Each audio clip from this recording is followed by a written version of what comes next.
I had a bit of good news this morning. Go on.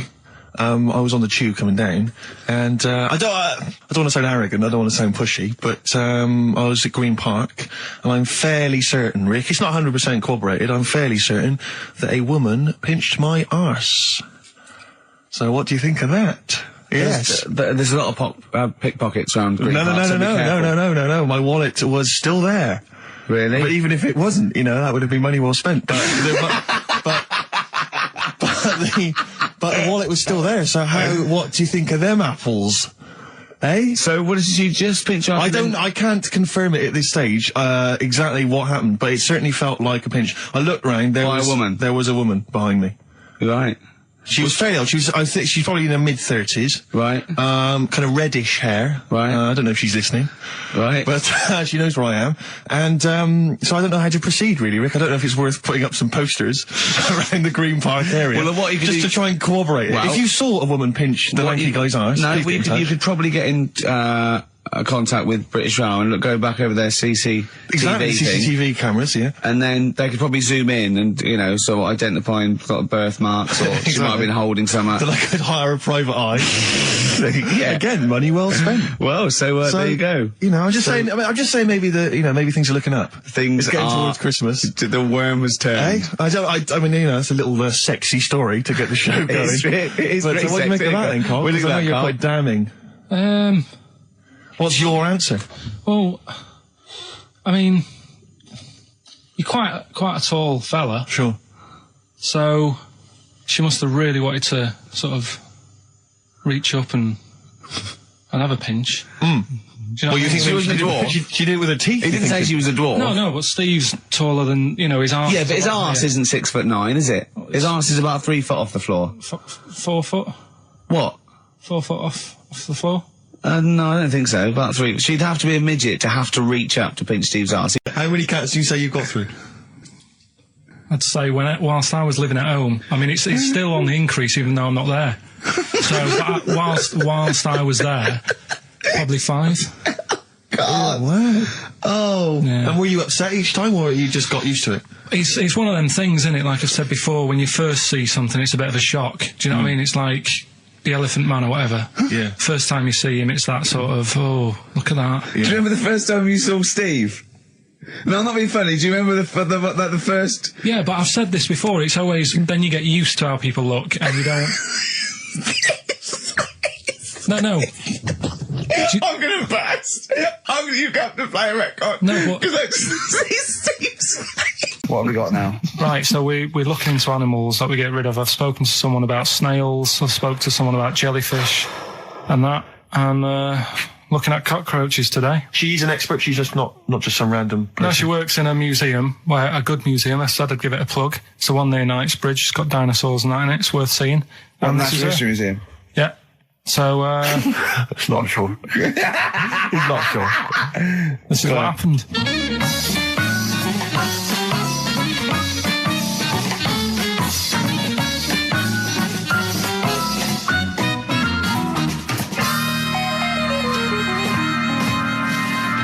Now, what I'll do, I'll tell you as much as I know, and then you can fill me in if I'm right or wrong. And then at the end of it, we'll get to the bottom of whether we need them or not. Okay. All right. So, first of all, the first thing that I found out is that they have 18 knees.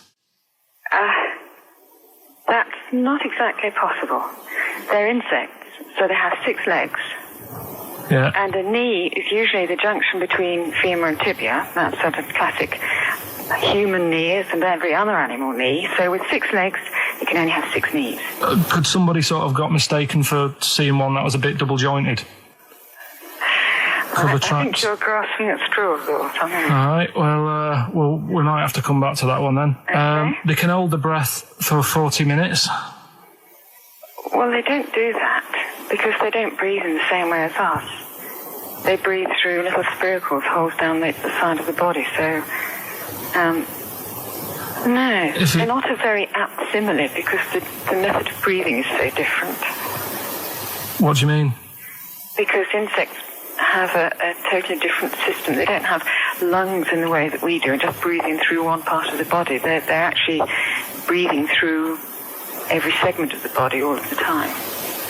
So even though they've got their mouth shut, they might be able to Their mouth has slide. nothing to do with breathing. So Only just feeding. so you see, maybe that's where someone's gone wrong. Someone's got hold of one and sort of taped its mouth up or something, and Thought it was- got bored after 40 minutes Again, and said, "Well, we'll call it that's a right." pretty unkind thing to do to an insect, even to a cockroach. Yeah, but it's all. Can't do that. Yeah, but No. Pretty unkind thing to do anything, even a cockroach. something else I found out. Yeah. They can live for a week without an head. Well, that's true if they don't bleed to death in the process. But the weird thing is, when I told you that they had 18 knees, you seemed a bit sort of like, don't talk ridiculous. But then we're talking about an animal that can live without an head. So there's a little bit of truth in that one, yeah? Yes. Why, when it was invented, has it got that facility? Say if someone said to humans, we could do that with humans, and, you know, if you lose your head in some accident, it gives you a bit of time to sort of go back to your family and maybe write them a note. You won't be able to have a chat, but write them a note saying, it was my own fault, and it was nice knowing you. Oh, well, that would be a useful facility, I agree. But cockroaches are great survivors. I mean, they've been around for over 300 million years. They're one of the most primitive insects. All right. Well, I've also, is it true that they do a lot of resting? Apparently they can sort of rest for 75% of the time. Rest. Yeah, they just sit about doing nothing. It's probably true of a vast proportion of the world's fauna. Well, I mean, it's not- maybe the 25% that they are working, they're really giving it some, so it and might they're make up. probably searching out food, and yeah, they can slow down considerably. You can chill insects in the fridge, and they'll become very, very quiet. You might think they're dead. Yeah, but they're- I'm sure, you know, if we were sat in a fridge, you know, we'd go a bit quiet, wouldn't we? You know. Well, you might not know much about it, of course. Yeah, but Not quite reading the right sources. well, I've been using the internet. I'm sure there are many useful sources that you could find there, but some of those seem to have been a little misleading to you. So you don't agree with a lot of what I've told you there. No. So cockroaches, can we get rid of them? No. So we're keeping them then. I would say so, yeah.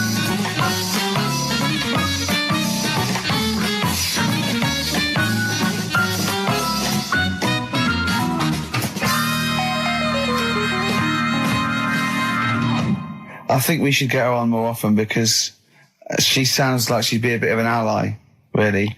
Because she knew immediately that you were talking nonsense. She even said, I think you should be more concerned about your sources, which I've been trying to tell you for a year, right? The fact, I mean, 18 knees, where did you get that from? It was on the internet. They can hold their breath for 40 minutes. I mean, I don't know what you read and take on. You got to play a record. No, but no, but I've got used to it. Shut up. Wait, what were you thinking during the quiz then when the questions were coming out? What were you thinking of? Well, what it was, right, just before the quiz started, I had to go to the toilet, right, because the rule is, right, people who don't go to it, once it starts, phones off, yeah, no you more can't leave toilet. the room, They yeah. take it dead serious, don't they, right? Yeah. So I went to the toilet. Now, I'm not being out of order here, it just got me thinking, right? I went to the toilet, the gay fella in there, right? There was a gay fella in there. Gay fella in the toilet. Now, How could you tell? How did you know? just typical, you know, everything about it, right? Everything about it, right, yeah. Oh. What, Just large what- handlebar moustache, leather cap. Butt plugs, amyl nitrate. Could I just say that these views do not reflect the views of the management of XFM or me and Steve. Or Go on, most Carl. of the people in this country. Go on, Carl. What's your problem? Yeah, but this is what I'm worried about, really. But this is why I only got Danny Minogue right. Right? Because this was floating around my mind. Went She's to a the big toilet. gay icon, Now, isn't she? going to the toilet, they have like men's cubicle and they have women's cubicle. Yeah. Now, without sounding out of order, is it wrong for me to think gay men should have their own little cubicle? Call in. They should have their own... Well, not cubicle, you mean an actual toilet, I suppose. When I was at the urinal, Yeah. normally, you know, there's a fella there and then you go, all right. And there's no pressure. But I couldn't go. I was thinking, should I wait? If I go into the toilet, it'll look obvious. Yeah. I had loads of pressure, and But this was what were going you on. worried about? I'm so sorry. What were I'm you so concerned sorry, about? viewers. I'm so Well, sorry. it's like, right, listen, when I was a kid, right, and it's all right for you to go into women's toilets when you're a kid, it's like, oh, it's a bit cute, right, as long as you're not, like, over 15 or something, right? Right. But when I was a kid, I went into a toilet, and women, when they use their little cubicles, they don't shut the door. Some of them just sit down on the toilet, right, and you see everything. And, no, seriously, that's probably one of the first times I saw, like, a woman. Yeah. That, right, and my Auntie Nora when she was staying over. What happened with your Auntie Nora? She was, she's into wearing caftans. Into wearing what? You know, caftans. Oh, yeah. What caftans? Big, bellowy sort of dresses. Right. And, yeah, I used to sit on the floor at home in front of the telly. Sure. She was on the chair behind. Yeah. She did a bit of a sort of a Sharon Stone scene. Oh, God. Yeah. Did you see it? There was no underwear. No. What age were you? What was it like? What age were It you? was like a ripped tennis ball. What? Right, we're off air. We're off air. Either that or put us in for the Sonys. This is the Best Of Show on XFM 104.9. I'm Ricky Gervais, with me Stephen Merchant. Yes. I hope you're enjoying the Best Of. Oasis, Live Forever on XFM 104.9. Right, we're in the swing of things. It's mine and Steve's favourite bit of the whole show. This is what we do this show for now. Educating Ricky. Yeah. Go for it, Carl. Who said that learning can't be fun? Yeah. Yeah. Okay, I'll go for the one. What's the one about the butcher going down the butcher shop?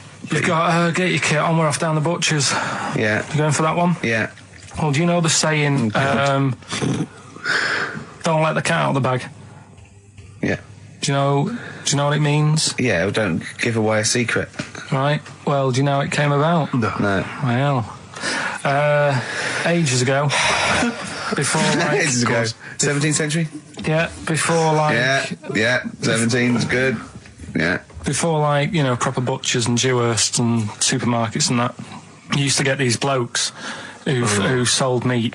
Right. Butchers, they were called then, I think. Yeah, but the difference was they didn't stay in the same place, they moved about.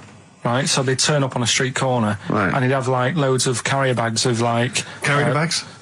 Yeah, with meat in and that, and people would Plastic be like, carrier bags? Yeah, well, with whatever. mobile butcher on them. Yeah. Right, so... And an email address. Yeah, go on. People went, right, yeah, I need some meat, right, so they'd go up to this bloke and say, what have you got? And he'd say, well, I've got a you know, you can have a bag full of pig, or you can have whatever, a bag full of chicken, whatever. Yeah. And they'd go, yeah, how much? They go, you know, call it a fiver, whatever. Yeah.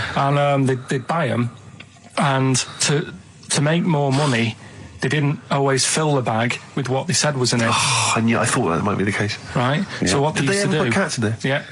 But I don't see what... Okay, so sometimes they would put a cat in the bag They'd put a and cat pretend in it the was bag. chicken or whatever else. Yeah, so... Why was a cat any cheaper than a chicken? Because cats are wandering around the streets, aren't they? Chickens aren't. So they'd get a chicken, they'd put a chicken on the top so that when they look in it, they'd go, yeah, that's all right. Got a bag full of chicken. They'd get home to make the dinner, and they'd be like, what are we having tonight? And they'd go, well, you'll never guess. And they'd have, like, you know, well, you can have a chicken leg, and... You know, But it would be a cat. Yeah. They'd have to defrost a pizza. Yeah. Did they mind that they were eating cat then, in those days? He didn't say. He just was saying about the saying, don't let the cat out of the bag. It's like, you know, if they see that, they're going to go mad. I'm mildly disappointed with this story. It's all right if it's true, but, you know, there's something about it, it's just... I want to know more. He always leaves it... Is it Carl doesn't quench your thirst for knowledge, he creates more? I don't know if that's a good thing or not. Well, yeah, he's like the pot noodle of information. Yeah, do you know, he never... I want to go... I'm not nourished by it. It's like if for every fact he tells me, there's 10 others that spring up that I have to get clear. Well, so it was the people that were doing this, it was the dodgy butchers that coined this phrase. Were they saying to each other, don't let the cat out the bag? I.e., what I mean by that, Jack, is don't let them see the cat, what we've stuffed in there. Yeah. Dodgy butcher, that's another phrase, isn't it? So that's the first one. Is that a euphemism, or is that dodgy butcher? As his meat delivered around the back. Sure. So that's that one. So let's get your kit on. What does that mean? It's a euphemism for homosexuality. Okay. And meat, presumably, in that means different things. It doesn't. It's a word that is also a male would bird. it mean chicken or cat necessarily in that context? Or well, I suppose it could. Yeah. Do you know what a fable is? I've got a rough idea. Okay, it's a thing that uses sort of metaphor, analogy, just to explain sort of morals. I mean, they're very old for a start, and it's all. I'll give you an example of one. A quick one. Oh, the one about the dog with two bones. He goes to a dog's got a bone. He sees a reflection in the lake, and he thinks, "Oh, that dog's got a nice bone. I'll have that." And as he goes to get that one in the reflection, he drops the one he's got, and that's one about I think I was told one when I was younger. Go on. I think it was one. This young lad, he's got a dog, right, and he sort of is about 8 years old. And this dog, he's had it since he was about 4, and it's a bit tired now, and he chucks sticks for it, and it doesn't go for it. And he's saying to his mum, "Oh, I want a new dog because this one's useless. It doesn't do what it doesn't have any fun with me." So they say, "Oh no, but Rover's a good little dog. You should look after it." And he's like, "Oh, I don't like it. I want a new one." So they buy him a new puppy, and it's running around, yapping about, and he's loving it, and he's playing around with it in the grass. And then one day he goes to the park and he's messing about and rolling about with it, and he falls into the lake, right? And the little puppy's like yapping at him, and he's going, help me, the little dog's yapping. And then the old dog comes and gets his collar, and it pulls him out of the lake, and he goes, "Oh God, why did I forget about you? You're the better dog." And he loved that one again rather than the puppy. I got a feeling that was Lassie. Well, yeah, that was an episode of Lassie. What's the moral? What's the moral there, Carl? What's that telling? What's that explaining through analogy? Sort of, don't forget the old. Look after old people. I remember there was one I heard once about a young boy who got trapped in a lake inside a cage. But he loved his trainers so much he wasn't going to get them wet. But even though he had to get out there, and even though he thought that was the important thing because it's material value, he actually drowned, and the trainers were no good to him then. I woke up this morning, feeling fine. It's not a blues song, and I turned my phone on, and it was from Carl, and it went, "Forget it, I've made my mind up." And I thought, wow, what is that? And I forget it, I've made my mind. Yeah, I went, "Carl, what is it?" He went, "Oh no, it's about the text I sent you last night." I went, "Well, what was it? I just got this text." He went, I was just wondering, I was thinking last night. He said, "Supposing you had to have your hands removed." Sure. Right? And the doctor said, "Well, you can either have them stay like that with stumps, or I can sew feet there. What would you have?" And I was bleary-eyed, and I went, "The stumps." He went, "Yeah." I went, "All right." He went, "Yeah." And then what was his follow-up text to that? And then I got the text. It was obviously before it, and it went, and it was like quite serious. What would you do if surgeon not doing your hands? Would you have stumps or the feet? Right now, the way when I said he's made his mind up, and I went the stumps, he went, "Yeah." I think secretly he decided on the feet, but was too embarrassed to tell me. There's a little bit of what would you do? Because But why did you think of this? Why did you think of this? Girlfriend's away, right? Yeah, no, that's not why you start thinking bizarre surgery devices. Right? I'll let you into my little mind, right? Last night, I had some beans on toast, right? She was away. It's good already. She was away, she had some beans on toast, she went wild. Yeah. Right? Now, I was stood up, I live on on a high street, right? So I'm washing up, I'm looking out the window. First thing that had my attention is, I can look into other people's flats, right? Yeah. And it was weird how all these different lives were going on, I was watching them, and everybody had the telly on and was watching Volcano, right? Which was on last night. Right. And I thought, that's weird, right? I can see them all watching it. And it was like a little Chinese lad who was dancing around in some underpants. Yeah. And then there's a little old woman who lives downstairs who was reading a book, and she's always reading a book every night. And it's like, I have a better life than her. And then there's like some sort of bouncer who's always getting ready to go out late at night with all the black on. He looks like a bouncer. So I was watching all this life going on. I thought, did you witness a murder while you were doing this? Yeah. It was like that sort of Sliver film where that bloke had loads of tellies watching people's lives. So that was going on in my mind. And then I was washing up, And I picked up the plate and I thought, oh, it's amazing, isn't it? The human body, the way you can just sort of, you know, I want to pick that up, and you do. Yes. And the way your hands work, right? You've got 5 little digits, but it's just the right amount to do to do what you've got to do, right? So I'm cleaning the plate. Sorry, Carl, stop. It's just the right amount. Might be one of the most genius things I've ever heard said. I would love David Attenborough to phone you up and say, Carl, how do I word this about the evolution of the mammalian front limb? Just go, we'll just say it's the right amount. But it is. One Of course extra it would is. get in the way.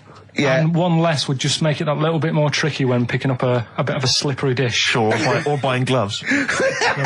Yeah. A slippery dish. And then the other thing is, the one that I was reading, the world record with the fellow who's pulling a train with his teeth. Does that make any difference that he's done it with his teeth? What do you mean? Well, what difference does it make? Well, isn't it? It's quite hard to pull a train with your teeth, I imagine. Well, it's pretty hard to pull a train. All I'm saying is it because he couldn't beat the fella who's pulling it with his hands? Well, so this is my point. I think there was one bloke with the record for the running backwards 100 metres was sort of like 11.5 seconds. And I was thinking, turn around, you'd probably have a really good go at that. Do you know what I mean? Yeah.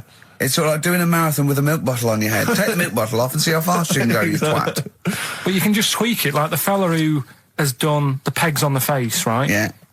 His name's Gary Stretch Turner, right? Right. So you're sort of cheating already if he's got a stretchy head, right? but You are, right, you are one of the most stupid humans I've ever met. Well, get me in the book. Yeah. Right? Well, listen. So Gary Stretch Turner, right? His record is 153 pegs. Yeah. He did it again, and he only got 150 on. So he hasn't broke his own record. Right. But what I'm saying is, if he tweaked it a bit more, would that make a new record?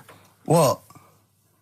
Well, if he said, I've got 150 pegs on, but at the same time as eating a burger. I see what you mean, yeah. He'd be the world record breaker for pegs and eating burgers at the same time. Yeah, just change it a bit. If you know that you're not going to make it, just do something else. I'm assuming the rules are set at the beginning, Carl. That's Yeah. it. That's where they say, right, you're just going to do the pegs thing. You're not going to introduce burgers halfway through, are you? Definitely not. And then they have a go. I was on one leg, not interested. How many pegs? 150. Can I just ask very briefly, I was quite interested by the family had to move because they lived on Butthole Road. Yeah, I quite like that Now, one. I don't know if I've told you before, Rick, where I used to live. I'm not going to tell you the name of the street that I used to live on, not on air, because my parents still live there and I don't want, Right. you know. But I'm going to write it for you now. This is the genuine name of the street I used to live on. Just imagine when you're at school. Yeah. And like in class, for instance, in French, you've got to say you've got to answer where you live. Yeah. J'habite, wherever. Yeah. That's the name. This is actually the name of the street we lived on. No, it's I not. swear to God. That is... Absolutely right. I could phone my father now and he could confirm that for you. I swear because he doesn't want to God. And I tell you that. But listen, do you know what worries me? It's the apostrophe S. I know. Because that's blatant. Yes. Amazing, isn't it? That is incredible. But imagine how embarrassing So that if was. I look that up in the Bristol... You'll find that in the Bristol A to Z. I swear to God. That is really... Why have you never told me that before? I can't believe I haven't. That's I'm incredible. still embarrassed now. Do you know, whenever I have to phone up, if I have to give that address, I always spell it instantly. Really? Like, somehow that'll hide it, that'll disguise the name. But I can't get over that. Anyway, if you perhaps live in Tits Avenue, Yeah. you know, or... Wankling Drive. Wankling Drive, just get in touch. Let us know, we're not really interested. You've been voting in all week, sending your emails. So here's the clips that you wanted. Carl, you're making noises while I'm talking. Yeah, but you do this all the time trying to wind me up. And I'm not saying Manchester's the best place in the world, but what I'm saying is there's bits of it that I really miss. Yeah. Like last Sunday, right? When I'd met up with Ricky, we had spaghetti bolognese, which was all right. And then I said to him, I need some soil. Damn, I wish you'd invited me. It sounds amazing. So I need some soil. What do you think? You need some what? Soil? Soil, yeah. I need to repot a plant, right? Yeah. So you need to repot a plant? Yeah. Oh, fair enough.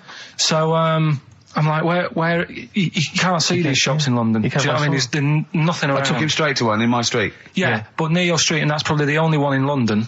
Well, you say that, Carl. No, it does annoy me. Round my way, it's like, you know... You can't move for soil shops. There's earth. You can just pick up handfuls walking down the street. Yeah, incredible. People just lean over into someone's front garden. No, you can take the plants as well. No, but what I'm saying is, Manchester, there's loads of decent hardware shops. Yeah. Here, you know, if you want a panini and a latte or whatever, you can't move from 'em. But for soil, I had to go virtually how many miles away from me to carry that soil home and stuff.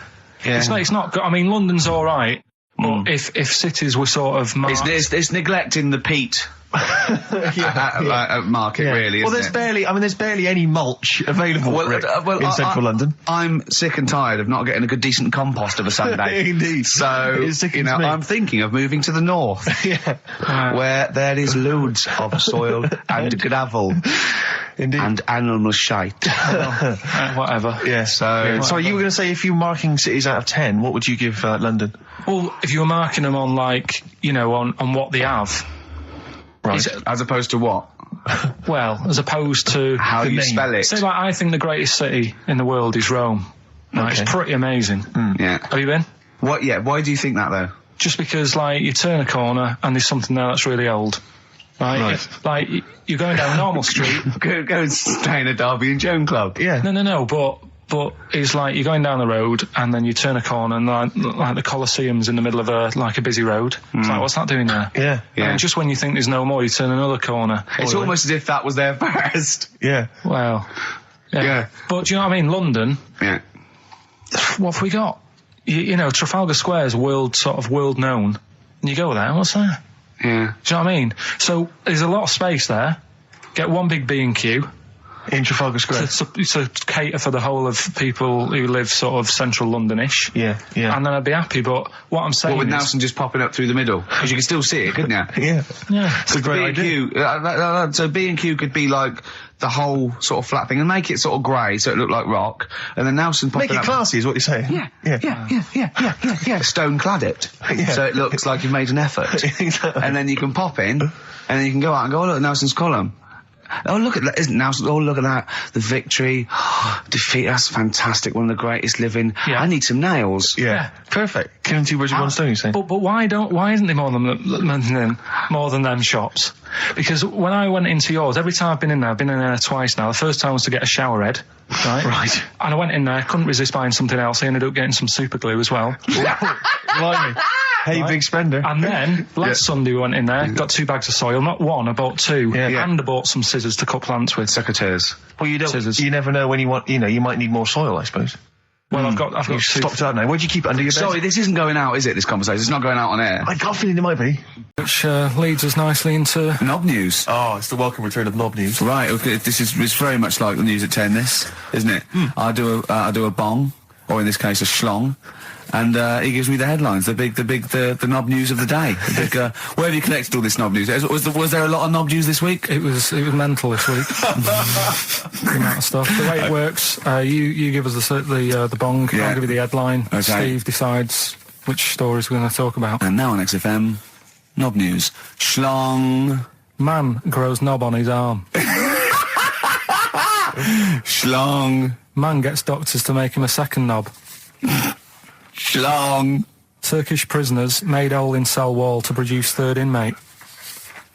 Schlong. Doctors accidentally remove man's testicles.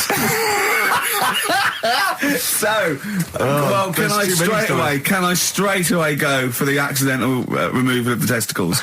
Well, it's happened before, hasn't it? We've talked about that before. Well, how did what did he go in for a tonsillitis? What are they called? Tonsillectomy. And he went in the wrong way. What are you talking about? How can they accidentally remove his testicles? It says he didn't look at his folder, and the doctor said to the fella, "Oh, we've removed your testicles and we wanted to take out your prostate gland." So that's what happened. There's the story. This is what I mean. That's why I don't like going to the doctors. It happens, doesn't it? Because all these sort of it's when they say things like, "Oh, it's just we do loads of these operations." That's when they're not concentrating. Brilliant. Do you know what I mean? When they say it's procedure, that's like having a boring job that you do every day when you're not going to be concentrating. I prefer them to go, this is a tricky one, this. I know what you mean. I sort of do know what you mean. People, you watch TV programmes about, like, you know, removing someone's second head or whatever, and there's like the best surgeons from all over the world. It's televised. They can't make a mistake. They can't go, we took his legs off by mistake. Whereas the fella who's having a prostate's like, oh, do you want to do it? I'm sick of doing them. Yeah. And they're probably doing a crossword whilst they're at it. Of course they are. I've seen that actually in operating theatres. They're doing a crossword. That's what I mean. Yeah. There's a fella who was in a coma for 20 years. Just they kept like taking him through like the normal day. They take him to Alton Towers and stuff. Doesn't know anything about it. Just kept going through the motions. Don't know if they kept charging him. Kept putting him through all that. He eventually came out of it. 20 years. And went, stop taking me to Alton Towers, it's shit. I just thought, imagine how much post he had. Eh? How much post?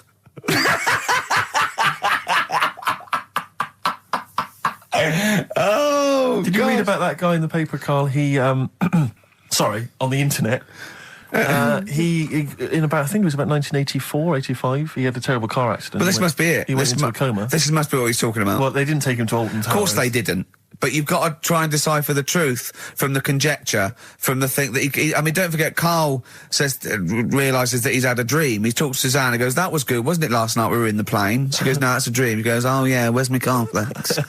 You got to, you know what I mean? I can now decipher what he's actually seen, what he's read. Well, go on, what did you... Well, I'm assuming it's the same guy. It is the same guy. It was a guy in some small American town, and he'd had a car crash and he'd gone into a coma, and his wife had left him. She'd gone on with her life because he'd been in a coma since then. And he had just woken up recently. Marriage wasn't working. Marriage wasn't working. He just wasn't paying enough attention. He actually had, she was pregnant at the time, and so now his daughter is basically the same age as he was when he went into the coma. And he's just started coming around, he's just started making jokes. They said, how do you feel? He said horny, which I thought was quite witty. One was about that Galileo fella. Okay. Was it about 1636? Was it? I think it might have been earlier. Bad. Go on. Did some stuff with light and that? Yeah, he did lots of physical experiments, yeah. Is that it then, Carl, is it? He did some stuff with light and that. What did he do with light? What was that? Well, I think he invented the first... Telescope? Telescope. So I think it's a particular lens, though, and he did experiments where he dropped famously two different weighted balls from Pisa, and they hit the ground at the same time, showing that it doesn't matter, the weight doesn't matter, but air resistance does, and stuff like that. I think he probably explained it a bit better than that. Yeah, but I'm talking to Carl. Sure. Did they need to know He's stuff? just thinking about pizza. Yeah. Did they need to know stuff like that back then? What do you mean, did they need to know stuff like that? It's just... There weren't people going around going, I've got to drop these two things off the Leaning Tower of Pizza. I just don't know which one's going to land first. Yeah, I need to know. Why do you need to know that? Bring me Galileo. Yeah. It's for a bet. Yeah. No, but if I was knocking about then, I'd be like, stop messing with that. We need a telly. Or, do you know what I mean? I bet he thinks the Flintstones is real. I know. That'd be brilliant. That's what I'd do if I was a caveman. I'd make a telly out of rock. Yeah. And a pelican and a car cement that I just mixer. ran along the road with. Yeah, exactly. Yeah, we need a car. Yeah. Well, we haven't really got the internal combustion engine. Can you stick your feet through the bottom? Yeah, just get me a car, for Christ's sake. Anyway, so I learned that. And then... we went... Well, it was a great day, wasn't it? Brilliant round of golf. Absolutely brilliant. Such a beautiful place in Stoke Poges, like a really posh place. And are you a good golf player? Well, we'll get to that. Oh, okay. Wow, he bought the shoes especially for it. Oh, I'd love to have seen him in those little shoes. I know, and they were no good because they were metal spikes. We had to change them. He was annoyed straight away. He spent over £22 on these golf shoes. We hired a buggy that was brilliant fun. I was bombing along, wasn't I? I don't drive, but I just, it was great on that buggy. Well, you've been on a buggy with me and you were a bit scared. Yeah. What I nearly killed us once. I was just taking banks and things, but you don't see sort of bunkers, and he'd scream and go, stop! And he'd put his foot down the brake, and then I reversed. At one point he sort of did a handbrake turn next to the lake, and then we had to reverse, right? And you know, you just flick a switch and put your foot down. He did that without looking. I look behind, there's a big oak tree there. He screams, watch the tree, right? So Dukes of Hazzard. and I kept jumping in and leaving him behind because I had to go to my ball. Because anyway, the first shot, I got on my driver. I honestly did one of the best shots I've ever done. It went straight down. It was great. I thought, phew, got away with that because it's always the first one because it's a clubhouse and you want to look good. Yeah. So. He tees up, and I've been saying, buy some balls. He just got 6 balls. I was going, what if you lose me? I won't lose 6 balls, right? He tees up, right? Whacks it. It goes miles, like right angles, straight into these the woods, right? He turns around, he goes, go and buy some more balls. So I'm laughing because it's like impolite to laugh, but he broke the ice for me, and I was falling around. And then his second shot, I go, you're off a 3 now. If you take another shot, he went, oh, right. So it's his third shot. He puts the ball down. He hits the ground before it and misses the ball altogether. And I was on my back, wasn't I? Unbelievable. Actually rolling about on his back. I was rolling about, and we were terrible. I went round 107. He went round in like 119 or something. Sure. It was just rubbish. How long did it take? 5 hours. Of course. And there was no one around, luckily. But it was fantastic. So then we go and have our meal. What annoys me, I said, right, I'll go for a run. He went, I'll have a bath. I said, I'll see you at 7:45. At 7:55, I have to call him. He's not ready, so he's let me down there. I can't stand lateness or laziness. Lateness. Yeah, and he's let me down. Do you know his excuse? He fell asleep in the bath because there was no light bulb. There's no light bulb in the bathroom. So instantly he fell asleep, and he was late. No, do you know what I mean though, Steve? If you're sort of like nice and warm and what have you, I was tired anyway. I've been stressed out for 4.5 hours, right? My life flashed in front of me a few times in that buggy. So it's all sort of wears you down a bit. I thought, right, I've got a headache. You're going for your run. I'm going to have a bath. I walk in, put the light on. For some reason it didn't come on, but I thought, it's all right. I'll just, doesn't matter. You can have a bath in the It's summer, so it's light anyway. Well, there's no windows in the bathroom, so... So you were in the darkness? So I'm in the darkness. I nod off because I'm shattered. He calls up, hassling me. So I said, well, it doesn't normally take that long for me because, I haven't got, like, long hair. I've got a dryer and I can sort of one wipe. Yeah, he's already 10 minutes late, though, when I called. Well, 10 minutes. 10 wow, minutes. This is late, this. Next. Doesn't matter. Dinner wasn't until 7:15, so we had, like, another 20 minutes anyway, so it doesn't really matter. Yeah, but we said 7:45. So he's calling up, hurry up. So I said, yeah, all right. So I get out and try and, like, me tackle and what have you. Calls back again 30 seconds later. No, I don't, I don't like that. Not gonna do that, no. Give it a wipe. 30 seconds later, come on. So I end up going downstairs to the meal area. Naked. With a wet shirt on and wet socks. I've got headache as it is. Meant to be a relaxing weekend. So is there what's the best bit about the holiday? Come on, pretend you're Judith Chalmers. I have been doing. I would have done all. I would have said that. Don't bother. Well, I mean, the hotel was good. Yeah? That was all right. What was that like? It's all right. Just, clean. That's all you want, isn't it? See, that's not quite what Judith Chalmers does. She doesn't go, what's the hotel like? All right, yeah, clean, isn't it? All right. Well, what was it like? What was it? 3-star, 4-star? Did it have a swimming pool? What was the room like? Yeah, had a swimming pool and that. Yeah? Yeah, it's good. I think it was one of the better ones on the island. Okay. Nightlife? Wasn't really. And there was a bar, there was some bands playing. Yeah. Not very good. Food got a bit boring. Yeah. It was always the same food every night, but they sort of themed it and made out as if it was different. So, like, on Mexican night, it'd be chicken with a nacho on it. Right. And Chinese night, sort of chicken with a little prawn cracker on it and stuff. Sure. But that got a bit boring. That's me just turning on my phone, because I want to read to you a text that I got from Karl. I think you sort of sum up the holiday in this text, don't you? Do you remember it? I can't remember. Let's have a look. Let's have a little look. Instantly, what did Suzanne, your girlfriend, make of it? Similar view to you? That they should fill in the holes? Yeah, it's just that thing, you see, I went on a coach trip, right? And you go and see the volcanoes. Like I say, there's 36 of them. Yeah. Which, how many do you need? And when we're on the coach going round all these volcanoes, the fella on the front's going and look out your left window at the moment, and there's a volcano. And if you quickly look out at the right-hand side there's another one. Right. And on the left, he's just like, all right, we've seen it. Sure. Do you know what I mean? Yeah. And that trip, we'll talk about that trip in a bit. Right, this is the text I got from Karl, right? All right. Been up to a volcano. been in some dead artist's house who built his house in the lava. They said they would show me science with volcanoes, but all they did was chuck some water in a hole and it shot up in the air. No dwarves in the canteen, no scousers here, but there is a Swede woman with a big head. She looks effing gormless with a cap on. If you want, I'll pay for you to take history again. Carl, we'd love to see you get a C or above. And Well, we're I'll willing pay to... for you, and I'll get you some books. Right, now listen.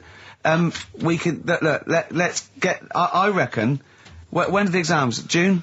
Something like that, yeah. We're trying to register next week, and I reckon you can get an A or B. I'm history. I'm In history. No, don't worry about it, it's just easy. I get you Brody's notes. If Heat magazine, they love you, Carl. They could probably sort something out. They could probably pay for a tutor. They got a lot of money, they sell a lot of magazines. I mean, it is always, almost always, and you found that out, I discovered this, it's always the Tudors and Stuarts. There's no fear for them not coming up. Now, what do you already know about them? You must already know stuff about Henry VIII and Elizabeth. No, because it's too long ago to even get interested in.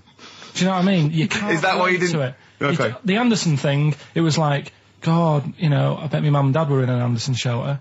You know, this is interesting. What, when they- Oh, my granddad would have, like, had something to do with this. But the Tudors, it's like, I don't know even if they had a family back then.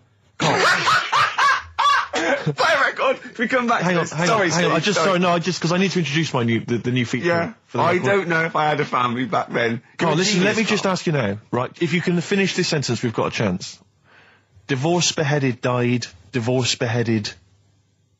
Died.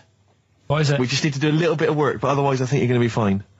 It's how you remember what happened to Henry VIII's wives. They're little... Divorced, beheaded, died. Divorced, beheaded. It's like spam. Support... What's it? Support, protection, anchorage, movement. That's how You're you going to that's nothing to do with the Tudors No, and nothing to Stuarts. do with a skeleton.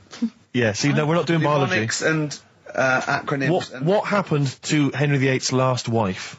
Did she die, or did she not die? Divorced, beheaded, died. Divorced, beheaded.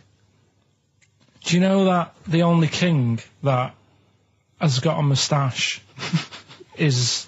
No. The only king that hasn't got a moustache is the King of Hearts on the playing cards. Carl is genuinely... I don't know if he's actually upset or embarrassed, but it doesn't matter.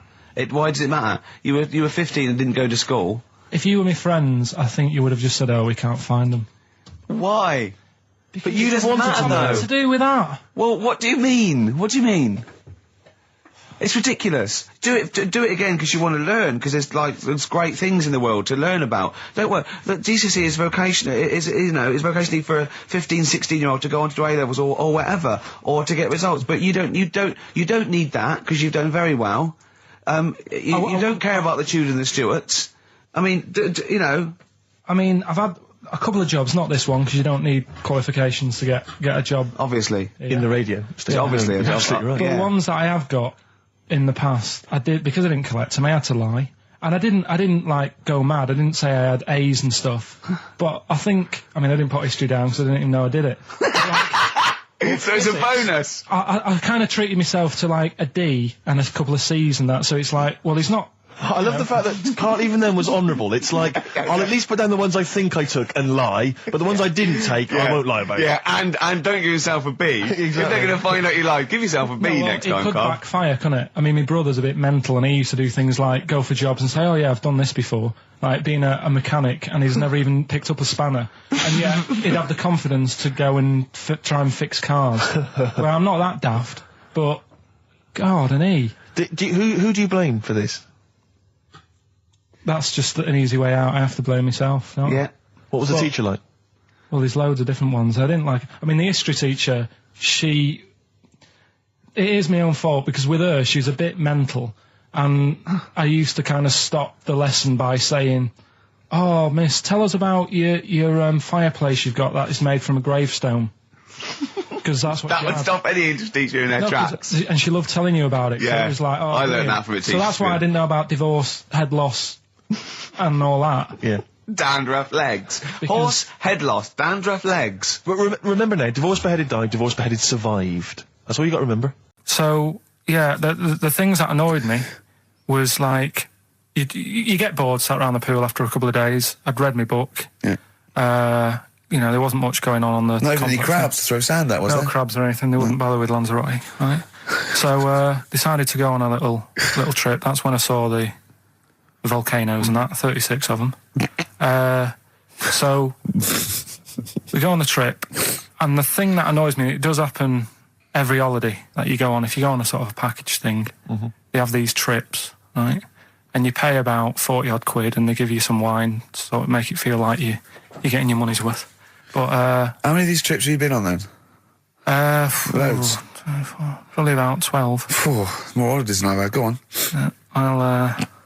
Yeah, So go anyway, on. so you're on the coach, right? And they take you for the volcanoes. They took us in the middle of nowhere. Yeah. Right. There's nothing else round there. Sure. It's like I say, it's like Mars, but with holes in the ground. Yeah. Right. And they sort of drop you off, and they go, right, everybody, see you back here in an hour. There's loads of volcanoes for you to look at, and a coffee shop over there. And you know for a fact, right, you don't need an hour there. You could just say, well, just keep the engine running, because I'll have a look in this hole, we'll get back on, give us 5 minutes. Don't need an hour. Absolutely. Yeah, we went. It was a great day, wasn't it? Brilliant round of golf. Absolutely brilliant. Such a beautiful place in Stoke Poges. It's like a really posh place. And are you a good golf player? Well, we'll get to that. Oh, okay. Wow, he bought the shoes especially for it. Oh, I'd love to have seen him in those little shoes. I know, and they were no good because they were metal spikes. We had to change them. He was annoyed straight away. He spent over £22 on these golf shoes. We hired a buggy that was brilliant fun. I was bombing along, wasn't I? I don't drive, but it was great on that buggy. Well, you've been on a buggy with me, and you were a bit scared. Yeah. What? I nearly killed us once. I was just taking banks and things, but you don't see sort of bunkers, and he'd scream and go, stop! And he'd put his foot down the brake, and then I reversed. At one point, he sort of did a handbrake turn next to the lake, and then we had to reverse, right? And you know, you just flick a switch and put your foot down. He did that without looking. I looked behind, there's a big oak tree there. He screams, watch the tree, right? So Dukes of Hazzard. and I kept jumping in and leaving him behind because I had to go to my ball. Because anyway, so the first shot, I got on my driver.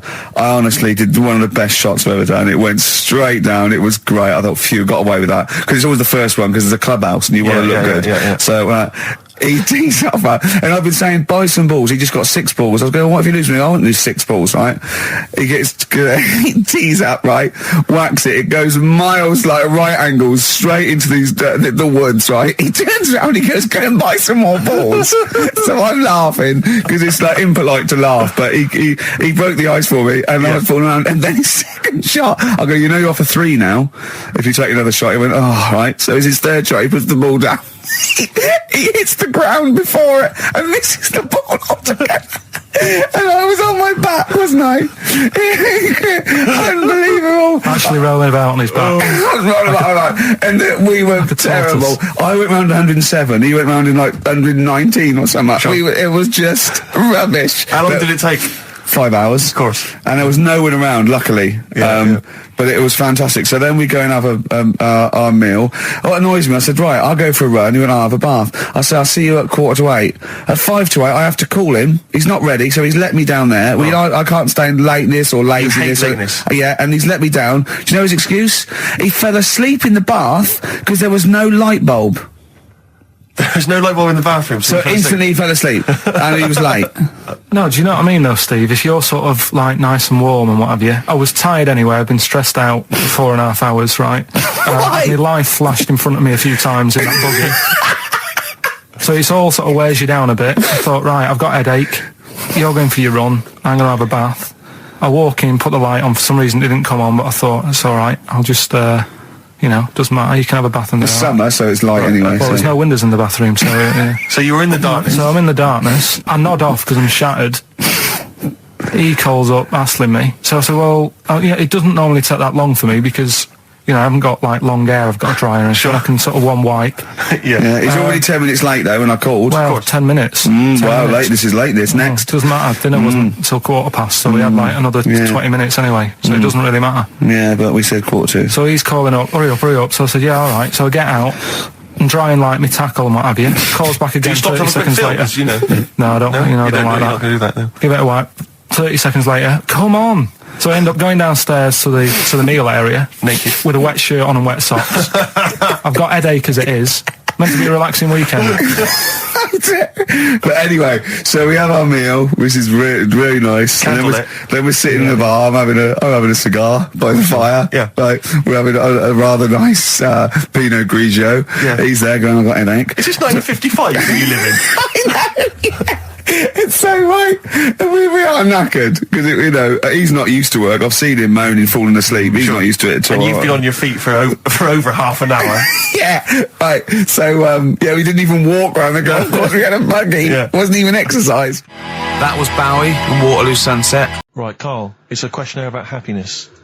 Oh, yeah. There's one person... Well, that should answer it right where.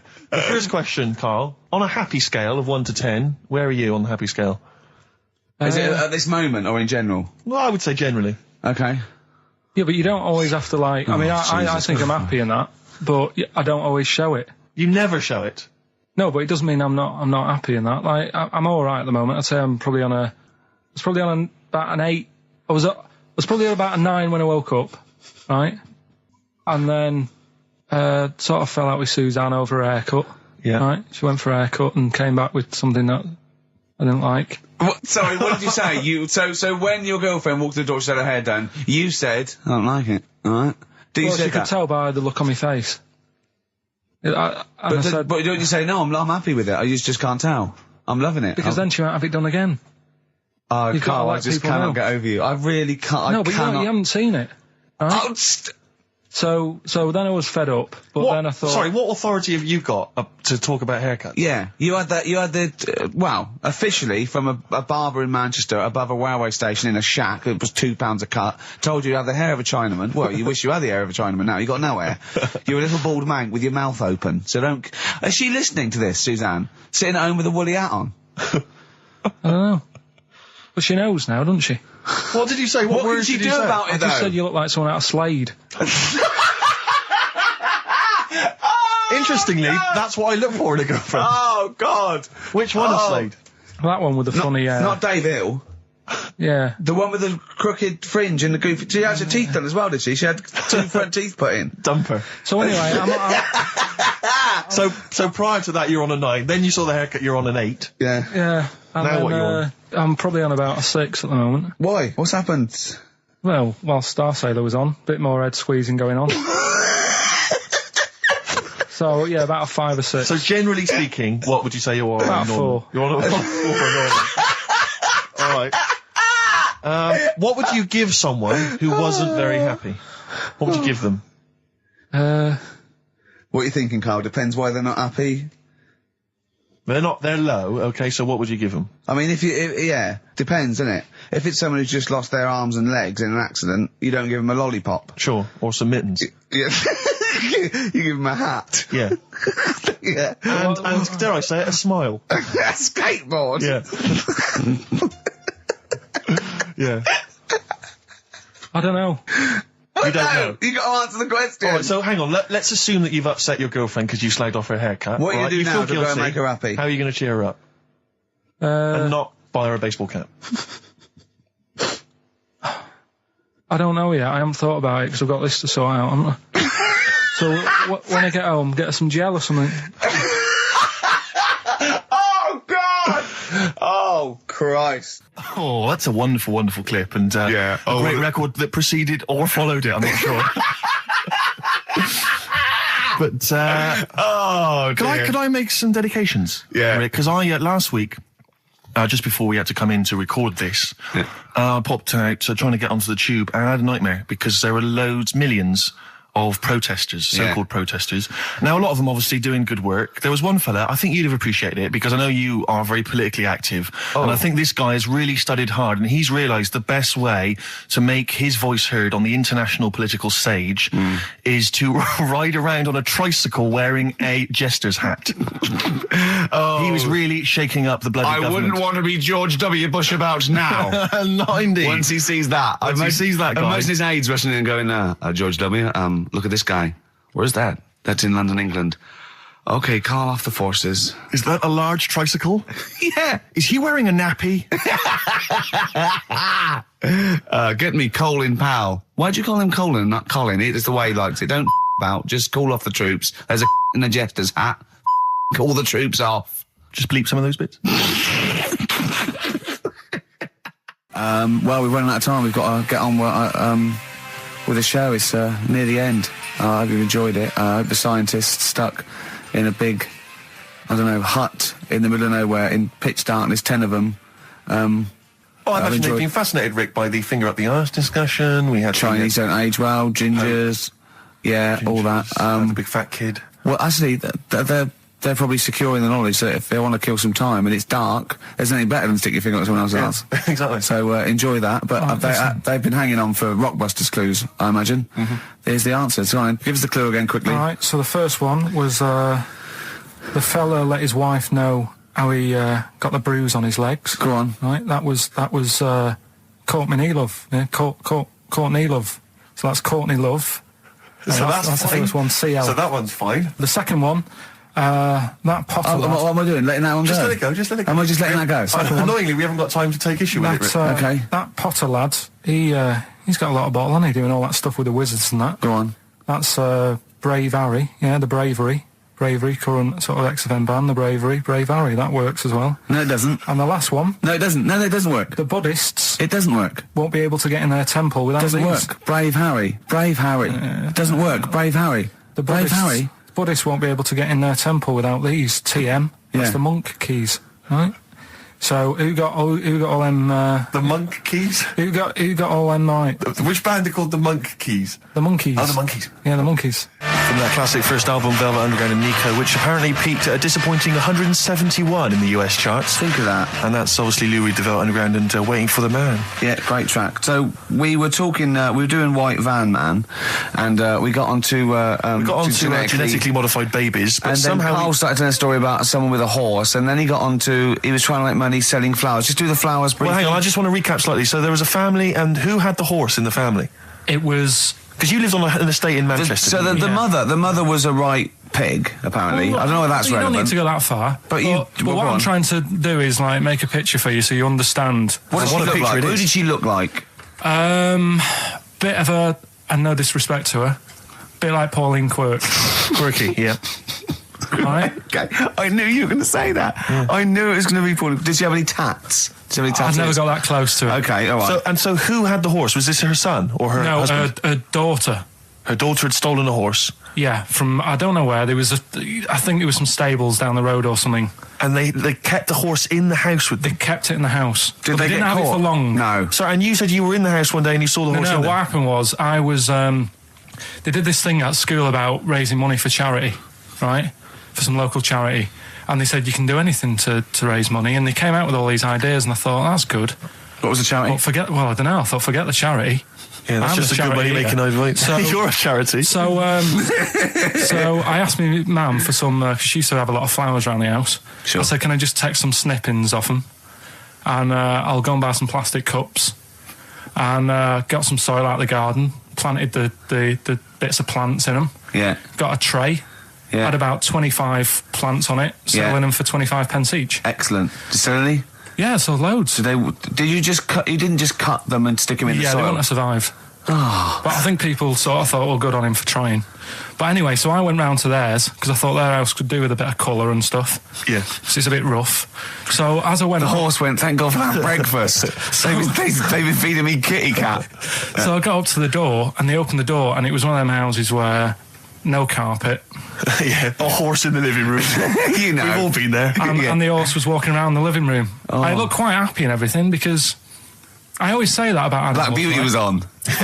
Yeah. Well, think about it, right? If you were a horse, where would you rather be? In a little wooden hut with a load of hay, or in like a house with a central heating, 3-piece suite, and a telly and that? It was my birthday, right?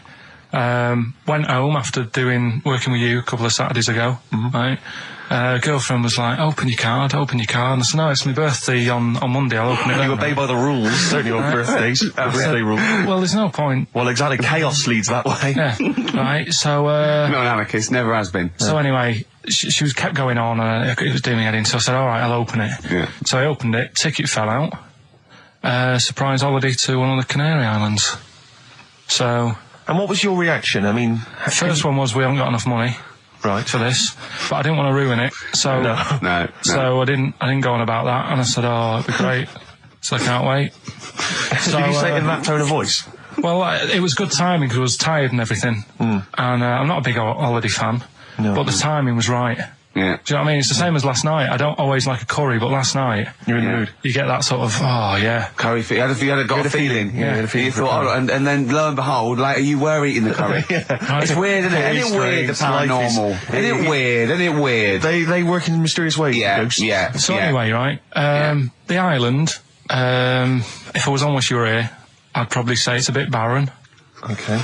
Not much there, but if you get a hotel, you guarantee good weather. Right. Are you? No, what I mean is, it'll be a good holiday. If you get a hotel, right, the weather's always good, so you'll have a nice time. Yeah, that was a comma, go on. And all that, and the food was alright, and everything was going alright. I was just having a nice, relaxing time. And how do you sort of spend your time on a holiday? You just lie around? Is that sort of holiday, just lying around. I bought a book.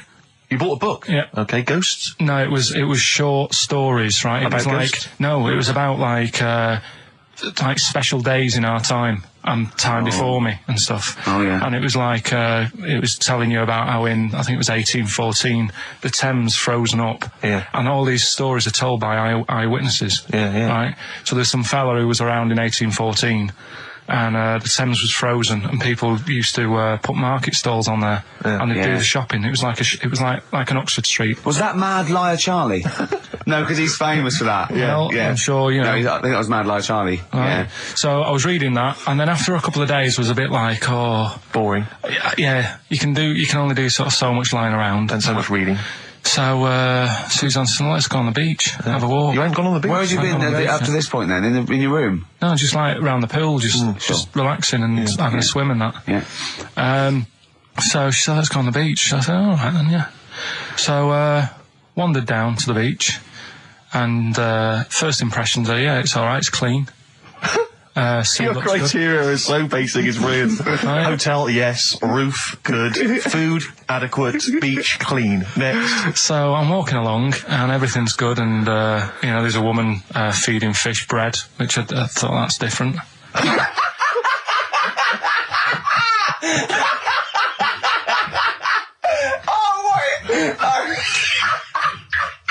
I love that. He likes originality. He loves a bit of originality. He was feeding fish bread? This woman was there, like, up to her knees in water. Yeah. And she was stood there. Was that a sea? Chucking, chucking this bread. And I thought, what's she doing? And I stood there and watched for a minute. And there was little fish coming up, having the bread. I thought, So we carried on walking, and everything's going well. And then this fella comes towards me. Everything's going well.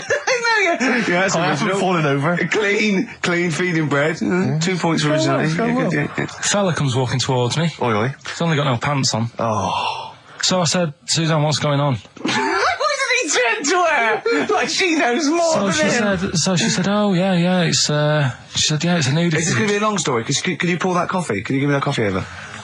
Sorry, this is really bad. Yeah, because he's poured... Thank you. Just amuse yourselves while we sort the coffee. Thank you very much. Steve, do you want I'll have a cup of coffee, Carl. Thanks, yeah, cheers. Cold. Right, good. Okay. So... Great. Thank you.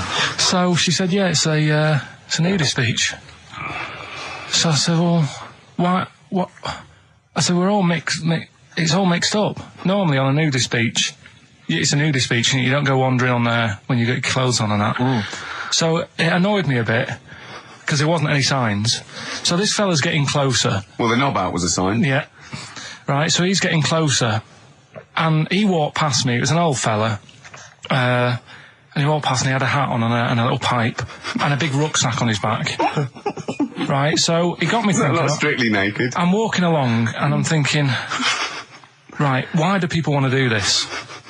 So straight away, I wasn't on holiday anymore, because most of the time when I'm on holiday, I don't think about anything. Right? Your mind's a blank. I just switch off. Right? But all of a sudden, this has got in my head now, and I turn around to look at him and check out his arse.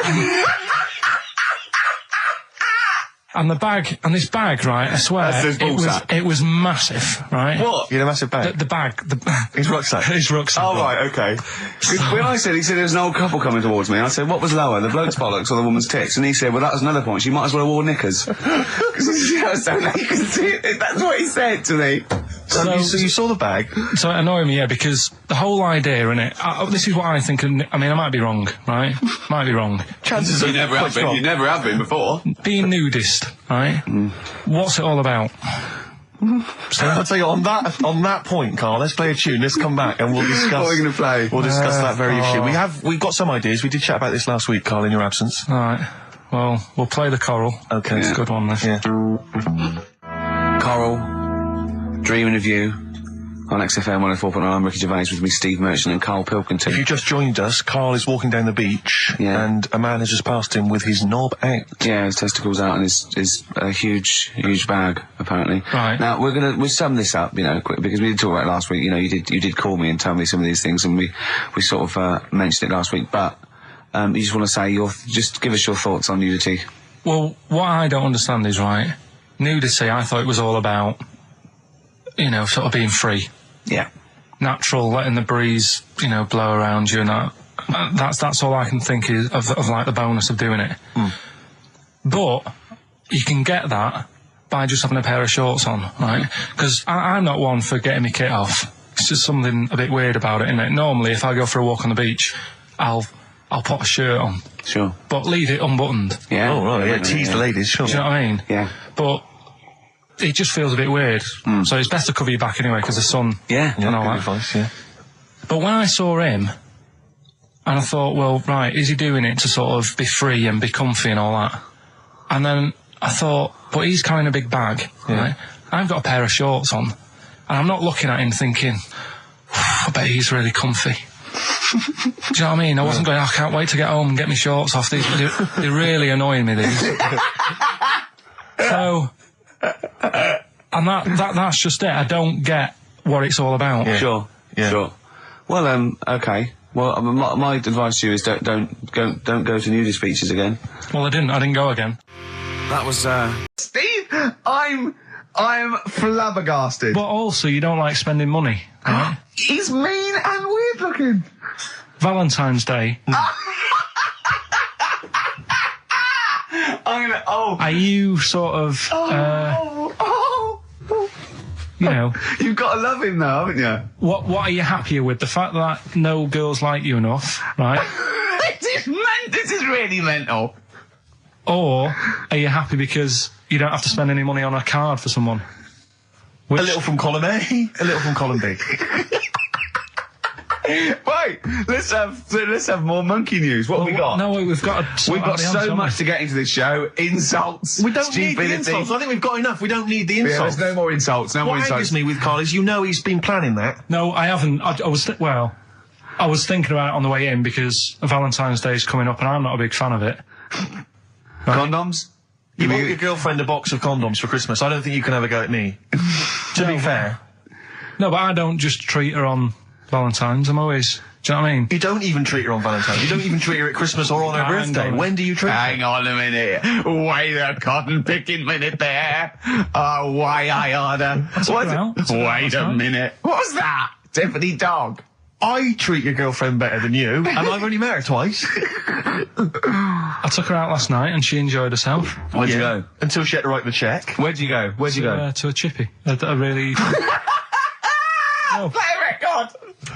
Is it a chippy? No, a quality one. Right. Oh, God! Under a fiver for two. Oh, nice wrapping. Not newspaper, greaseproof paper. Bread. That's Feeder, Just the Way I'm Feeling, on XFM 104.9. Ricky Gervais, Steve Merchant, Claire Sturgis. Well, he's defying me.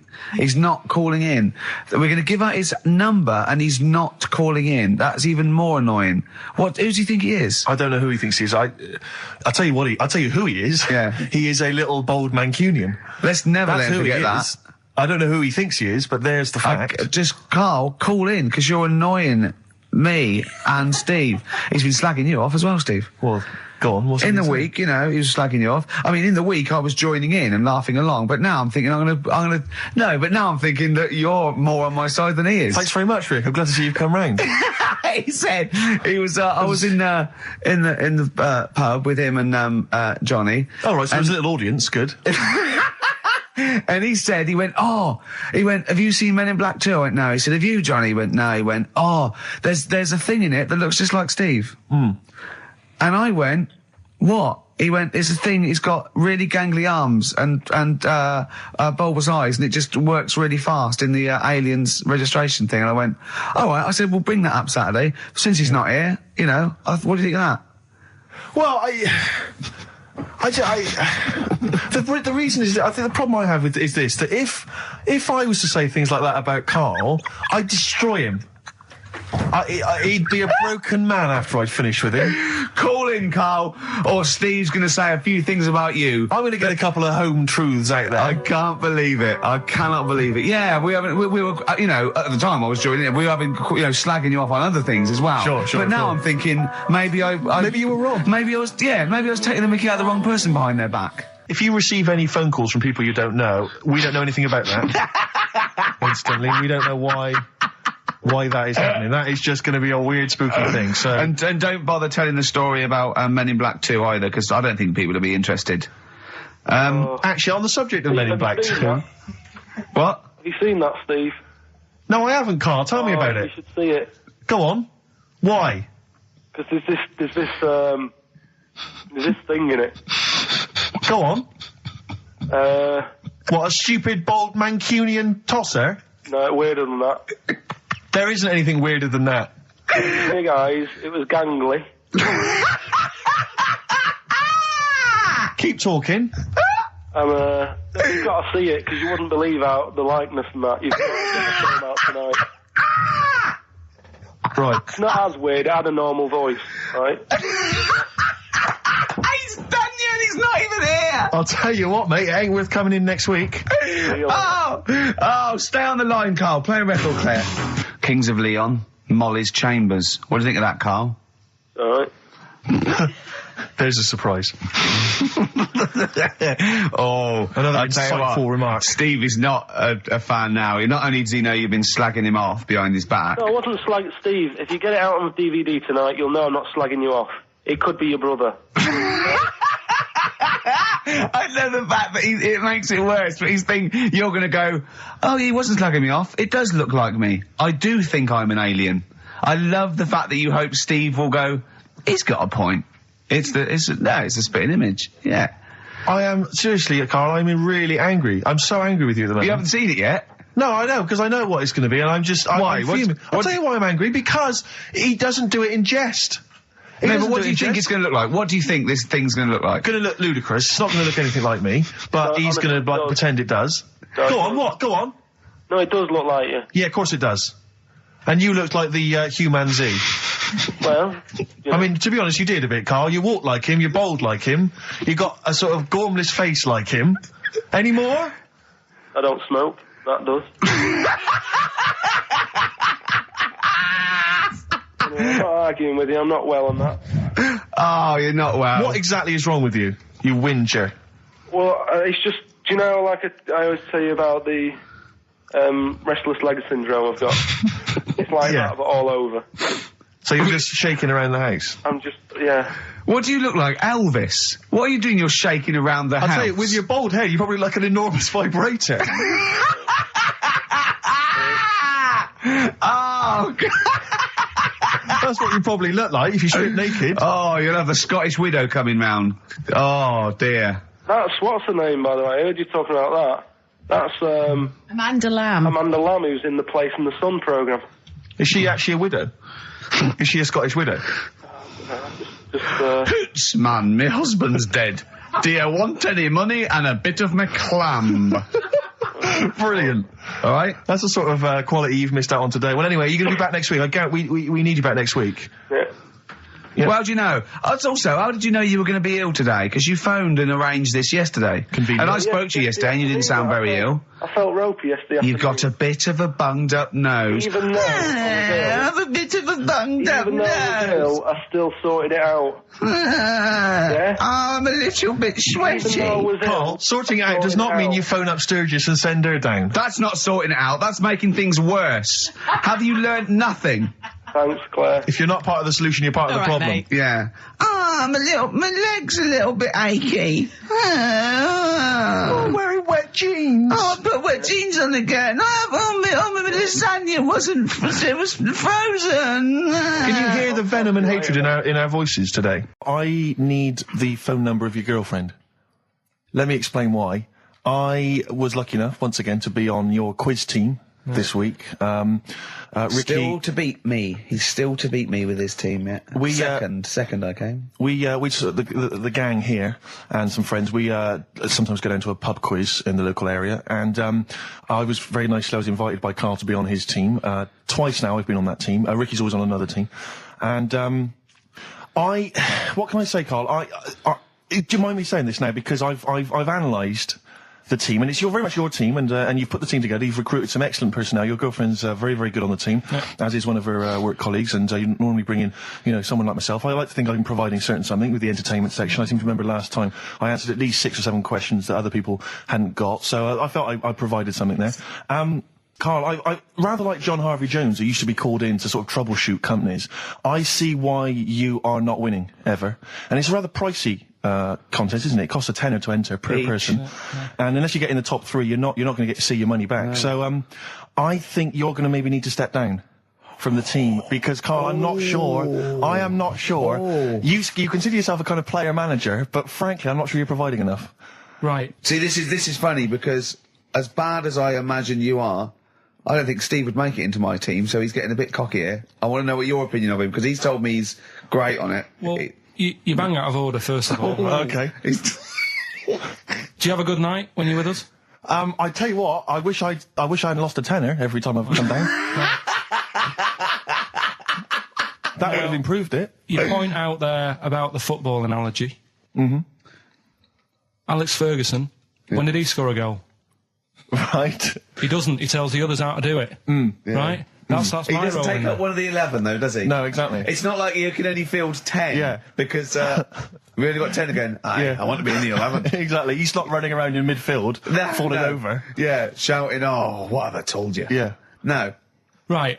I'll admit, And there's a limit of 5 players. We should explain that. That's the point. Yeah, there's only 5 players on the team. But it was pretty tricky on Tuesday, though, wasn't it? It was one of the tougher... Tell everyone the one question you got right. Something about... Well, tell us the answer. The 2 words you had to say to get the answer. Danny Minogue. Danny Minogue. That was what you provided, Danny Minogue. Is this valuable? Well, no, not really, because there was at least 2 of us who also knew the answer. Oh, well, we gave him. No, exactly. We gave it to Karl. We massaged his ego. I just feel Karl. Do you know what? I feel a bit bad now, because I just he had a crushed face. Then. Can I just tell you right now? He just can't believe this. Can I just tell you right now? I think the problem is this. I think there's that precious 5th position that is not being filled at the moment, I think, consistently enough by a decent player, right? You've got a solid team. I'm thinking if you want to remain on the team, you are going to have to pull your finger out and find a 5th member that is going to provide, and I'll tell you where the weaknesses are. I can tell you right now, mate. The weaknesses are natural history and science. Something which Ricky Gervais is scoring on week in, week out on his team. There is a few. Now, if he was available for a transfer, we could be fine. But we've got to find someone to fill in that space. Otherwise, I'm either going to quit, or you're going to have to step down. Because I don't think I can be on a team where there is these obvious deficiencies. There are visible deficiencies. And, you know, the £10. That's £10. I'm not made of money. That's once a month. I've seen him depressed for 2 hours when he lost £20 at a casino after 5 hours playing. Don't bring that back. Don't bring up that again. Yeah. That story. He doesn't like wasting money, Karl. You know that. What do you think? What's the solution? We've got to think proactively now. We've got to sort this out. See, there's always other things going on in my mind when I'm in that pub quiz. For me, it's just a little bit of fun. Sure. It's a night out. Do you know what I mean? Suzanne enjoys it. Yeah. Bit of a get-together. We have a chat beforehand. Yeah. We have a bit of fun. But there was other things on my mind. What were you Carl, thinking? I could do that here. I don't have to lose a tenner. Wait, what were you thinking during the quiz then? Well, what it was, right, just before the quiz started, I had to go to the toilet, right, because the rule is, right, people who don't go to it, once it starts, phones off, no more can't leave toilet. the room, They take it dead serious, don't they, right? Yeah. So, I went to the toilet. Now, I'm not being out of order here, it just got me thinking, right? I went to the toilet, the gay fella in there, right? There was a gay fella in there. Gay fella in the toilet. Now, How could you tell? How did you know? just typical, everything about it, right? Everything about it, right, yeah. Oh. What, large handlebar moustache, leather cap. Butt plugs, amyl nitrate. Could I just say that these views do not reflect the views of the management of XFM or me and Steve. Or Go on, most Carl. of the people in this country. Go on, Carl. What's your problem? Yeah, but this is what I'm worried about, really. But this is why I only got Danny Minogue right. Right? Because this was floating around my mind. Went She's to a the big toilet. gay icon, Now, isn't she? go into the toilet. They have like men's cubicle and they have women's cubicle. Yeah. Now, without sounding out of order, is it wrong for me to think gay men should have their own little cubicle? Call in. They should have their own... Well, not cubicle, you mean an actual toilet, I suppose. When I was at the urinal, Yeah. normally, there's a fella there and then you go, all right. And there's no pressure. But I couldn't go. I was thinking, should I wait? If I go into the toilet, it'll look obvious. Yeah. I had loads of pressure and But this was what were going you on. worried about? So sorry. What were I'm you so concerned sorry, about? viewers. I'm so Well, sorry. it's like, right, listen, when I was a kid, right, and it's all right for you to go into women's toilets when you're a kid, it's like, oh, it's a bit cute, right, as long as you're not, like, over 15 or something, right? Right. But when I was a kid, I went into a toilet, and women, when they use their little cubicles, they don't shut the door. Some of them just sit down on the toilet, Yeah. right, and you see everything. And, no, seriously, that's probably one of the first times I saw, like, a woman. Yeah. That, right, and my Auntie Nora when she was staying over. What happened with your Auntie Nora? She was, she's into wearing caftans. Into wearing what? You know, caftans. Oh, yeah. What are caftans? Big, bellowy sort of dresses. Right. And, yeah, I used to sit on the floor at home in front of the telly. Sure. She was on the chair behind. Yeah. She did a bit of a sort of a Sharon Stone scene. Oh, God. Yeah. Did you see it? There was no underwear. No. What age were you? What was it like? What age were It you? was like a ripped tennis ball. What? Right, we're off air. Hello, is there a fire? Oh. Hello. Did he have a moustache, the fireman? Yeah, do the jingle. We've come up with a new one, haven't we? The freak, say chic. Cheeky freak of the week. Right, well, couple of bits. I don't know which one to use as the main feature for this week. It's not good, is it? Well, there's been another one born. What? Little kid. Who on? 4 eyes. Insult. Just a guy who wears glasses. Come on. 4 eyes, 2 noses, 2 mouths. That's weird, isn't it? This bloke, did he also have 2 heads, 2 bodies? Sort of born sort of slightly separately? He wasn't stood next to a mirror. No, it's weird, that, isn't it? That's all you've got. is it? I love that. That's weird. How much of the doctor said that? Well, Mrs. Parks, kid's got 4 eyes and 2 noses. Weird, isn't it? Any clues? Any clues? So well, that's That's it. it. That's all the one. information. Well, I'll tell you what, No, but that again- shouldn't be the main one. Okay, No, I've answered but it. like I say, what's the idea of this feature? What do I say all the time? Don't know. I always say, think about it. Think about what that would be like. Okay. What? Giving birth to him? No. Being, I think it's a girl. Being like her. 2 mouths. 4 eyes. What would that be like? Mad, innit? I don't know what this feature is. I don't know what Where did you go on holiday? Sardinia. Good? Yeah, it's alright, yeah. Nice food and that. It's important, isn't it? Yeah. And nice beaches and what have you. Excellent. Always like a nice long beach to walk down. Yeah. But, so we're having a nice walk, right? You know how, nudists do me head in? Sure. Right. Not a problem though, is it? It's not like being scared of spiders where they might jump out under the kitchen sink at you. You know what I mean? It's not a big problem having your head done in by nudists. Yeah, but it just annoys me. It sort of ruins the day a little bit. Because it makes me feel uncomfortable. Right. Take your clothes off if you feel uncomfortable. It's much more relaxing. Yeah, but...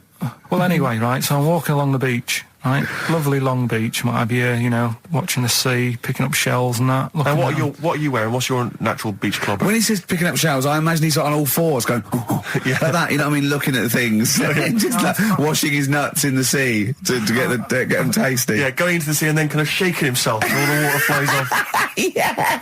I've just got, you know, flip-flops on, pair of shorts, and like a little light shirt. Sure. Mm. So anyway, walking along, and Suzanne goes, "Oh look," right? And there's this woman, German, I think, coming out of the... How can you tell she was German? Underarm hair? I'll get to it. Forget the underarm hair. She came out, it looked like she was smuggling seaweed. I'm gonna burst! I'm going to burst! Oh, God! And the funny thing is, right, she... Smuggling seaweed! Oh, God! She was a bit hairy down there, was she? Mental. I felt bad because I hadn't had a shave for 2 days, right? Looked at her, it was ridiculous. She might as well have kept her trunks on. It was just like she was wearing furry trunks, right? So anyway, so I'm walking along. Yeah, go on then. So Suzanne's like, "Oh, look," and I'm like, "Oh, not again," you know, because every time we go away, there always seems to be one of these. Is she by herself, this woman?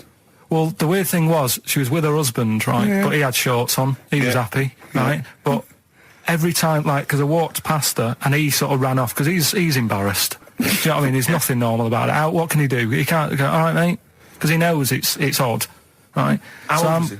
Sorry, how old was she? It's hard to tell when someone hasn't got clothes on. Sure. Do you know what I mean? They always look older, don't they, when they haven't got clothes on anyway. But I'd say she was about 40, 41. Okay, right. So I walked past, and the annoying thing is, she got there on a bike, right? No clothes on, little pair of boots next to the bike. So if you can wear boots, just pop some shorts on. You know what I mean? That takes more effort for me, putting boots on. So put the shorts on, right? So anyway, so the husband kept running off. I walked past, and I'm getting annoyed because I'm saying, "Well, we've got to walk past them again on the way back." I like the fact they're scuttling away when Carl walks past. Like when you lift up a bit of sort of iron sheeting in the woods and loads of mice run away. Yeah. It's like whenever Carl goes, that nudists run away. Yeah. Oh, right, okay. So we sort of come walking back and what have you, and you know, I have another look and what have you, and he runs off again. Why are you another look if it offends you so much? Oh, you might as well just have a look. You know what I mean? It's just putting it on show and what have you. But the interesting thing was, I just wondered whether the husband...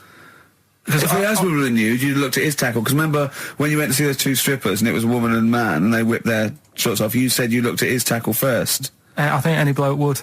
Wow. You would. You just check it out. It's natural, isn't it? You just go, "Oh, right." So it is normal or whatever. Because you don't know if... you know what I mean? You don't know if what you've got's right until you see someone else's. No, do you know what I mean? Yeah. But anyway, so, but he got us talking, because I was, then, as soon as I saw her, sort of, day's been ruined a bit, so I'm walking up the beach. It's been ruined! Walking up the beach with Suzanne going, "How does it happen? Do you know what I mean? Why do people do this? What fun are they getting out of it, and what have you?" And, I just was thinking, is there any chance that fella, right, didn't even know that she was a nudist until they went away? Do you know what I mean? Because I said to Suzanne, say if I met Suzanne, it's like we're getting on, yeah, everything's fine. Yeah. And then you go off on holiday and you go, "You haven't got much luggage." And she's like, no, it's fine, this is plenty. And I'm thinking, that's weird. And then we go down the beach and she whips her knickers off. I'd be annoyed, but there's nothing I could do. Do you know what I mean? Sure. So I'm just wondering whether that's what happened to this fella. Every time someone came walking up, he was like, "Oh, God, this is embarrassing." And he kept nipping off. Yeah. Let's play Educating Ricky. Right. Brilliant. Go. Right. Ding-a-ling-a-ling-a-ling-a-ling. Educating Ricky. Right, what are we going for then? Hanging the bacon, airy Chinese kid, alien gives man a beard. I think alien gives man a beard. I'd like to do that. Right, there's this fella, I think it happened in America. and he saw a bright light in the sky. And God, if you're bored. and he stood there. This is a true story, is it? Yeah, he stood there. Yes, of course it isn't, Steve. And he saw this bright light, and it came closer and closer, and it was a UFO, right? Yep. And he looked at it, and it disappeared, right? And he gets back in his car, He looks in the mirror. and he looks in the mirror. Yep. He's only got a beard. He hasn't.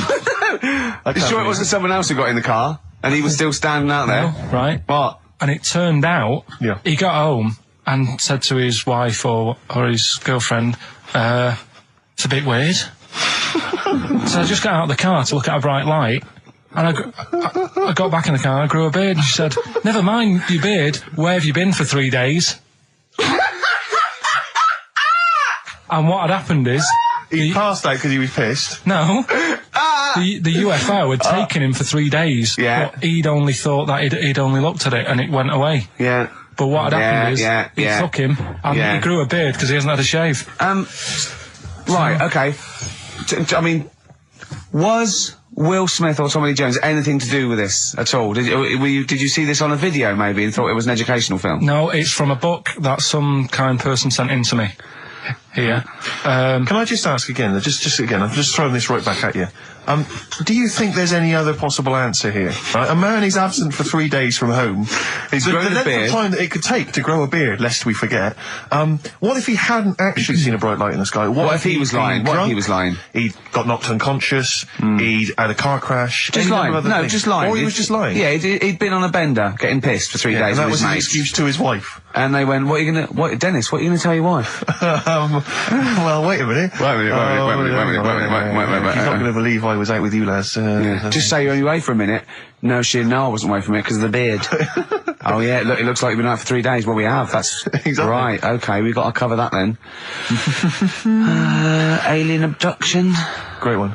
Okay, let's try that. Do you see? That's a little scenario there that could have been played out. So when you say educating Ricky, what have I learnt from this? Never listen to you again. That's all I've learnt so far. Never listen to you. Yeah, we'll add a little bit more in here, right? To Well, spice this no. up. What do you mean? Add a little bit more. We'll add a bit more to this. What I'm educating you about. Go on. Right? There's only a law in America that says if you touch a UFO, you're going to get done. Now, why would they make a rule? I don't know that. Do you know, like all their rules have a code? Carl, I genuinely do not know what you're talking about. Right? Do you know, like how here they might have? Do you know I what? have no idea. Right, Okay. Do you know, like over here? I'm listening to Capital and these headphones. I got Foxy on yesterday. Right, let's bin that.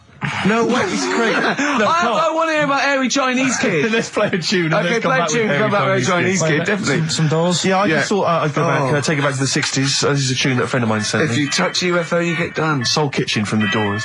Shambles today. This. David Bowie, Slow Burn.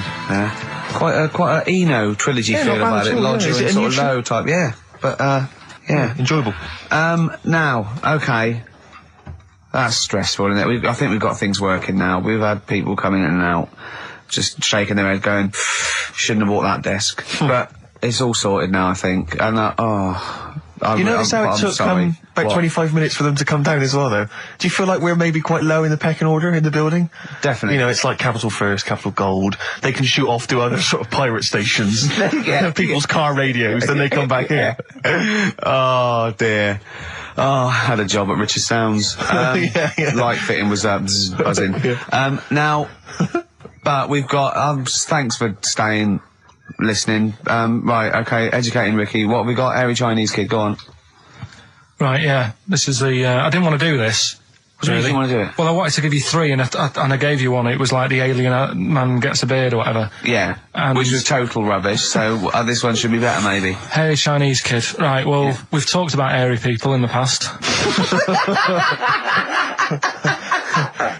True enough. Haven't we? Yeah. You know, the little kids who grew up in woods and hung around with wolves and that. Yeah, again, you're confusing it. Yeah, they're not, there were some people that were born very hirsute. They were not the people who were brought up with wolves. Yeah. You just put that together in your Homer Simpson type mind. Right, well, this is like a sort of close to that sort of story. But the weird thing is, right, Chinese people aren't that hairy. As a nation, No, seriously, that's a well-known fact. They don't have that much body hair and stuff. Okay. So this little kid who was born over there, he was like covered in stuff. Was he? And it was only his nose that wasn't hairy. The rest of his body was caked in hair, right? And his hair sort of What grew. sort of hair was it? Was Thick hair. No, what I mean is, was it sort of like a pony's mane, so he just looked like an Ewok? You know what I mean? Just like hanging down sort of straight, dark hair. In the picture, it looked like it grows from his eyebrow. It grows from his eyebrows quite thick, and then it just goes all the way over his head. You don't think it was just really long eyebrows that he'd done a comb over? No, it was all over his body. It had a picture of like his back and that. Yeah. And Had he styled it? Had he styled it at all? Did he have it in a quiff or? no, it was just hanging everywhere. all over him. Yeah. And they were like, you know, this is a bit weird happening in China, where we're not normally that airy. That was the scientist speaking there. And the local press and that were getting him down, calling him monkey boy and all this. Oh. And Thinking Chinese press. but the doctor, Yeah. Oh. They're cruel, aren't they? It's like those game shows. That's Japanese, isn't it? Yeah. That's what, yeah. and the doctor said, Was Carl talking through all that time while we were just like talking to each other then? Because I turned round and I still saw he was talking. So anyway, the local press came in to see the hairy boy, the monkey yeah, boy. and they were like being tight and taking the mickey out of him. And the doctor said, Showing him nuts. he's only airy. Said he's a healthy young kid.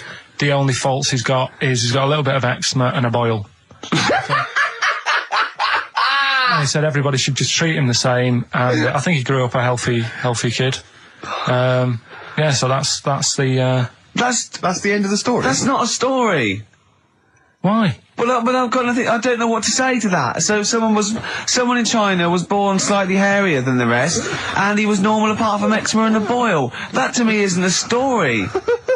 But if it is, I've got a million. I mean, it's sort of like bloke from Manchester went a bit bolder than the rest, got a job on radio.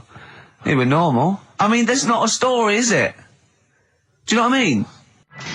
Dandy Warhols and Bohemian Like You on XFM 104.9. I'm Ricky Gervais, with me Steve Merchant and Karl Pilkington. Karl, what's the story then? Right, so what did you say you're going for? You've got your 3 titles, your 3 teasers. Well, I think I'm going to go for Don't Do That to It. You know it can't live without an edge. I'm looking forward to this.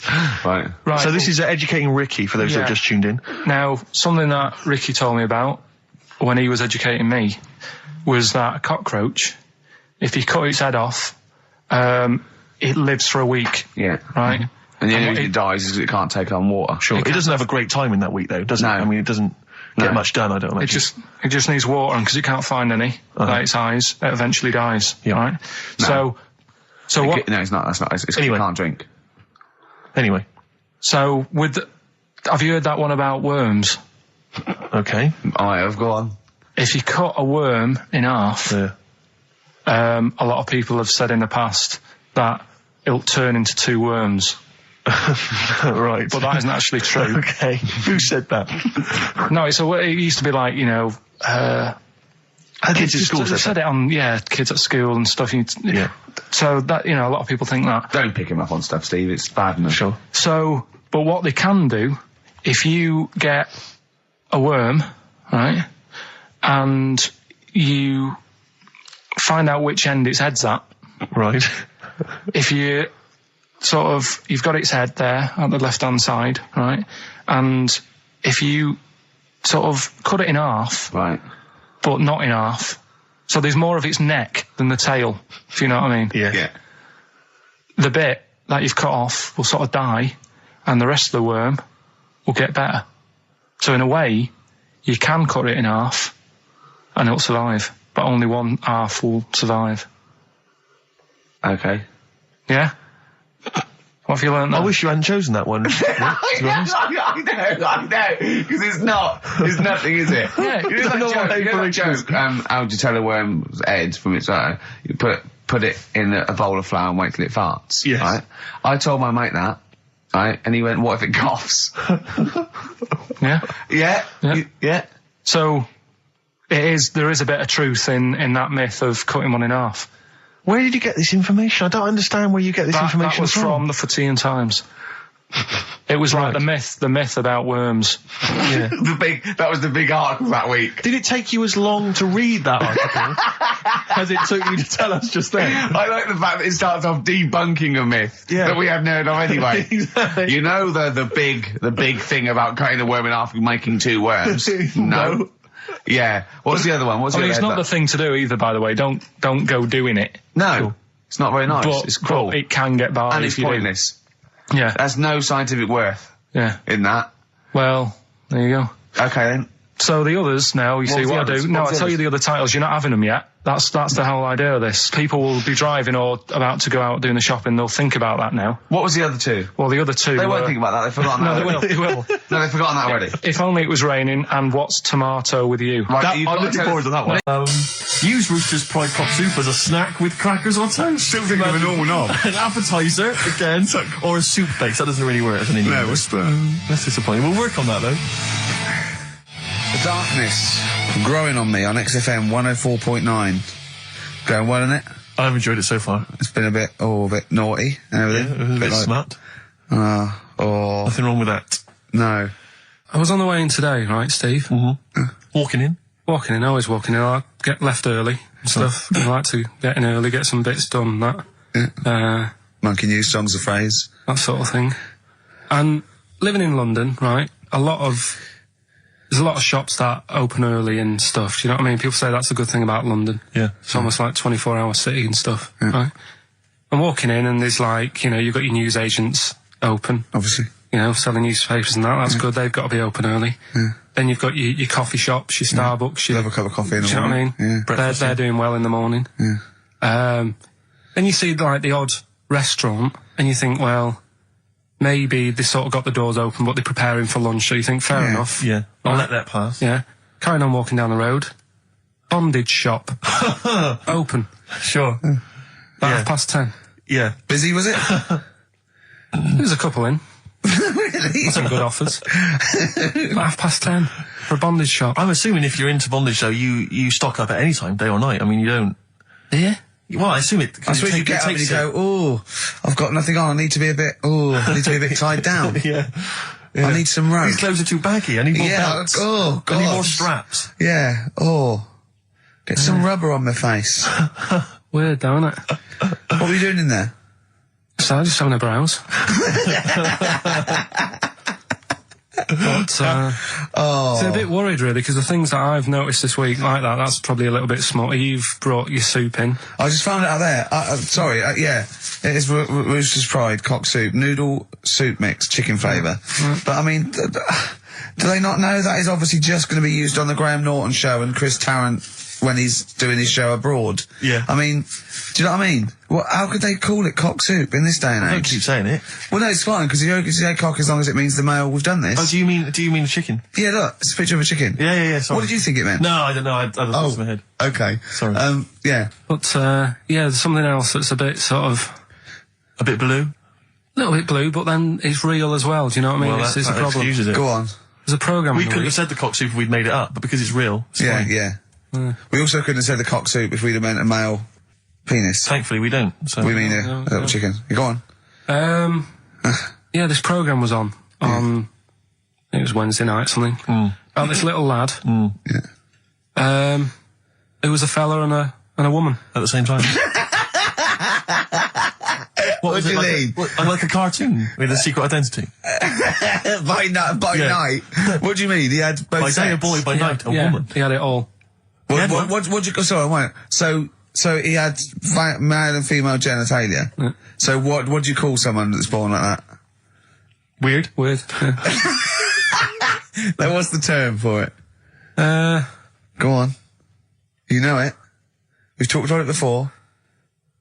Aphrodite. Really? So close. Hermaphrodite. Yeah, hermaphrodite. Yeah. That's weird, don't it? Yeah. And he had the ball, Yeah. and he had the... Well, what happened was he was born, right? Obviously. And the doctor said, there you go. Lovely little boy and girl. So the mum was like, what? So he said... No, I don't think the doctor was sarcastic. Yeah, what? I don't think the doctor was sort of dissing them. Yeah. There you go. What do you mean, doctor? I'm gonna have a look. There's the cock, there's the minge. All right, see you later. What are you gonna call it? But doctor, what do you mean? Have a look. He wasn't sarcastic. He didn't give Doctor, clues. tell me what you mean. Give me a straight answer. He probably went, oh shit, she's got a cock. He didn't go... He wasn't sarky to the parents. No, Anyway. but I'm just getting across. Do you know what I mean? I always had a little bit just to... Yeah, I know you do. Yeah. You should be a news. newsreader. Be brilliant. So there's a little kid lying there. Yeah. And the mum says, you know, what am I going to do then? So the doctor, I mean, I'm condensing this. It was like an hour long. Sure. Yeah. Yeah. So he says, she said, what will I do? And the doctor said, well, he's not sort of well hung. Right. Oh, So he's not sort of well on. This doctor has been, I assume, has been struck off since for saying these things. It was a real doctor. It wasn't Dr. Fox. Yeah. Right, go on. So the doctor said, so I recommend that we make it a woman. Right. Right? So they sort of do a little bit of... Jiggery pokery. Yeah, a little bit of work. And I don't think that's true, Carl. No, it is. It was on the programme. But I think they can tell really what they were meant to be from their chromosomes, can't they? They can tell whether they're X, Y, Y, or Yeah, X. not just... It's not It's very just- well hung. No, I Yeah. tell you what, because back then, when this was going Yeah, on, no, right, I'm just thinking they might not have had the doctors then thought if you had a kid, right, and you thought, it's a bit ugly, maybe it'll have a better life if it was a fella. If it was a girl and it's a bit ugly and you think it's going to get hard time. Right, don't talk shite. What? What? That a doctor would go, right, you've had a young girl, I'll tell you what, she's a pig, let's pop a cock on her. Don't No, talk I'm not saying, shite. I'm not saying that. What I'm saying is, say if you have like I say, a girl, I just think it's harder if a girl's ugly and Yeah. she's growing up, she Yeah. has a harder time. Yeah. Don't you agree with that? If Possibly, but you don't change someone when they... No, yeah. You don't change their gender No, because but they're I'm a just bit of a saying minger. what I'm saying is the Elephant Man would have had a harder time if it was Elephant Woman. Is what I'm saying. But listen to me, listen. What the doctor was saying is, if you get a baby before it's 2, Yeah. back then they thought you could sort of say, well, instead of giving it a go-kart, give it dolls to play with. Right, back when? What are we talking about? The Middle Ages? We put a song on, come back to this. Yeah, it's Bruce Springsteen, Atlantic City. Bruce Springsteen, Atlantic City, on XFM 104.9. Okay, look, have another go, Carl. What were you saying? As an hermaphrodite, yeah, he was born both sets. The doctor said he's not well hung. Let's lose that. Let's get rid of that. Let's make it into a woman. girl. Okay. I'm with you so far. Go on then. So, anyway, gets away with it a little bit in the early years. Right. Starts going to school, gets away with it a little bit, Sure. right? But then, do you know when you get to that age and your head goes all funny? Like when you're a teenager and you sort of, I don't know, your skull goes...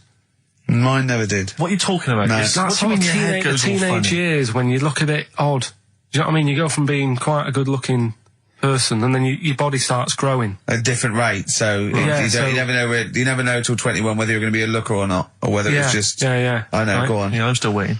So, Your head grew outwards at exactly the same rate, didn't it? That's why it's Your spherical. head grew faster than your hair. He's got a lovely head of hair, but Exactly. just below the skull. Yeah. He's got a little afro in there, Yeah. but it just couldn't get through the follicles. It couldn't catch up the skull. Expanding. Oh, bless him. Oh, come on, Baldy. but the thing is, right, so you see these pictures of the lad stroke woman Yeah. who's trying to be a woman at the age of 14, 15. Yeah. She's got one of them big heads, Right. like okay. a lad. Doesn't, she starts having a hard time. She doesn't want to play with the mates, with the dolls and all that. She's more into go-karting and that sort of thing. Gets to an older age, Yep. decides to go back. Is now sort of with a woman and having a life of a fella. But did did the doctor keep it for him in case he needed it? No, he's had one put on though. Has he? Where'd he get that from? Don't know, maybe that bondage shop. What do they do when they do that? Do they put on a... What do they do? Maybe someone could call in and tell us. If you're a woman and you have a... Do you want to speak to someone who's got that information? Yeah, I do want to know. What do If they you've use got it that to- information, I don't want to talk to Do them. they construct one? Do they construct it? From plasticine. Or do they whack on a dead one? What? What? Whack on a dead one? Yeah. What? What? That's not, it's not, what do you mean? No. When a woman has a knob put on, Yeah.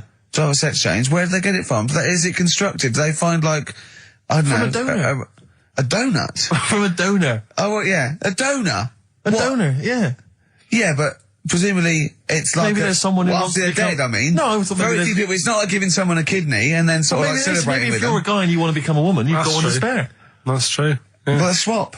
Yeah, just do a little swap, probably on the internet or something. Or Noel Edmonds.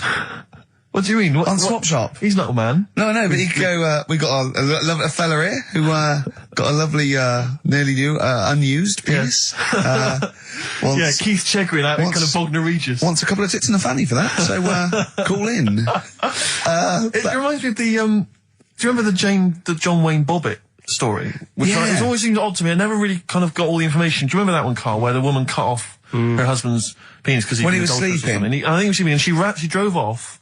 I think he woke up quite quickly. Yeah, that's so much better than the alarm clock, yeah. And she threw it off. She threw it out of the car into the woods. Yeah. And he went and found it. Yeah. But imagine if he'd got to the hospital and they'd sewn it back on, he'd gone, that's bigger than I remember. I'm not sure this is mine. How many of you cut us where we dumped all the knobs? We dumped all the knobs in there. Yeah. That was an extraordinary story. And then, bizarrely, he became a porn star. Yeah. Yeah. Very strange life that man's had. Well, it is a bit of a shock to the system, isn't it? Oh, cutting your knob off. I know. Do you remember that French bloke, the performance artist of 1910? Do you remember him? No. He, as a performance art, in a theatre, he cut his knob off to a crowd of people. Now, what? That's only a one-night trick, though, isn't it? Exactly. Yeah. But what if there had been a bang outside? They went encore. He went, oh! Yeah. Or they looked outside because a car backfired. He went, did you see that? I go, just cut the... Did you? Yeah.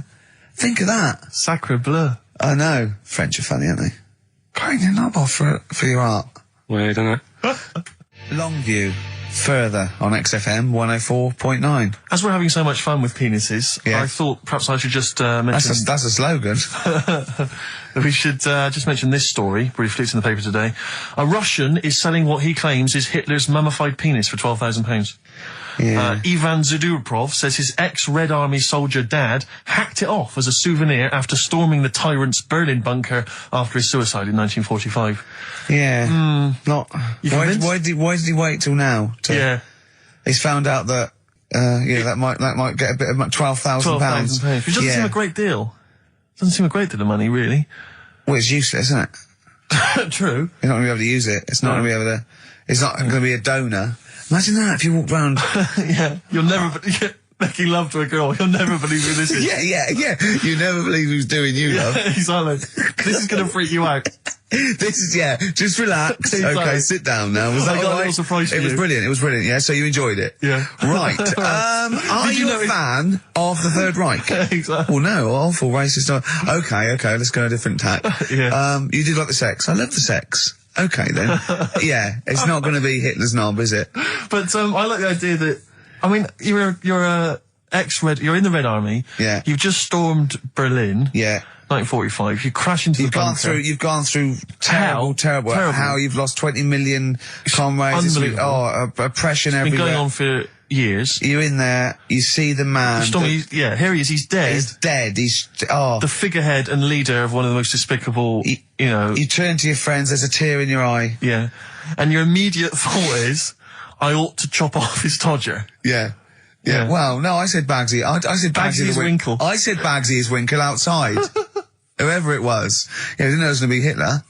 Brilliant. It's just, I can't, it just doesn't make sense. It's ludicrous. And I don't know how is he expecting to prove this? Because I want some proof. Well, I think that's why he said that. He probably started off with, I've got Hitler's face. And they went, brilliant. Oh, let's have a look at it. What do you mean let's have a look? Well, just check Hitler's face. Obviously I know what he looks like. Oh yeah. No, it's not. You know what no, it's not his face. What wouldn't you know what it looked like? Well, I mean, no one's ever seen his genitals.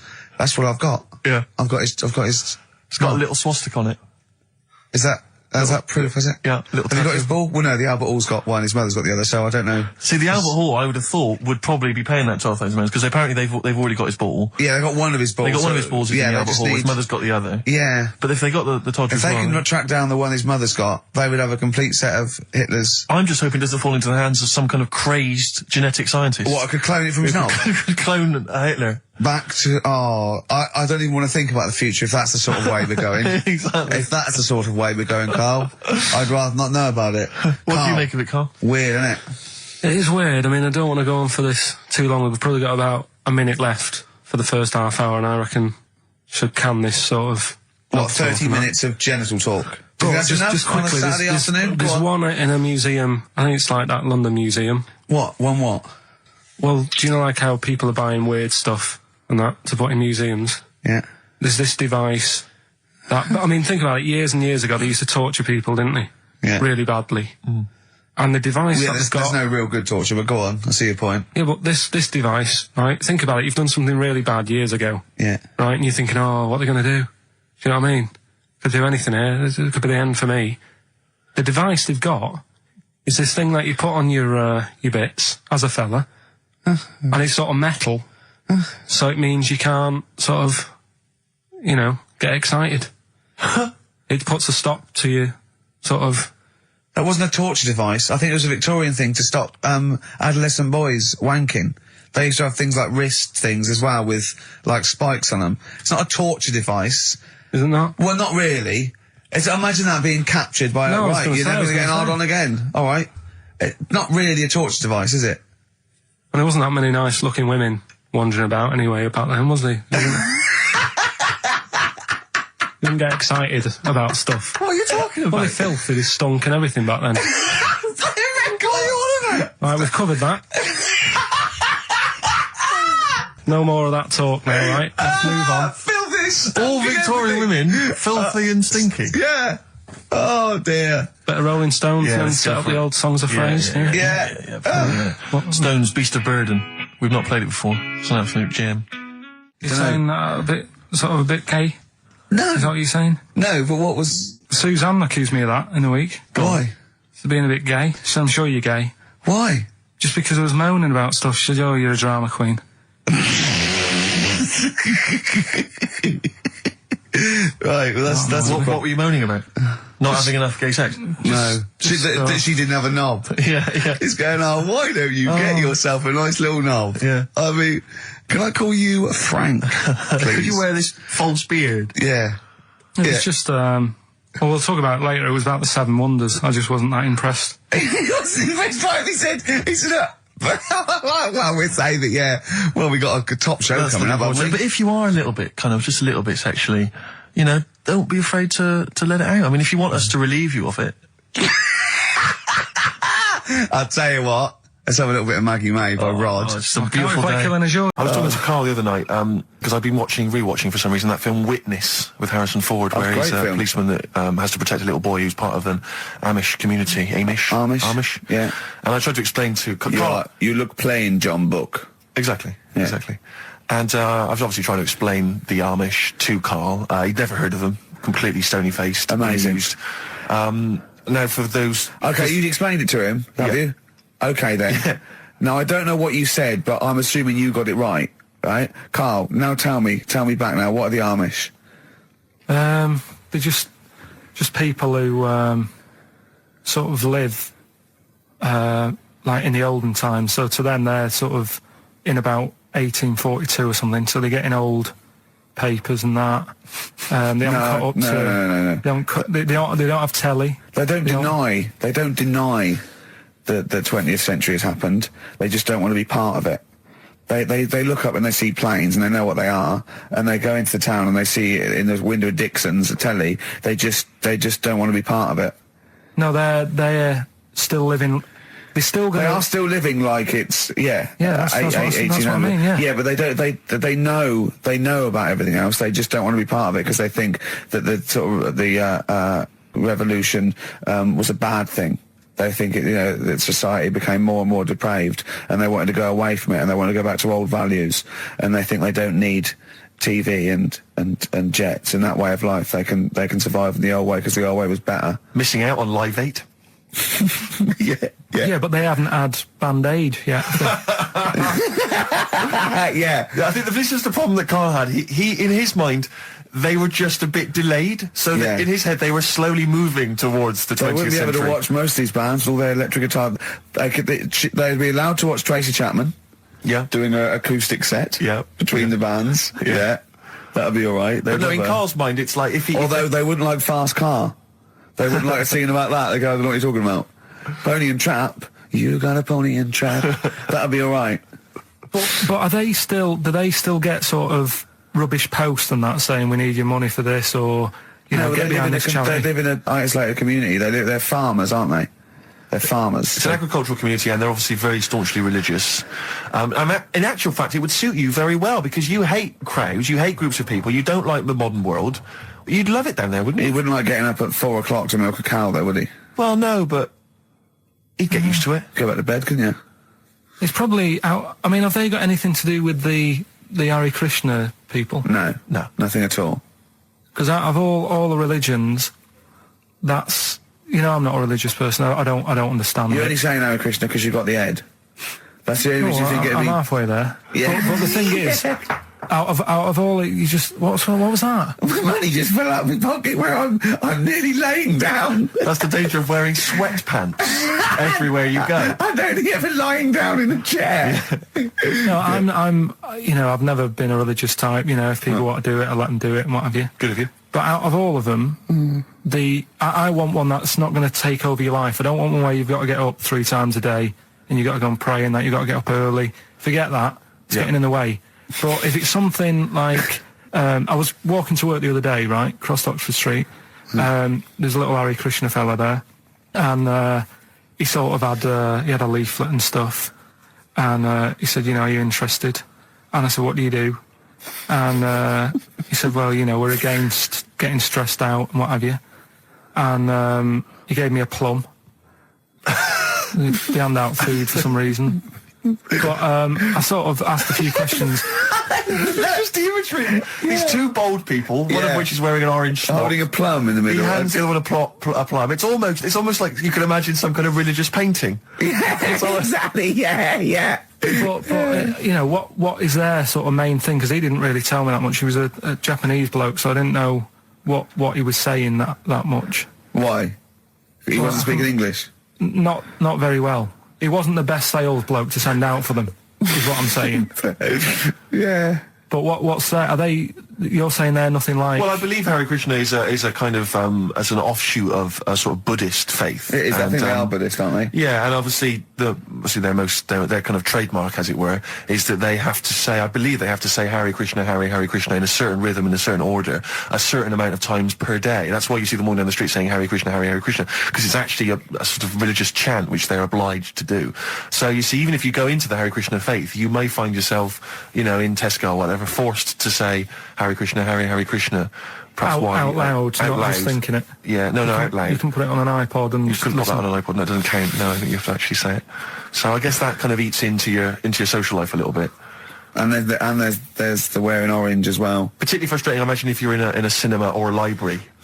A little bit awkward there, midway through. Or Star you Wars, live next door to a bloke called Hare Krishna, who constantly thinks you're calling him. Yeah, that probably. Yeah, so that's in this. I mean, I don't think we've quite done the Hare Krishna faith its full service there, but so interesting to you. I mean, you got handed a plum. You've been treated well by them. Yeah, well, but he couldn't tell. I just wanted to know how much time it would take up. What are the benefits? What can you do? What can I think the benefits are they probably don't get stressed out. They've probably got that sort of that zen, that chi-ness about them, where they try and interact and quite meditative. Yeah. Yeah. They've got some nice trainers as well, don't they, with their orange. What are you looking for then in a faith, Karl? You say what are the benefits? I mean, obviously Catholicism, you get the communion wine and bread, so... Yeah, but I can afford that. Right.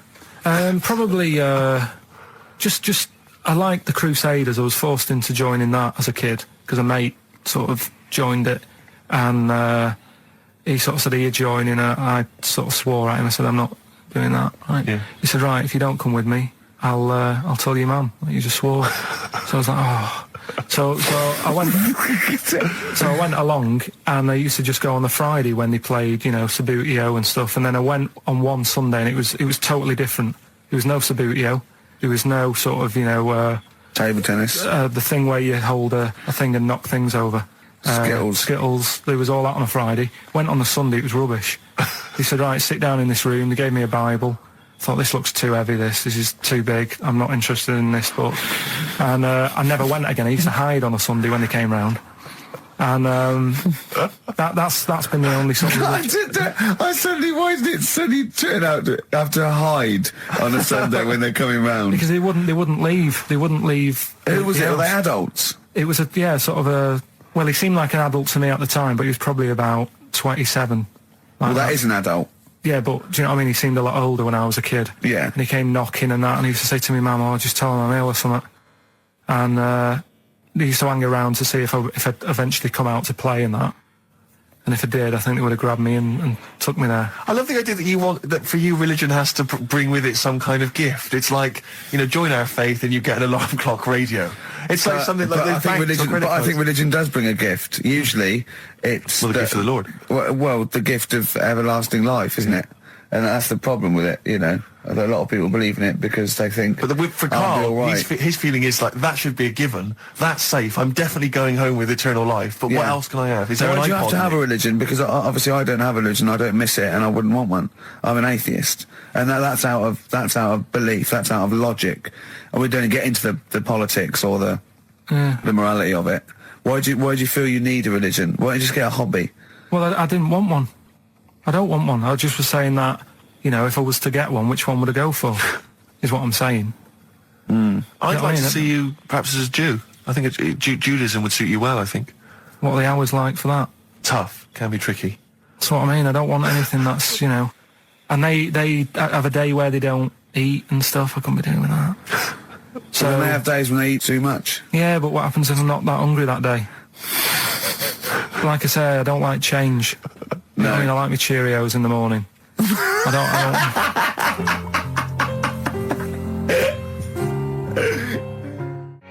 still have that other... You're listening to the best of, basically, Karl Pilkington. There's only one bird that has a penis.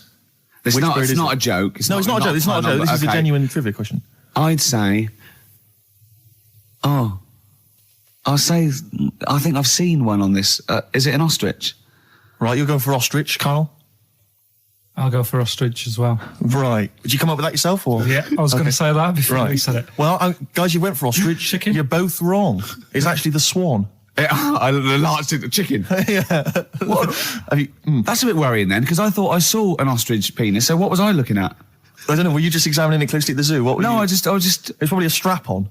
It was probably two lesser ostriches giving each other one. Exactly. And that's how that can influence people. Things like that. Dirty, filthy lesser ostriches can confuse a child if he's at the zoo and he doesn't know. A swan's got... That's really annoying. I'd never give a swan a knob. So it's the little puffiest of all birds, isn't it? Yeah. Oh, I'm protected by the queen. But I need a knob. If I had to give a knob to any bird, Good question. No, I wish I'd posed that myself. If you could give a knob to any bird, what would it be? Phone in. Vulture. Of course, a vulture. They need a big veiny bang stick. Yeah. What about yourself, Karl? If you could give a knob to any bird, and don't make it rude. Or if I could give a knob to any bird, what I'd make bird it do you suit it up? It's got to be a bird of prey or something like that, hasn't it? Cool. Just a robin, really. That would be amazing. That would be Christmas cards would be like... yeah, but it's a normal human-sized knob on the robin. That'd be great, wouldn't it? And the other thing annoying about this is ironic, right? Now, the male of all bird species they're called a cock. Yes. Right. But the only bird with a cock, right, is called a cob. Is that what a swan's called? Yeah, they're cob and pen. They're not cock and hen. That's annoying. And he isn't a cock, but he's got a cock. Yeah. Quick query there, Rick. Go on. When you said then cock, presumably you meant male bird the first time you said it. Yeah. The second time you said it, you said cock. Did you mean the penis? Well, you're showing off the whole farce of radio broadcasting. Because you're not really allowed to say cock. No, exactly, no. One cock would cause great offence. Yeah. The other cock's fine. Exactly. It's weird, isn't it? It is strange. It is strange. So, I mean, if I said now to you, oh, I like cocks. Yeah. Meaning birds. Yeah, that's that'd fine. be fine. Yeah. But if I meant penises, it would be a problem. If you like cocks and it was penis, Right. that would be... Carl, yeah. do you like cocks? Do you like cocks? No. Right. Okay, that's fine. I was asking if you like. No, I like, Yeah. Well, I'm a big fan of tits. the small birds that come down and peck at you. Yeah. Yeah, you like tits and cocks. There's nothing... Tits and cocks. There's nothing wrong with... There's nothing... Carl, don't worry. There's nothing wrong with saying tits and cocks. When I said tits, I meant the little birds. Yeah, And when I said cocks, I mean the big birds. Yeah. Do you know, when... Go on. No, it's just that... It's when you're talking about tits. Yeah. At the milk. Do you... I like the fact they flutter away when they hear the milkman coming. Oh, come on. So when... What? What are you talking about? No, when the milkman's coming, when he's walking up... Blair on XFM 104.9. I forget the name of that track, but it's good. Good song. Thanks very much. Oh, good song. Yeah. Oh, right. I just thought you were complimenting giving his opinion. Right, Yeah. go on. The what? Are we still on the air? Yeah. What are we doing? Merry Christmas. We got someone on the line. Oh, right. He's here. Who's that?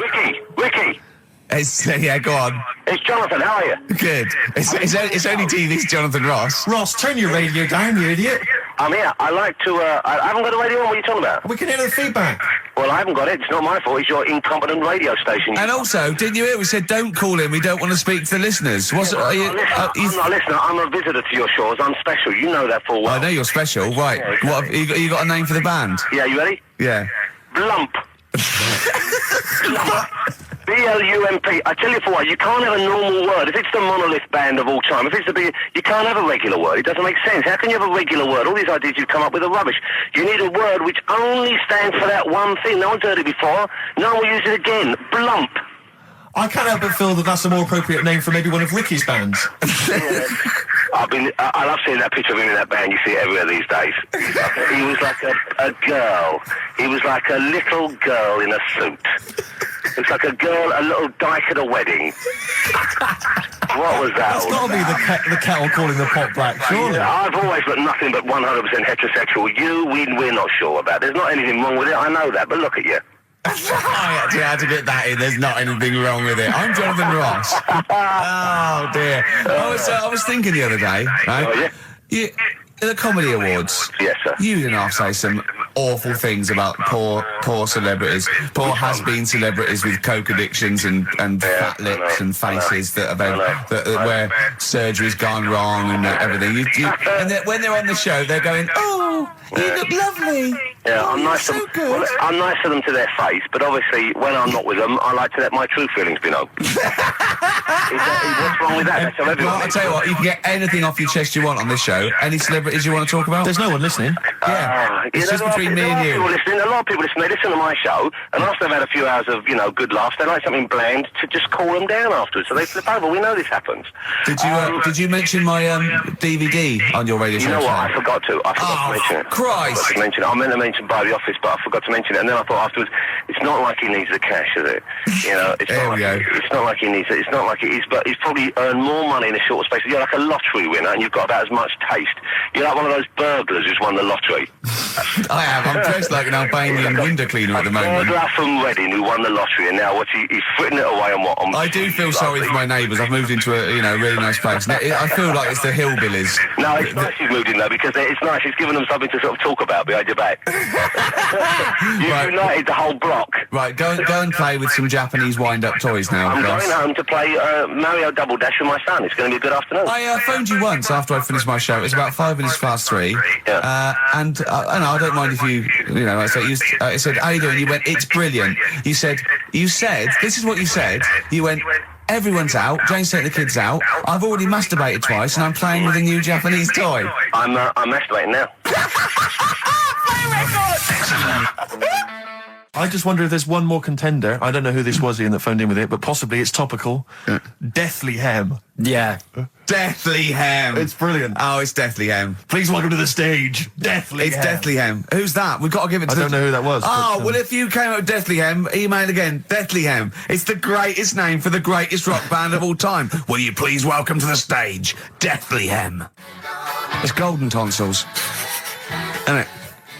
I went to, I was going to go see him once at the Camden Underworld about a year ago, and they had this sign up, right, saying that Graham Bonnet, who sung that song, had cancelled, right, and it said, God willing, he'll be performing tomorrow. And just in case you thought he'd cancelled because maybe no one bought any tickets, the doctor's certificate was beneath the cancellation sign. Brilliant. Well, we've sung that a couple of times drunk, haven't we, Ian? Oh, but, at the top of our voice. We have done it. It is the best ever. Yeah, it is. Ben has won whatever you're giving away. Yeah, Ben came up with Deathly Hem. Yeah, Deathly Hem. Yeah. I mean, if you are in a rock band, you're looking for a name, and you think you deserve that name, then, you know, write to us. We want to know that you're really heavy, and Ian Camford would officially hand over the deeds of the name Bethlehem.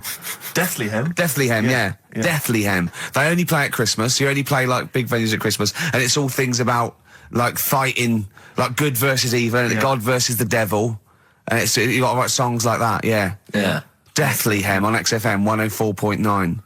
Perhaps that the debut should certainly be a concept album based on the Nativity play. Yeah, Nativity, yeah, that'd be just good. the whole kind of Old Testament in kind of rock form. Yeah. With, like, it'd be extraordinary. It's the battle for humanity. Yeah. It's called, Humanity Manatee, and it's a fight in the ocean of hell. Yes. Sure. Yeah. Sure. Yeah. I'd like to see a serpent. Maybe pictured There'd somewhere. be a serpent, in it. Track 4. Track 4. Yeah. I think we should give massive props and suitable regards to Ian Camford. He's come in, he's pressed the buttons. He stood in for an idiot brilliantly. He has stood in for the retarded. It's a shame that you've not displayed some of the usual incompetence that we've come to love and expect from Karl. It's a shame. Okay, well, you are the greatest DJ in the world, though. The way you sort of, like, drop press these buttons. But, you know, every time I've pressed a button off air, Ricky's been going, "Oh, what great DJ!" It's great. Because he ends it. It's just brilliant. I mean, we're lucky if we can talk with the mic on. That's the title, not talk over a record. Today we did some great links during the ads. Yeah. And, of course, Jonathan Ross masturbating live on air. Just looking back at some of the highlights of you this don't get that on Capital Gold, do you? Like Tony Blackburn getting a call from Fluff Freeman going, "All right, mate, I'm knocking one out." Yeah. Well, have a lovely Christmas. Have a bloody great Christmas. Have a bloody great Christmas. It's the best of next week. Yep. The best of the last few weeks with some tat, you know. Carl's put together. We're back in January. We're playing some of our favourite songs of the year. I'm looking forward to seeing Pilker's tan and pictures from his holiday. Covered in ash from the beach. Yeah.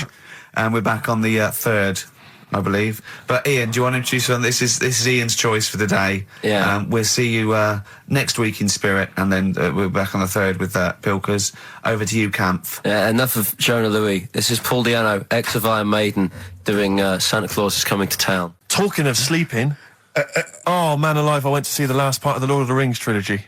Why? Well, it's like a family thing now. Every Christmas, my family and I have been going to see the Lord of the Rings, the next instalment. It's like a family thing. What will you do if they keep making them? Oh, I'd say I've wasted now about 10 hours of my life with that tripe. You can never get that back. I can never get that back. That's what Peter Jackson owes me. 10 hours now he owes me of my life. It is absolute drivel. Well, I know. We've said this before, I don't want to harp on again about it, but I cannot fathom why everyone is so excited and loves these films so much. Like you say, people review saying it's the best film ever. I think this is the greatest movie I'll ever see. And I don't... It's like they go, oh, but look at all the fight sequences. But Tolkien being up there in literature, like, you know what I mean? It's sort of like Shakespeare. Tolkien. No! Yeah. No. But what is it that he's writing about exactly? I don't know. Little midget fellas who can't get shoes. I mean, I've got big feet. I've got size 14. I can get shoes. Oh, God. Send off from mail order. I know, it is like, it's like, Harry Potter taken seriously. Yeah. But I know who's watching it. It's like these people who are watching it are obviously nerds, people who live in Forbidden Planet. They love it. They can't believe their luck. But that's the core audience, but it's obviously bigger than that. But then it's also people who can think they have a go, like menopausal women thinking, well, I'll write a book then. the Glomplin came into the cave. Exactly. Right? And they're sort of like 13-year-old sons who've never shown interest in anything except glue now writes Orc yeah, exactly. on his exercise book, and so they're loving it. It's like, it's sort of uniting, bringing people together. But at the end, right, I mean, it's taken them now like 9 hours to get from one part of Middle-earth to the end, to the other end, so they can destroy the ring, the evil ring. Did they do a line? Was it? I don't know what they Like these little Chinese fellas. And it's taken them 9 hours of their time and my life as well to get there. And at the end, they all say They goodbye. do it in real time. Why don't they edit it? I mean, that's what it felt like. It really, it can't have, it must have taken them less time, you know, within the sort of logic of the book to get there than it did for me to watch it. And at the end, they sort of say goodbye to each other and they all hug. So there's like, you know, there's little midget one, you know, Frida, saying goodbye to, you know, Bjorn. What are they Benny. called in the thing? Because are they PC in it? Are they called like midgets and dwarves? No, they're called hobbits. Oh, are they? Yeah. So we should call small people hobbits from now on. That's what they are, just to make it kind of topical, and they'll like that as well. Give them sort of, you know. So if you see a little, on the way home, if you saw a little midget fella, 4 foot midget fella, just say, "Excuse me, hobbit." Yeah. Okay, that's call fine him then. Frodo. Right, Frodo. He'd like it. He'd love it because everyone loves the Lord of the Rings. They love it. No, everyone loves the Lord of the Rings. In the end, if you ever get to the end, they all hug each other. They say, well, basically Frodo has to say goodbye to all his other little fellas, and so he's hugging them. I don't know how many of them there are, and he's hugging them, right? And it is the most interminable thing I've ever seen. It's like the music's playing. They look into each other's eyes. He hugs them. He hugs. They pull back. They look at each other again. That's like, we'll never see each other again. Then he hugs the next one, and I was just screaming. I was thinking, hug, just one big group hug. Yeah. Then we can get out of like it. an American football team. Exactly. Just go. Knock Not heads. each individual one. I mean, it's dragging on and on and on. And apparently on the DVD, there's like an extra sort of 20 minutes of extra footage of scenes he's cut out. Who's watching this tripe? Who cares? I don't know. I genuinely, have we lost some of our popularity by slagging off Lord of the Rings? I don't care. Screw them. If you love it, if you can't live without Lord of the Rings, screw you. I don't want you as a listener. I can't fathom it. Really, Rick, it's not like I'm trying to be wayward or controversial. I can't get my head around the popularity. But doesn't Harry Potter annoy you as well, though? Yeah, but at least it's kind of over in an hour and a half. Is it? I haven't seen it. I went to the toilet 3 times during the course of the film. Really? It's unbelievable. The woman sat next to me. Sexy stuff in it, was there? Some of those little pixies with the pointed ears. It just took me back to all, you know, Mr. Spock. Oh, all those glorious days. But, it really is just... I mean, have you seen any of them? You've not bothered? I've seen one, and it was long, and I thought it was nicely filmed, and I thought, well, okay, I'll just get through it. I even think, you know, it was just... a list of, and here come the orcs. Exactly. Right, okay, we see the orcs now. Yeah. But it's like people go, look at the amazing fight sequences, the amazing immense battles. And it's true, he's got thousands of actors and stuff on horses, brilliant. But I'm not impressed by good time management. No. Well done, he's got all those people together, he's orchestrated it, well done. But it's got to be more interesting. My friend summed it up. He said the Lord of the Rings films, they're like the film equivalent of an Enya song. Yeah. And that to me is exactly right. Lots of billowing dresses, slow musical moments. That's good. People riding majestically on horses. Enya. Constantly riding majestically everywhere. Dido's taken over from Enya in that. Well, I've got a confession to make. Go on. I like that latest Dido song. I'll play a song. I know. I thought I'd never... I don't know what to say. Let me explain something to you about Dido. Oh, God. Snow Patrol and Run. On XFM 104.9. Yeah, not bad at all, not bad at all. So everyone had a good Christmas though, yeah? Really? Carl, even though it was like a little bit Lanzagrotte, it was a nice Christmas. Yeah. What was the book you read, by the way? Someone just emailed in and wanted to know. What was the book you read? It was The Governor. The Governor? Yeah. Right, okay. Did you buy Susanna a gift in the end? Which you surprised her with on Christmas Day? Yeah, after that show that we did before Christmas. Yeah. I was walking home thinking, might as well treat her then. Yeah. Went and got her a necklace. Nice. Actually, she said she wanted a necklace, but I didn't know which one, but went and got one. Yeah. And she was happy with that. Yeah. That shut her up. yeah. But, yeah. And did she get you something? Did she get you a gift back? She did get me something, yeah. See, we knew she Of course would. she would. Yeah, but the thing is, right, she got me a little Game Boy Advance to take on holiday because she knows I get bored. Lovely. Right? So that was good, but I was like, hang on a minute. I know how much I spent. Oh, and I know how much these are, right? But I was clever, though. When I got to the airport, I bought to get me an extra, bought me an extra game for it. Yeah. Got the value. Of course. When you were growing up, did you wait to ask your mum for sweets right at the counter so the woman would embarrass her into getting you it? What, you mean just slip it in the basket? Well, no, just wait till there's some, a stranger watching before you ask for sweets. Mum, can I have a Kinder Egg? Did you sit in front of Suzanne when it got to Suzanne, can you get me something else? Because remember I spent more on that necklace than you did like Game Boy Advance. And the woman in Dixon's goes, oh, you better get him something else. She goes, oh, bloody hell, all right then. Nah. She did well, though. You know what I mean? She's done well to keep you, hasn't she? Oh, well. Because you're such a find. You're quite a catch. Yeah, she must wake up every morning and go, ooh, I am the luckiest girl in the world. Well, she told you that the other night. What? She said the other night how good it is living with me. Oh, yeah. I said to Suzanne, it must be great, because I only see him 2 hours a week, and I like to squeeze his little head. You can do that all day, every day. Does she ever squeeze your head? No. No? No. It's like that thing, though, isn't it? It's like when you work in a chocolate factory. You get sick of it, don't you? If it's there all the time. Yeah, she must think, well, I could squeeze that head any time I wanted. It's not worth it. I'll just, yeah. What about your Christmas? My dad, I'm wondering if you're turning into my dad, because he bought my mum a bracelet. He won't mind me talking about this, because he said you'll probably talk about this on the radio, and you're right, Dad, I am talking about it. He bought my mum a little gold bracelet, lovely gift. You know, it was a lovely thing. And she opened it, she loved it, and everyone thought, what a great gift, lovely gift. He wouldn't stop talking about it. He wouldn't stop talking about the gift he bought. He kept on grabbing my mum's arm and showing it to people. Look at that. Look at the gleam on that. The gleam! Steve, look at the shine on that. Look at the gleam there. Look at that. Gleam! And do you know what he said? He said, the great thing about that's pure gold. He went, it's an investment. That's an investment, there. It's gold, you know, it's always worth something gold. I love that when people get a gift and it goes, it's an investment. I love it. But what, not only does it sort of take away any of the romanticism of it, but it was the way he constantly was talking about how great a gift it was that he bought. I haven't heard the word gleam for 30 years. Look at the gleam on that. The gleam. Look at that, look at the sparkle on that. And look at that, and it looks like rope. That's what he kept saying, it looks like rope. It looks like gold rope. And he just can't. I heard it, he disappeared. We were opening gifts. He went disappear. I could hear him in the kitchen going, "Think about that's pure gold. That Elaine, that's pure gold." I might melt that down. Yeah, John, next door neighbour. John, look at that. Look at the shine on that. That's great. That's brilliant, though. But it doesn't sort of undermine the gift a bit if you keep on droning on about how great it is. If people enjoy giving, that's nice, isn't it? And you got to, you know, what did your mum say? She loved it. She couldn't get a word in edgeways. That's a step up from a jar of coffee, though, isn't it? It is a step up, yeah. That's good. Oh. What about yours? I didn't get my mum and dad anything this time. No, because I'm always treating them anyway. Whenever if they need a few quid, if I can help them. Well, you are the gift that keeps on giving, Carl. No, but don't just go giving anything just for the sake of it. You know what I mean? Wait for the time that's right, sort of thing. Just because it's Christmas. Because... yeah, I mean, there's no better time, is there, really? No, I just was going to say my mum and dad didn't get me anything, but they did. What'd they get? But, just some money. Mm. But, I'll get them something when the time's right. Do you know what I mean? They always need bits and pieces through the year, so... Yeah. I'll look after them. Sure. But, it was weird being away on Has anyone Christmas got caught onto the fact that, you know, they leave groceries in the telephone box near your dad yet? No, that's still going on. Is it? Going on, yeah. Oh, that's fantastic, isn't it? That is just fantastic. So when he needs a loaf of bread, pint of milk, just goes down. Does he ever give that as gifts?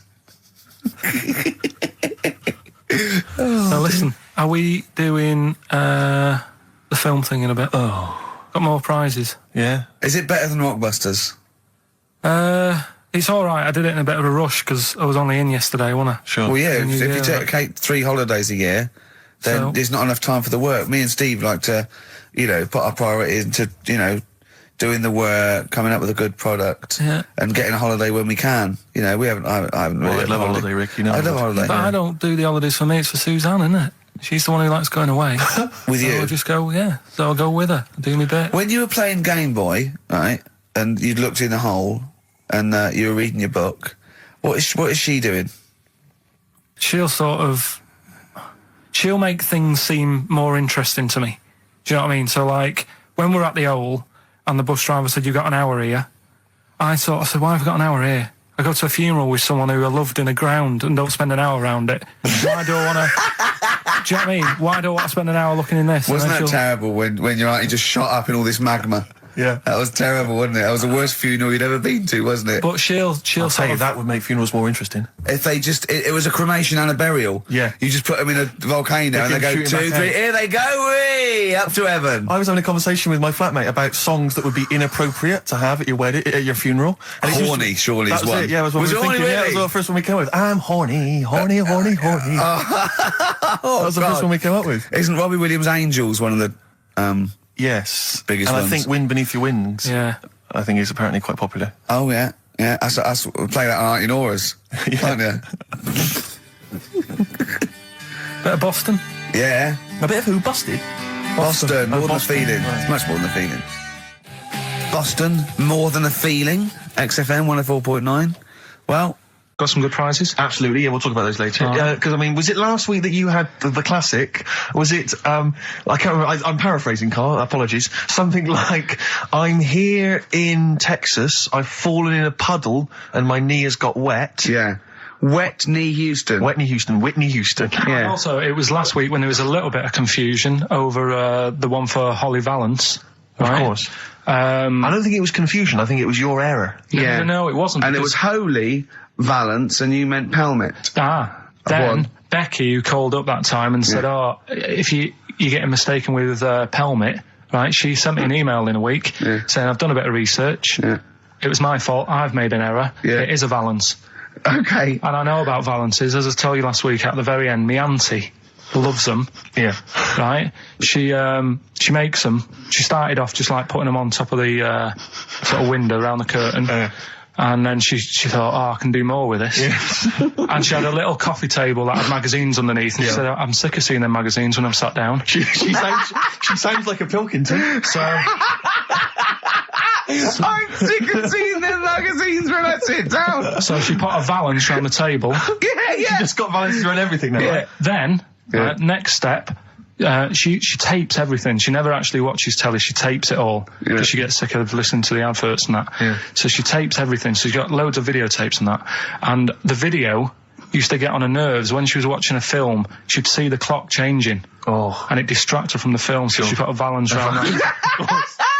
That's genius. Yeah. So, That is really... Or is it mental? Only Mrs. Einstein can tell I us. don't know. She's even made her little Jack Russell look like a hovercraft. Yeah. if you He's stand still, great. that's So it. everything's got a Valance. If you go round and you stand still for too long, the chances are you get a She'll put a Valance Valance around your on. head. Yeah. This is this is Auntie Who, Auntie Nora. and this is the one that farted for 5 minutes. She did. Lest our listeners forget. Lest we farted forget. for 5 minutes. Called his mum, saying I'm farting. 2 minutes into the fart. She said about 2.5 minutes in. Yeah. God. You said I'm about 2.5 minutes into Well, the my fart. mum said, how long's it been going on for? She said, well, it was about 2.5 minutes before I called you. Yeah. And then it went on for a further 2.5 minutes or something. And then it stopped. And, She couldn't time it because there was a Valance over the clock. Yeah, she Because it used to couldn't annoy time her when it, she was yeah. on the phone and you put her off seeing So the time. she was guessing it was 5 minutes. This was one consistent fart. yeah. I mean, it wasn't making a noise. It was just... Oh, it wasn't making a noise. Just gas. Right, endless gas. So, there you That's go. fantastic. Well, we started off with a new one, a little bit of Foo Fighters. We like new and old on this show, don't Indeed, we? we like to mix it up. I'd like to play the Smiths from their debut album, I Don't Owe You Anything. Red Hot Chili Peppers on XFM 104.9. I'm Ricky Gervais, with me Steve Merchant. Hello there. Karl Pilkington. All right. Don't be nervous. We might see a difference in Karl. He's a little bit shy. There's someone here from the BBC filming this, part of that celebrity boxing thing. The Fight, I think it's called, and they want to get a little clip of this, so we're going to let them film for a minute, and then they're going to go away. Is that all right, Karl? Yeah. He doesn't want to be on camera, do you? Do you? I think it ruins radio, doesn't it? Do you know Well, what I not mean? for the people listening, it doesn't. Yeah, but it does, because people are like, oh, he sounds like a bit of a looker. What, you? Yeah. And then they'll see it on the telly, and they'll go, God, yeah, his head is round. It is round, though, isn't it? So, Guess what? I got a call yesterday, you'll love this, Steve, from MTV. And, they were wondering if, they could screen test Karl. That's outrageous. I'm loving it. And I was going, yeah, and I said, yeah, it's fine. I'll come down with him, and I was saying, what about this and that, and they were loving it. I called him up and went, oh no. I went, why not? He went, well, I'm looking at my reflection now in the mirror. He said, I shouldn't be on the telly. What would you wear for your screen test, Karl? What kind of look would you try and cultivate? Because you've got to bear in mind that the audience out there, they don't know what you look like. So, would you be a snappy dresser like, say, Jonathan Ross, or would you go for your kind of street cash look? can't wear a suit. You can't wear a suit? Don't hold it well. So I'm thinking, I don't know, I'll probably wear my woolly hat, because that takes some years off me. It does. He looks about 10 with a woolly hat on. Yeah. Okay. And, Is it quite a cool woolly hat, or has it got a bobble? it's charcoal. I'd say it's in colour. Yeah, okay. And I'll probably wear me anorak. Right. Oh, he's going for the. He's going for glam. He's going for quite a glam look. Oh, no one else has dressed done for it. a jumble sale. Wow. Yeah. But I'm not that happy about it all, to be honest. Are you going to do it? You're not going to do it? Well, I'm sort of stuck in the middle, because throughout my life so far, I've never planned for anything, right? It's just always happened. Yeah. The time, you know what I mean, being in plays at school, never planned it, but when I did it, I went down the store. It was that sort of triumph, thing. yeah, we all remember that. So, As I remember, you did Little Donkey. did Little Donkey, yeah. And then later, someone was filming at the back. Was it your dad's mate? My dad's mate. Well, Yeah. And on the camcorder, he listened to it back, watched him playing it. His dad says, just off camera, what does he say? I don't want to say it because I'm in charge of the show and I'd be irresponsible. He looks like a right twat. So, And so he gets home, listening, watching that, and then here's his dad just off camera go, he looks like a right twat. yeah, all right, yeah. What are you worried about? Your dad saying that or the Can I word? just interject? Because I'm really worried about this idea of Karl being on MTV, because the problem is that, you know, let's be honest, Rick, I mean, we're getting by the skin of our teeth, aren't we, really? It's only Karl that's keeping this afloat. Yeah. And if he gets on MTV and the world sort of gets a sense of him and they understand him, and he won't be ours anymore, we won't be able to control him, it'll be out there, it'll be in the Well, that's the thing. No, that's the thing. That's the terrible thing, though, isn't it? It's like, Karl is my pet, but I realise I've got to release him into the wild. And, you know, because I love him, I know he's got to go free. Sure. But I want to... It's like Kez. Maybe someone will beat him to death and we won't have to worry. I'll have you on, though. I'll have you on as a guest. Yeah. Which gets me on to something we've got coming up today. Oh, yeah, he's got a new idea. Yeah. Right. Do you know, like, I've talked about ghosts, and we had that good discussion the other week walking to Piccadilly Circus Station, yeah, and I was telling you about ghosts, and you were saying, Karl, don't be an idiot, and all that. Spoke to a woman in the week, done a little interview with You've her. done a little interview? Done a little interview, 2 minutes or so, with a woman who's got ghosts in her house. So, I look forward to hearing that later. That sounds brilliant. coming up later. Well, I'm going to play a classic tune now. I've just gone straight for it. I've gone for the jugular. This is Ziggy Stardust by David Bowie. Oh yeah, the smooth indie sound of Richard Ashcroft. Science of Silence on XFM 104.9. I'm Ricky Gervais. Joining me is Steve Merchant and Karl Pilkington. It was an excellent link, that, Rick. Wow. Makes a lot of sense. Yeah. You just have your own toilet.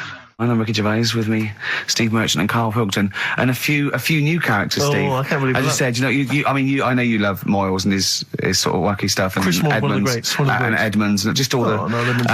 well, I'm going to go along the same sort of vein. I've got a couple of. Can I do a little? Can I show you one? I'm excited. Okay. Well, it always starts with a sort of doorbell. So it goes, ding dong. I go, oh no, hold on, Steve, hold on, Karl. Who's that at the door? Yeah. Hello. Oh, hello. Oh, look, it's Camp David, the right queer gay. Oh, hello. You look all gay today. Is that because it's nice weather? Oh, no, that's not what it means. Oh, have you got a girlfriend, Camp David, the right queer gay? No, but I've got a boyfriend. Oh, bye. Right. So there you go. We'll be hearing more from Camp David, the right queer gay, and Holy Fuck the funny little Chinaman. What? All right, Karl. Yeah. Is that your sort of humour? It might not be your sort of humour. You just should have run it past me before you did it. Yeah. What one are you worried about in particular? The not Camp David. Well, say his name. No. Say his name. Which one? Well, I don't know which one you mean. The Chinese fella. Well, I forget who that was. What was his name? I can't remember. Well, if you can't remember, it can't be that good, so we'll leave it. We won't do it again. Right? Oh, ding dong. Hang Who's on, that? who's this? Oh, hello. Oh, look, it's David Gray, the bent piano player. Oh. All right. I thought it was going to be Columbo. That would have been a joy. Ding dong. My wife loves you. No. Hello. Oh, I don't believe it. Look who's turned up, can't Karl. believe it. The weird thing is, Steve, right, that is like what I imagine Ricky's house being like when people are ringing the bell. Because they're all so different. It's got a little... He's obsessed with all my friends being slightly different to each other. I've never understood it. He goes, there's no thread. There's no thread to them. All my mates have got a thread running through them. I was in literally after they walk out of the home. Yeah. But what do you mean my friends all different? Well, that could be... It wouldn't surprise me if I was round there and the bell went, and I said, do you want me to get it? And he said, yeah, and I opened it, and it's, you know... What, holy fuck? Holy, yeah, he's at the door, right? And then I'd say he's busy, close the door, bell would go again, then you got the little gay fella David Gray. Yeah. And then, do you know what I mean? Yeah. Not really, no. Because he's met some of my friends and he looks at them in a weird way. I mean, some of them are weird. Years ago, husbands weren't allowed to sort of clout the wife with anything. What was it like in the past? I know, yeah. You couldn't clout your missus. With anything wider than your thumb. The stick had to be the same, no bigger than your thumb. I know, So so a big Robin bloke could do no damage if he went out with anyone. Yeah. Although his is wide, he's got a little thumb like a little knob, isn't it? It's like it's truncated, because it starts off normal. It looks like he's had his big toes put on his hands. Does he have to drink a pint with two hands? Yeah, yeah. And he's dropping stuff all the time. Can I just go back to the rule of thumb thing, though? The idea, what date was this? I'm not asking Carl, I'm looking at Ricky, because you're not going to have any idea, Carl. It's just going to be the past. Yeah. But I like the idea that... I think it's the same sort of day where, I don't know, you got hung for being homosexual and you could shoot a I just Welshman. love the idea that there's blokes beating their wives with shovels, logs of wood, and someone's gone, hang on a minute, everyone. Hold on, wait a minute. Let's have a look at your thumbs. What can we do? Wait a minute. We've got to have some kind of rule here. I'm all for beating your wife, but let's have some kind of rule. Let's give him a sporting chance, surely. He goes, well, I'll say, well, what about you can hit her with the width of your thumb? And the wife goes, make it the width of his knob. I go, no. He slaps her again. Yeah, yeah. Width of your thumb. All right. Better? Yeah. Ding dong. Oh, here you are. Oh, it's a fat fella with lipstick. Hello. You're giving away a lot of, I mean, that, you know, you're an enigma, Carl. I wouldn't give away your workings. I mean, because then everyone will be able to do it. And what you've got now is a gift that people can't really tap into. Do you know what I mean? See, that's what Lenny Henry and Chris Miles' mistake. See, I've sort of worked out how they do their comedy, and I'm doing it now. Sure. Do you see what I mean? Now that, you know, I'm doing it. I think the only way that people would start to be able to replicate a lot of what Carl does is if maybe they had a severe blow to the head, or they were diving and they came up to the surface too quickly. Ding dong. Oh, I'd like a severe blow. Oh, get lost, David. Oh, let's have some adverts, quick. So this week, we're very lucky to have with us Russian pop act Tattoo. Round of applause for them. Hello. Lovely to have them here. Tattoo. Now then, of course, there's been much controversy that your kind of lesbian shtick is just something to try and whip up some press attention. We are proper lesbians. We love Fanny more than cock. Okay, brilliant. And Tattoo, lovely to have you here. Thanks for coming. Yeah. Now then, you've got some live gigs, I understand, planned. Yeah. Duh. Okay. I can't help but notice that you sound, dare I say it, Tattoo, you don't sound so much Russian as German. No, we cannot do the accent properly. Okay. And, Tattoo, it's a joy to have you here. Thanks for coming down. And finally, your lesbians would, for instance, either myself or Carl be able to convert you from lesbian ways? We like the muff so much that the knob is no good for us. All right, well, thanks very much, Tattoo. Yeah, thanks, Tattoo. Thanks very much. Cheers. Yeah. Next week, share. Brilliant. So if you've got any guests, special guests you love us to interview, then let us know. Ricky.Gervais at XFM.co.uk. And what's the weekend? Play the jingle. Oh, chimpanzee that monkey news. Excellent. A particularly aggressive jingle this week. Wow. Yeah, looking forward to this monkey news. Carl. Right. Come on. So, what's the name? What? We've done... Sorry, what? Brilliant. We've done a lot of monkeys who, like, got involved in crime and stuff. Yeah. Right? We had, the one on the train station, nicking a bag. Yeah. We had the one who went into a bank. Who cares? Went into a bank. And walked out with the money and stuff. Yes. Right? Didn't happen either. Next. But the thing is, you never sort of found out what happened to them. If they sort of got worse, got more involved into crime this and monkey stuff. news update. That would be amazing. Brilliant. What they found out in India is, yeah, they've got a prison. It's just for monkeys. You mean wild animals? You mean a zoo? Yeah, a zoo or a kennel or something that where it's been gone mental or something. No, it's a prison. Yeah, prison. Is it? Does it have fraud cases? It's got. It's mainly sort of animals that are attacked things. Mainly violence, I bet. That's my that and theft. Say it again. Stuff. Theft. Say it again. Theft. Say it again. Robbing. No, let's go back to that word. We're going to keep doing it. We've got 6 minutes. You're going to say the word right before you go to Hastings. Well, you say it. Well, no, then you know how to say it. Well, all right, Robin. caught robbing. Say it again, though. So Who's anyway. robbing? Who's robbing? So, they've got this prison, right? This is extraordinary. Say it again. No, you're not going to say it? Oh, go on then. So they got a prison for them, right? And there's 11 of them in there, 11 monkeys. Right. That are in there for life. Because that's... I think there's one just got out on parole, right? No time off But of there's the 11, I'll give you the bit of paper because I thought this was... Weird. You thought it was a bit weird. Now, Carl, what are they in there for then? Because, I mean, they're in there for life, so I'm assuming it's murder, is it? Premeditated murder? They're not crime bosses, are they? They're not... Are they the prostitution and gambling? Are you sure they're not just the pawns and the head sort of like orangutans up a tree going, remember, you don't know me. You're on your own. If I go down, you're all coming with me. You take some of your gorillas down there and sort him out. Oh, the great banana robbery. It's not. I wonder if they get them. Right, go on then. Okay, let me see. Now, I don't know what source this is, as ever. Is it the back of a fag packet found in a toilet? Well, no, I mean, someone's clearly... If this is nonsense, then someone's clearly gone to a lot of effort, because it does open with the headline, Parole Unlikely for Inmates of Monkey Prison. Yeah. Officials say 11 inmates at India's only monkey jail. Officials? Now, what kind of people work at a monkey jail? Where do you work? It says officials say 11 inmates at India's only monkey jail are unlikely to ever be released.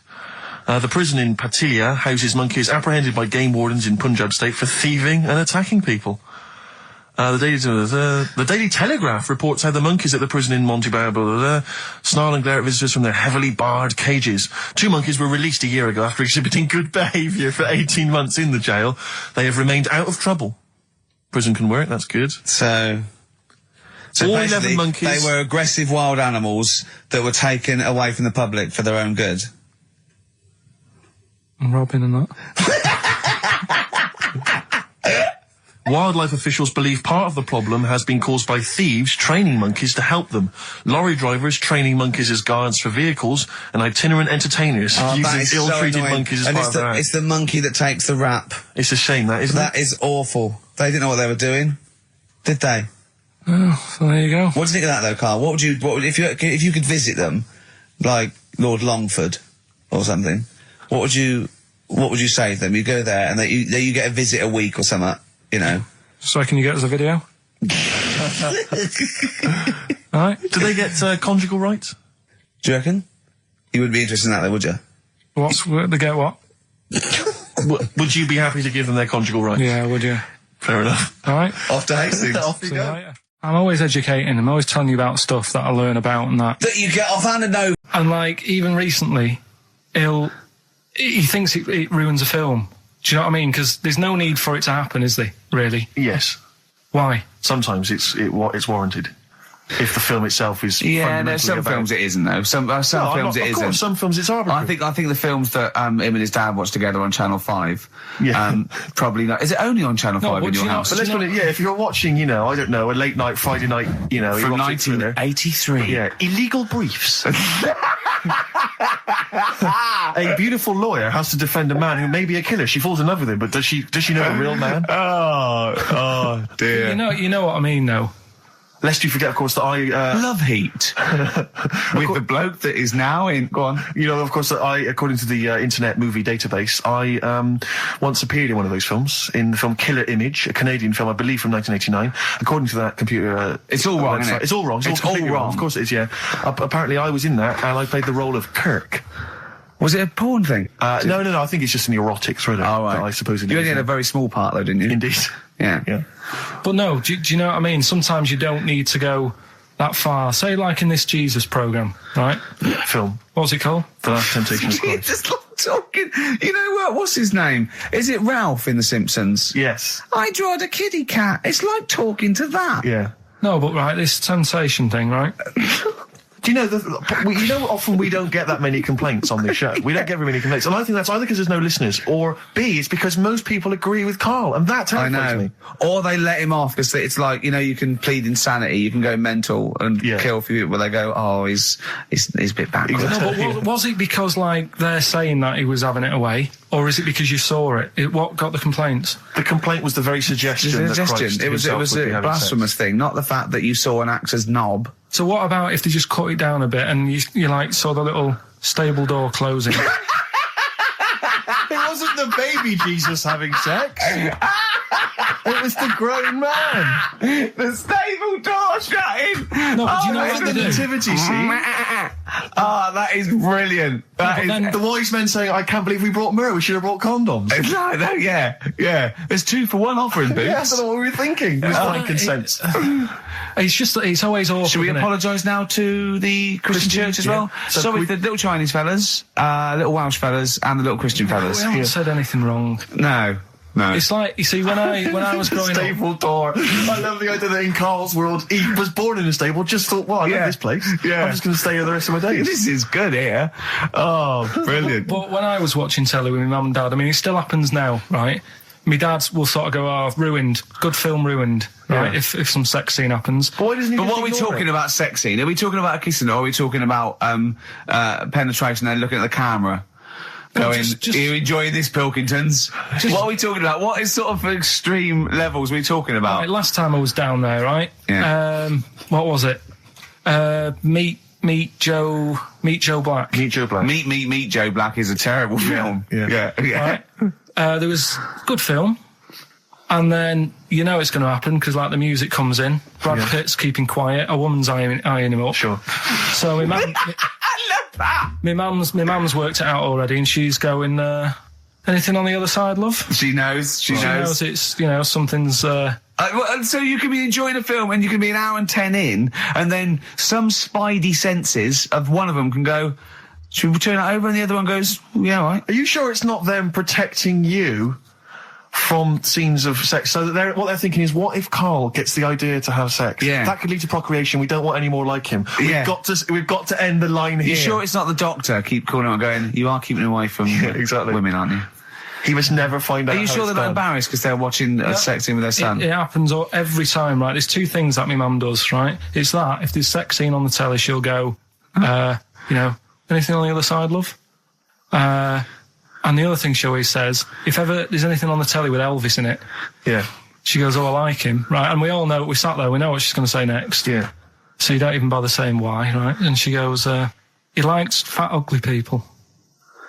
He what? He liked fat, ugly people. He didn't always go for, like, the good-looking fans in the crowd. What Elvis did? Yeah. Right. That was always the thing. And I'm sorry. No, hold on. I don't know what we're doing now with our lives, Steve. Wait a minute. Right. So your mum says 2 things, right? She either says... Is there anything else on the other side? Or, I like Elvis. There's a pause because you know what she's going to say next. She says, he liked fat, ugly people. How often does this occur? Well, because they've got, like, Sky, there's a lot of those channels on. They're like the music channels. So Elvis always comes on. There's either an Elvis film, there's, like, a classic hit by him on... And she'll go, I like Elvis, he liked fat, ugly people. And what do you mean he liked fat, ugly people? Is she a fat, ugly person? Because there's that special Vegas show, isn't he, where he's dancing about, right? And he's got loads of scarves around his neck. Towels. Yeah. And, like, he always hands them down to the fat, ugly ones. Right. And I always say it's because they're the fat, they've got a sweaty face because they can't, you know what I mean? I don't know what world they live in. I don't know how we've gone to this subject. What sort of world are you going when you're watching his face? And what do you mean fat, ugly ones? You mean they're in the front, they're sweating a lot because they're a bit chubby? So she thinks, is giving them a towel because it's he's really going, wipe your face, you're putting me off, you fat cow. Stop sweating near me. There's another one. What? So, hairy Chinese kids. Yeah. Jesus. We haven't slagged off hairy Chinese kids. We slagged off Chinese... We didn't slag anyone off. We just said they really haven't got a town as such, and they wear shoes. What did we say? Yeah, little wooden shoes. And what did I just don't know how we got onto Elvis and big fat ugly women. I don't know I don't know how we sidestepped from the Last Temptation of Christ. Did you see that fat Girls and Feeders program? Go on a minute. Eh? What's Tom Petty first? Oh, brilliant. It's a great song. Breakdown. How many Tom other Petty. radio shows have talked about Last Temptation of Christ, Chinatown, Fat Ugly Women? Yeah. In 60 minutes. Exactly. Incredible. Sony Award winning. I've always wanted a little owl on my desk. I'd like be doing work and there'd be a little owl there and I go, can you give me that pencil? And it just sort of goes over and gets me a pencil, goes, cheers, and it just watches me and it thinks I'm brilliant. Do you know what I mean? Not really, no. No? No, I've never had nurse to have any kind of animal sat on my desk. No, Carl? You'd like a little owl, wouldn't you? That helped you? No, I had a little magpie, didn't I? We've talked about that. Oh, he came down and started pecking your grifter, didn't he? Yeah. What was his name? Maggie. Sure. Brilliant. Inspired. And you took it to school and it didn't come back once, did it? Didn't come back. Didn't see it again. Oh, dear. Did it ever peck your head? Because you used to have hair, didn't you? Mm. Yeah. No, it did. It started getting a bit violent. Really? Yeah. But was it becoming sort of age when it's probably sexual frustration sort, you know, because I think magpies go for shiny objects, don't they? And you were probably sort of probably losing it a little bit then in the front, and so when the sun was out, there's a bit of a sheen on the front. They saw a glare and thought, I'll have that. Yeah. What is that? That's brilliant. Yeah. Or as it was sort of pecking away, it mistook it for a tree. Yeah, because of the noise. Because of the noise. Yeah, the hollow sound. Go on. Women wearing trousers and that, right? On the estate that I grew up in, on, right? There was a woman about 4 houses down, right? Rough. She's the one She was, or the estate? She was, right? Yeah. She's the one whose kid took a horse into her house. Yes. Right. Now, we won't go over that again. No. If you're a new listener, I think we're covered. I think they get That's the all you idea need to on, know. Right? Yeah. Now, she used to wear leggings. Yeah. No, they're a bad idea. They are a terrible idea. I agree with you there, Carl. If you're a lady of What the colour? normo persuasion... Were they pink? No, they were sort of black, but with all bits on them. Oh, right. Do you know what I mean? What, toast and Just horse bits. droppings? Yeah, go on, yeah. And she used to, she's quite a big woman. Sure. Pauline Quirk, I think Yeah, we described her as. Look like a light bulb, which It was is those bending kind of over in women that are leggings. attracted to leggings. Yeah, I know, yeah. They are drawn to them like a moth. Yeah. She used to wear them, and that's what I remember when I read this piece. She used to work on one of those sex line things. Right. Right, she used to do that. But what was she, an engineer? the weird thing with her was, she had big eyelids. Right. Go on. That were too big, and this is what I was thinking. What right? do you mean she had big eyelids? How big do eyelids have to be for you to go, they're big eyelids? What was she shoplifting with them? Would she come out of Dixon's with, like, radio stored in them? What do you mean she had No, big eyelids? It was another one of them popular things around our way. Do you know, like... What do you mean popular things? They think didn't people go, have they go, oh, I say, well, they're all the rage. Can I get some big eyelids, please? No. It was just like one of them things that people suffered with. Just big eyelids. They could hardly open their eyes. What do you mean? What do you mean? That's one of them popular things around where I grew up. People had big eyelids. They could hardly open their eyes. What does that mean? What sort of freak town were you born in? You had webbed feet people with big heads. You got women with big eyelids. What does big eyelids mean? Are you confusing her with the horse? Yeah. Did she have hooves? Look, what? Just too much skin. It was like the neck of a chicken. But on the eyes. Well, what's your point? Anyway, so there's this big eyelided woman with the And leggings. that's what I'm saying to you, though. That's... When I read that story with people with trousers, I went from that to into a that. woman who used to have big eyelids. I still at the point. But then, and also the other bloke who had the eyelid problem was a mate of mine. Right. His dad had it.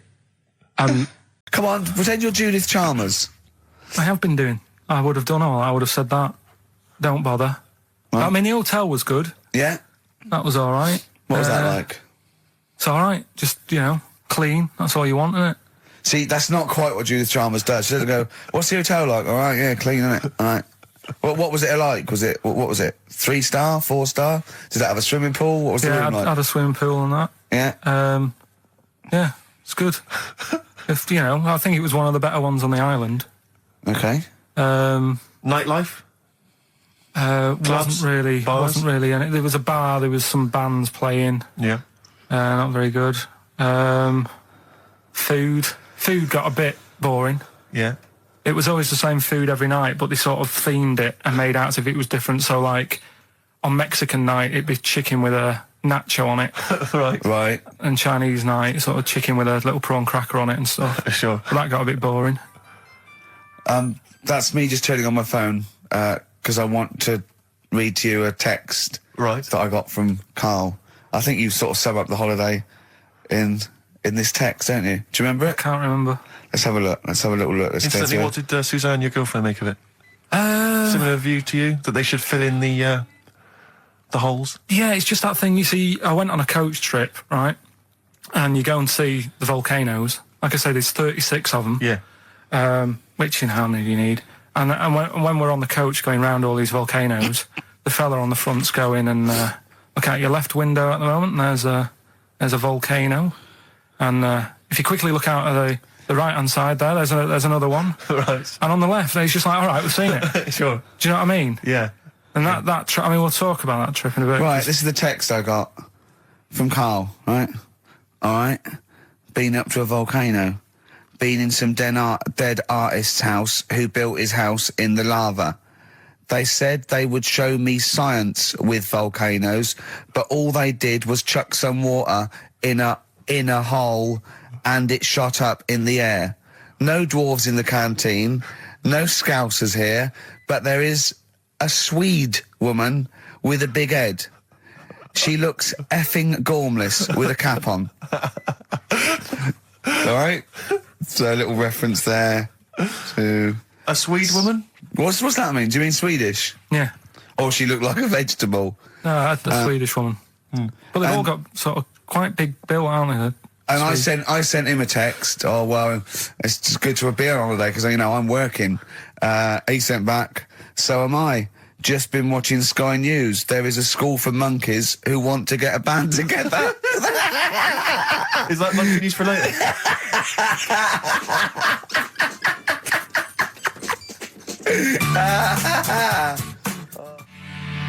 Oh My Corazon by Tim Burgess. I can't get enough of that. I love that chorus. On XFM 104.9. Ricky Gervais, Steve Merchant and little Karl Pilkington. But it was a nice holiday. Yeah, it's all right. It's just, I went there to relax and that. Exactly. Did a little bit of that. Trying to think of some new, features and stuff. Sure, always working. 3 holidays a year, Jesus. Oh, well, not really 3. Oh, jeez. It's all one big sort of like work thing to me and Steve. 2 holidays, isn't it? Work hard, you need the holidays. So, yeah, the things that annoyed me was like, you get bored sat around the pool after a couple of days. I'd read my book. Yeah. There wasn't much going on the Not even any crabs to throw sand at, was there? No crabs or anything. They wouldn't bother with Lanzarote, right? So decided to go on a little trip. That's when I saw the volcanoes and that, 36 of them.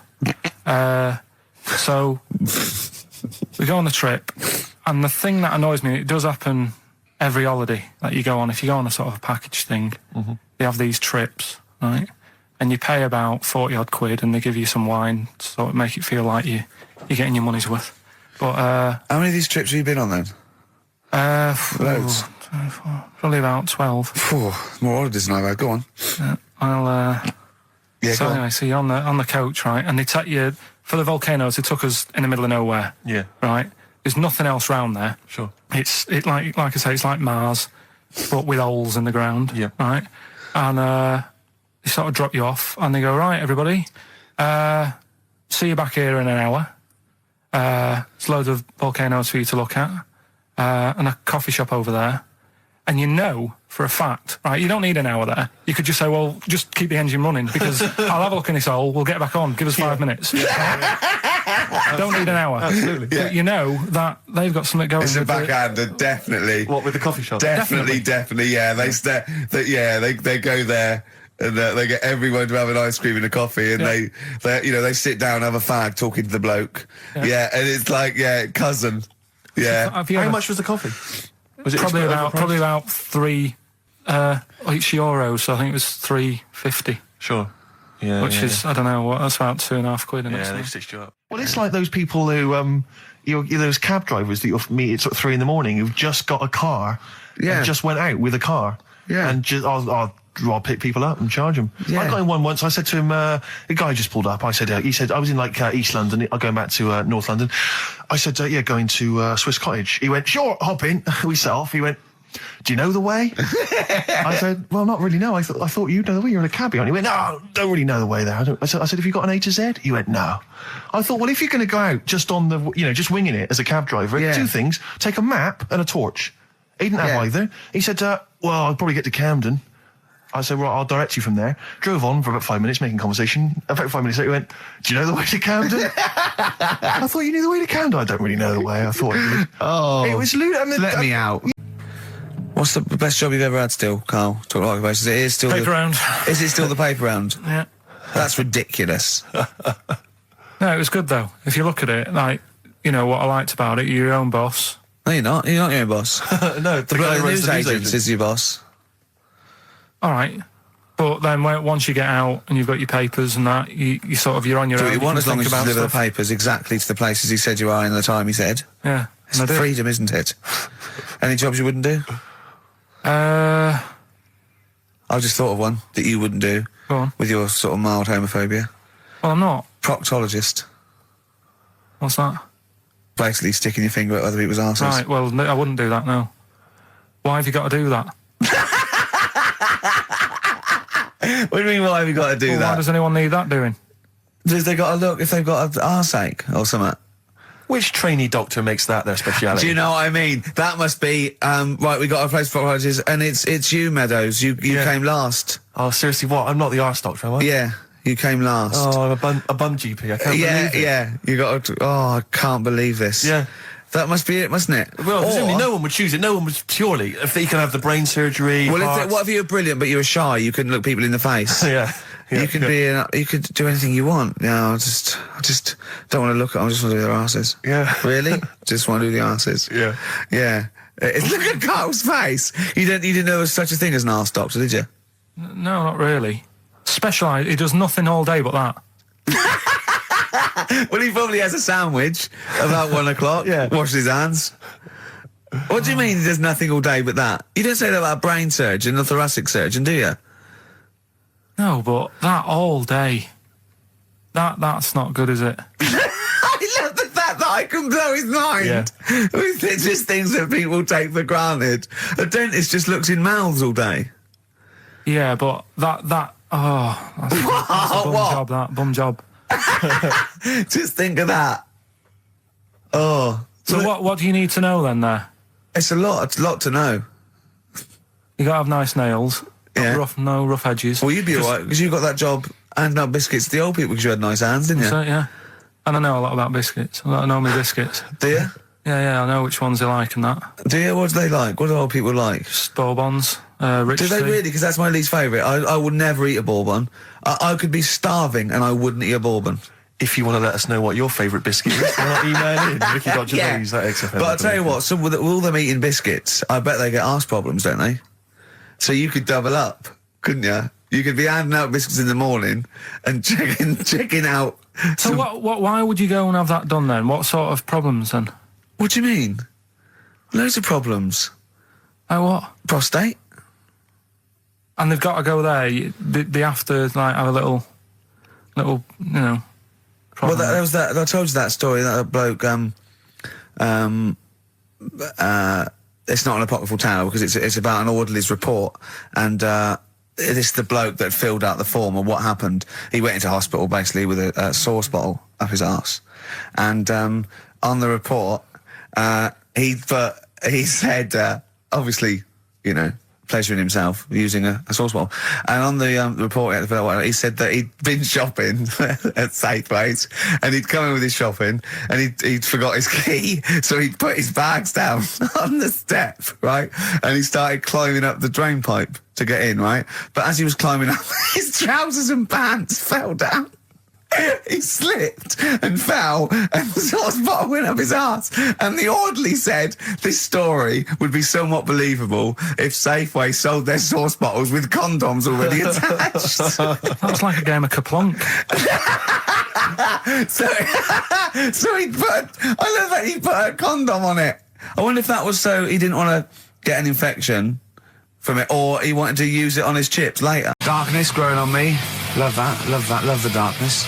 This is the Best Of Show on XFM 104.9. I'm Ricky Gervais, with me Stephen Merchant. Yes. I hope you're enjoying the Best Of. Depeche Mode there, and I Feel Loved. Who'd have thought Depeche Mode would have been that huge? I think I'm seeing little lads from Basildon with little plinky plonky sound. I thought that'd be it. They'd be like Visage or something. That'd be it. And now they're stadium rock fillers. They're huge. They conquered America. He went through some hard times. He came out the other way, and well done. But see, I think what you just said there is a very good example of why they are and why certain other bands aren't. Because if you think about it, for me, you see, whenever I think of a band name, if I see a new band's come along or whatever, I always use a very simple test, which is, can you imagine that you're the announcer at a huge event? Maybe it's like broadcasting around the world like Live Aid or Nelson something. Mandela Or concert. it's a Nelson Mandela Freedom concert. Yeah. And you can imagine someone He's there. Nelson's there. Yeah, with the Everyone's there. Spice Girls. Oh, they're all there. But you can imagine someone saying, ladies and gentlemen, please welcome to the stage, Depeche Mode. Yeah. Rolling Stones, The Who. Exactly. But you can imagine someone saying, ladies and gentlemen, please welcome to the stage, Visage. Ladies and gentlemen, will you please welcome our headline act? Welcome Idlewild! Exactly. Ladies and gentlemen, please welcome to the stage, Ned's Atomic Dustbin. It doesn't... Do you know what I mean? You just know. The Levelers! Some bands aren't going to make it. Ladies and gentlemen, please welcome to the stage, Mega City 4. You know what I mean? It's just a simple test. We'd like you to do that at home. If you're thinking of starting a band, or you've just named your band, you're just beginning, just phone in, tell us, or email in, tell us what your band name is, and we will use that simple test. And we will do the test. Ladies and gentlemen, will you please welcome to the stage... the Franken Walters! Jimmy Eat World! Ladies and gentlemen, please welcome to the stage, Cooper Temple Claws! I don't think it's going to happen for those lads. Here's a good one. It's a simple test, anyway. But 100 reasons, please welcome to the stage. 100 reasons. 100 reasons. He's got his head down like one of those, you know, one of those chimps that have like lost their mate in London Zoo. He just sits there like, you know, a broken animal. Carl, what are you thinking? Where are you on the happiness scale now? Of 1 to 10, Carl. On about a 3. Go on, Steve. What are you going to do? Well, we were talking earlier about stuff that happened while we've been away. We don't talk. I haven't been this upset since Skunk and Nancy broke up. Yeah, I know. Cheryl Tweedy. Tweedster. We've done that. We've done the Tweedster. Well, of course, the war. Is that all done and dusted now? I think it's pretty much over. I think we've sorted that out. Okay, good. What annoys me is we were going at Tony Blair and Bush, right, for like bombing stuff and all that. But my point is this, right? Those bombs have all been bought and paid for. Yeah, the taxpayer, they're yours. They're and I'm not a scientist, but I think bombs go off. I think so. And if you don't use them, you lose them. So let's use them. Exactly. Do you know what I mean? It's like tinned food. It lasts for a while, but eventually it's going to go off. It's like anything. Oh, we better eat that. No, don't open the fresh stuff. Don't build the fresh ones. Let's use the old ones. Exactly. So because they're just stockpiling there, and they cost us millions. I know. We want to see if they work as well. What? We've never tried that one. Use them. Use them on just, you know. Oh, exactly. Carl, who would you bomb if you could? I wouldn't. No? What do you mean? Well, imagine you could bomb a country. You're not actually going to bomb them, but you're just going to frighten them. Just going to put the frighteners on them. Frighten them, yeah. You're just going to go, I'm going to bomb you, and then obviously... And they'll go running behind and under tin shelters and that. Yeah. Ricky's house? No, come on. What country? No, what country? I wouldn't. Honestly, no one sort of makes me fed up or anything. No one makes you fed up? Not enough that I want to bomb a place. You're not actually going to bomb. I wouldn't get involved. I'd just say, let someone else do it. Sure. What about you, Rick? I got a list here. You know who I'd threaten? Go on. The Swiss. Oh, they've had it easy. They've always had it easy. They've always chickened out. It's the equivalent of having Mondays off. Exactly. Like, we don't want to fight. Exactly. You can both walk through it. You know what I mean? Yeah. We're a carpet. Exactly. While we're busy sorting out fascism. Yeah. You know, or Osama bin Laden. They're just chilling out. They're holding ours and Hitler's coat. Exactly. Do you know what I mean? Little weed. Yeah. Both turned on them. Yeah. And I'll tell you who else. This will just frighten them up. Just shake up a bit. Iceland. They've had it easy. Because they have stayed out of everything. They have not been involved in anything, as far as I can tell. But you don't have to bomb them, do you? Eskimos, they've never been involved in anything. anything. I know, but don't bomb them, just pour hot water on their igloos. Exactly. Just send a plane over with warm water. Yeah, with a big flask. Yeah. No, just to shake things up a bit, just to keep them on their toes, that's all it is. Why would you live there?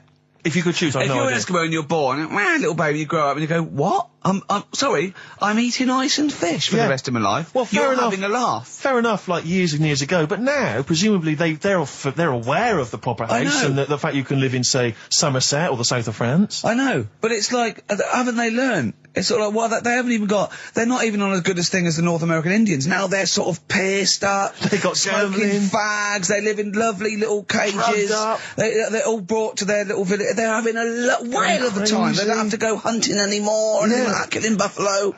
And the same with the Eskimos. Let's get them some beer and fags down there. Knock the igloos down. Build them some lovely little semis or like... Or just a little kind of trailer or a caravanette or something like that. It's got to be better. It's got to be preferable. I know. Some of them have got TVs built in, Rick. I know. And showers. Yeah, they've got cable and stuff, have they? Yeah. Or is there one sort of Icelandic channel? Get satellite or whatever, wouldn't you? Magnus Magnusson. Yeah, exactly. Probably doing... There's loads of Mastermind reruns. Yeah. And Pingu. Just on a loop. That's porn over there, Yeah, though. exactly. Oh, brilliant. No, well, that's like a hardcore documentary. Yeah, this is Racist FM 104.9. Yeah. So, who would you like to see bombed? Or not bombed. Not bombed, but just put the frighteners on them. Yeah, it would Email Ricky.Gervais, XFM. anyone. Yeah. Any nation or anything. Carl, thoughts? Play a song? You're not working for your money. You're not having Monday off. We've got to do something Monday. Let's plan something Monday, just to get him in here. You've got 2 hours for 8 hours off. You don't do an 8-hour day anyway. Rick, how much is he getting paid? He's getting money for this. I think his wage went up last time. So he's getting paid to be here, extracurricular, extra work, right? So it's moonlighting, and they're giving him a day off. Yeah. And he's contributing nothing. Nothing. Huh? What, Carl? You say something, mate? Huh? What's going on? What? Going on with yourself? Well, say something back and earn your money. Well, let's just play a song. We've done a bit of stuff there. You idiot. Don't say we, mate. I've not heard anything from you. We've heard your contribution. It's a classic. If I Can't Change Your Mind from Sugar on XFM 104.9. Ricky Gervais, Steve Merchant. Old Mouldy, up to his old tricks. That's right. In the shugs. Should we just... Yeah. Should we just hear Carl's name Carl, that film Come again? on, Carl. Come on, hurry up. Do work. You got half hour, then you get Monday off. Come here.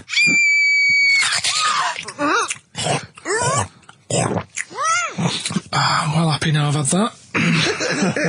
So Ricky.Gervais at xfm.co.uk. What's Carl's email address? Is it carl.pilkington at XFM? So everyone sends an email on Monday just so he gets back and he's got to do something on Tuesday. Yeah. Maybe he should have took the load off on Monday. I don't know.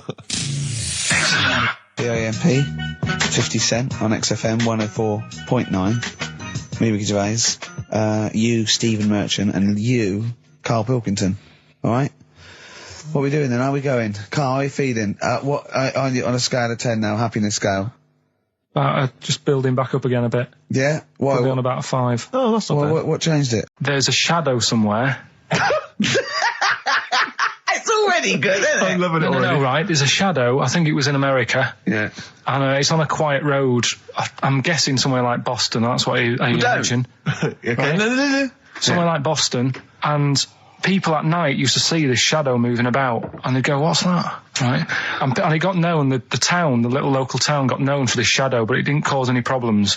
What are you talking about? Well, it was like, you lost me. What are you talking about? Do you know, like some places get famous, like Scotland's got the Loch Ness monster and that, but it doesn't cause any. Yeah. But it doesn't cause any problems. It doesn't exist. Go on. Right. So there's this shadow walking about on the road. And, What do you mean? No, what's he again? Rubbish. Right. So it's walking Nonsense. about. Where did you read this? Where did you It's see walking this? about. This was on the internet, and I'm sure. Sorry. Sorry. Right. I thought it was shite. I didn't know it was on the internet. Right. So this shadow is moving about, and Independently of an object. yeah, and the local mayor and that is like, yeah, it's a bit weird, but it's not harming anyone. The mayor involved. Was he elected to that post? Hey, mayor, we got a problem down here. Seems like a shadow. Well, it's not causing any. No, it's just causing any problems. Yeah, go on. But that's the thing. It was left for years, and then it did start causing problems. I see, that's it. If you leave these shadows to go unchecked, Rick, they go crazy. Yeah. You let them run amok in the city. Yeah. You've got to stand What did it do? on What did it Roman do? shadows. What did the shadow do? It was pushing people off the bikes. It was what? It was pushing people off the bikes. Oh, I'll find out more for that next week. Right, that'll tease oh, them. you're a maniac. We'll do more on that. We haven't had time for educating. Please never have children. Right, listen. You're Just promise me now you'll never have kids. Like when you're born, you're a little baby, wrinkly and stuff. When you get older, you sort of morph into a baby again. And you go through the same phases. So when you're young, you buy singles. You get old, you got nothing to do all day. You got your pension money. What will I buy? Cliff Richard's on the telly. Here's my video. Buy me song. You see, that started off as quite a sensible point, because I actually think they do it. But what was all that alien stuff about when you're born, you go wrinkly and you go wrinkly again? So sometimes you mix like normal things that human beings say with I don't know what. Well, look, when you're a baby, you've got a little bald head, no teeth. You get old. What happens? Are you a philosopher? You're an official philosopher. Because, I mean, it sounds like it. Oh, Karl, play a record. You're a gem. You're a diamond. Oh, chimpanzee that monkey news. Right. There's this monkey, right? Yeah. And it had been, do you know you hear about monkeys being badly treated and stuff like that? Yeah. So, anyway, it goes into this home. It's 14, this monkey. It's called Matty, right? Goes into this home where it's looked after. What do you mean home? Just like just a little monkey home, right? Okay, so zoo. Yeah, kind of, yeah, but they haven't got any other monkeys there, right? What have they got there? They've got just other animals and that, but not that many monkeys. But anyway, because he's there on his own, again, you know... When you say monkey, do you mean a chimpanzee, by the way? Because you usually do. Yeah. I can't believe that journalist thought this was scripted. Amazing.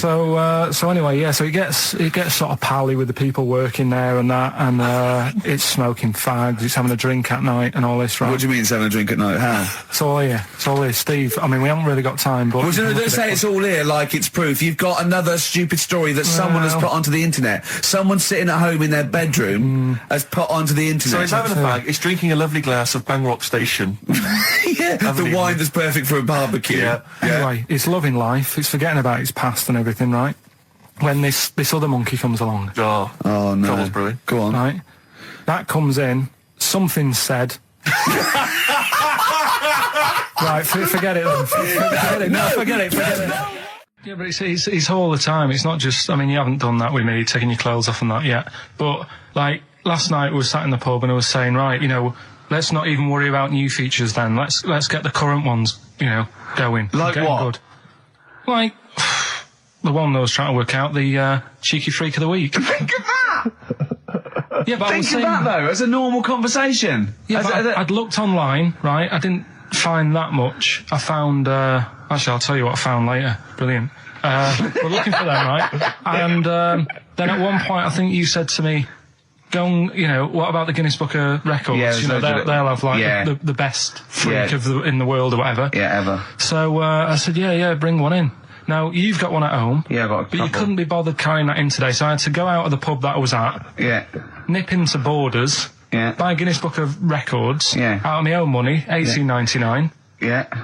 bring it back, and then you said, I don't know if I want to do this feature. So it cost me 20 quid for that. I had to buy a video for Silence of the Lambs film clip. I'm actually out of pocket at the end of this.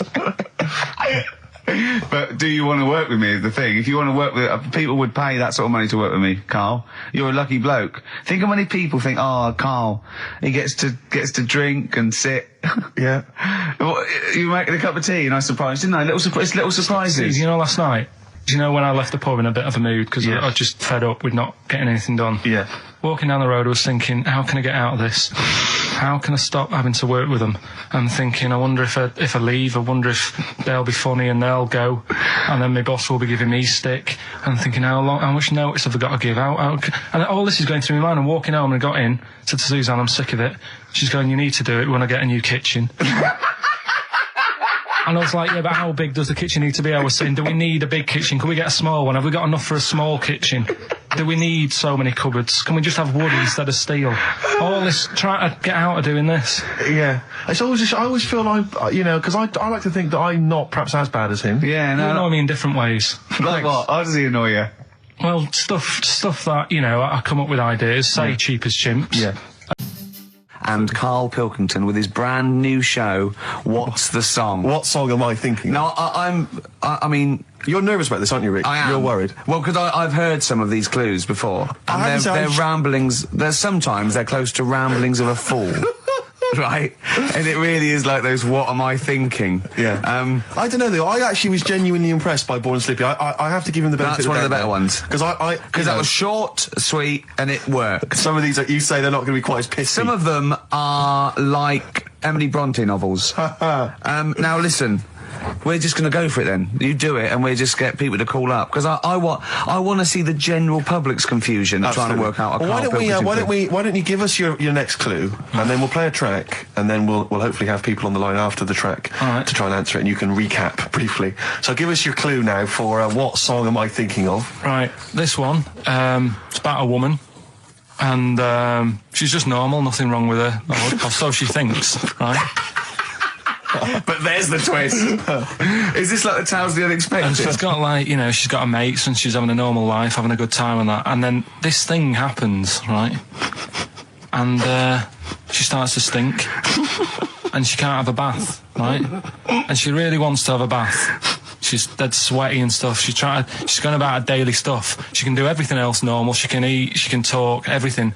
But for some reason, she can't have a bath. Is there a coal mining husband in the bath?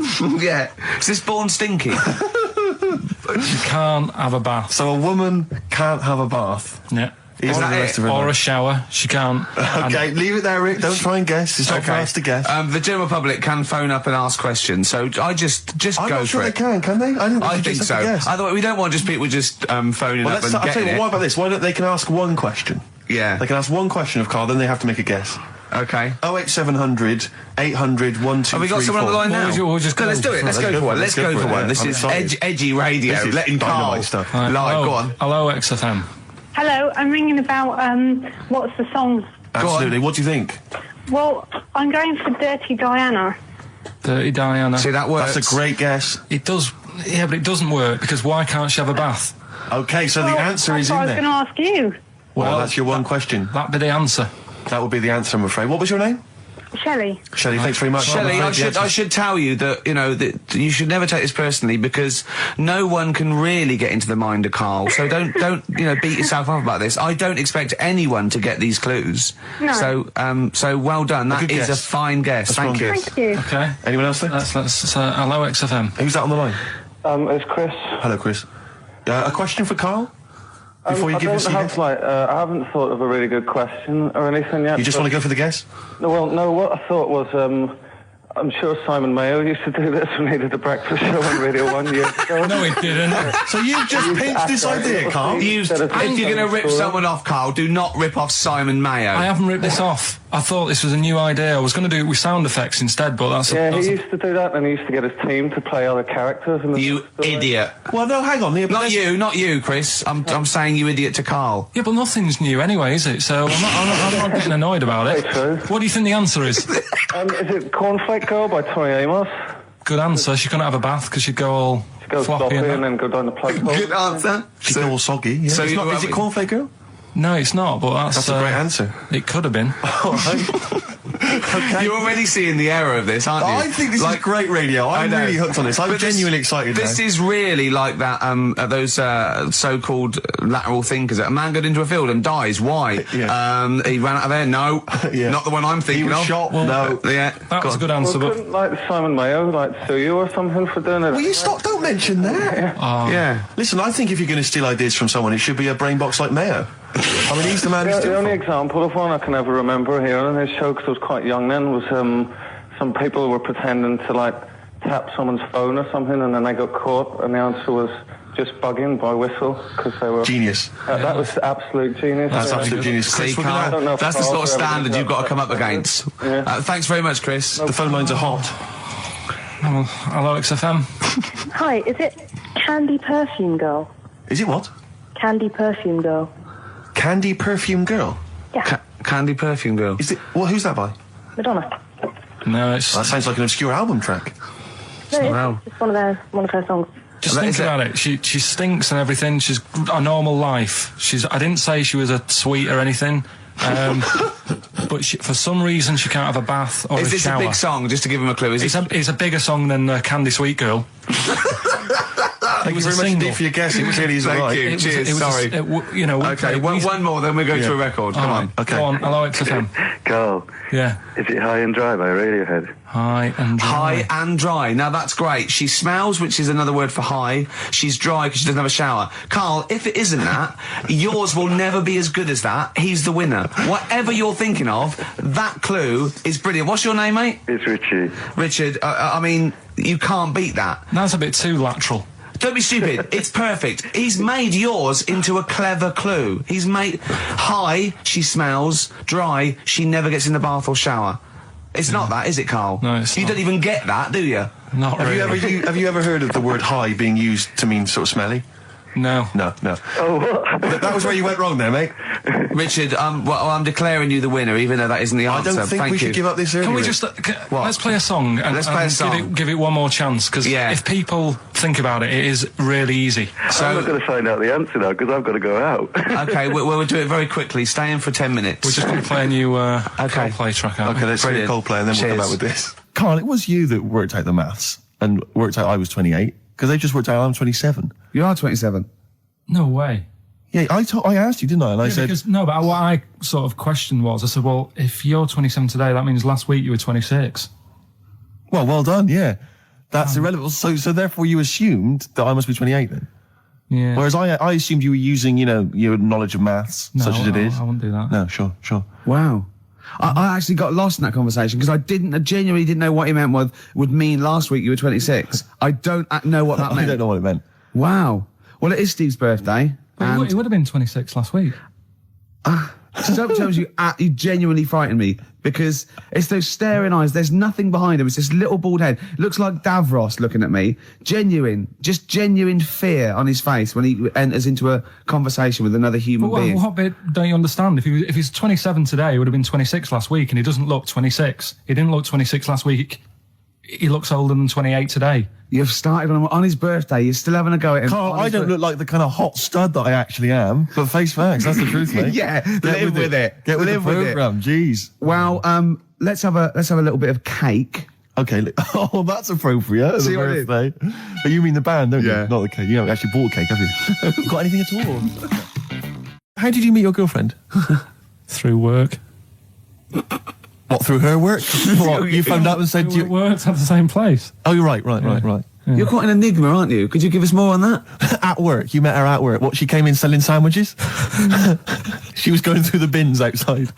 What do you mean you met her Why at are you work? having an attack on me? You're the one who's sad and lonely. Oh, he's done you again. Yeah, but what I thought was interesting was I just scratched at him and he just went mental. Yeah, no, It's like but a bear caught in a trap. It's funny, isn't it? The White Van Man column in The Sun. Carl, seen it. Are you familiar with this? This is where every day in The Sun they interview a guy who drives a white van, just, in order to get the kind of voice of the man on the street in the paper. And he has to answer, or just give his opinions, really, on events that have made the news each week. There have been huge rises in street crime, especially muggings and carjackings. What's your view there?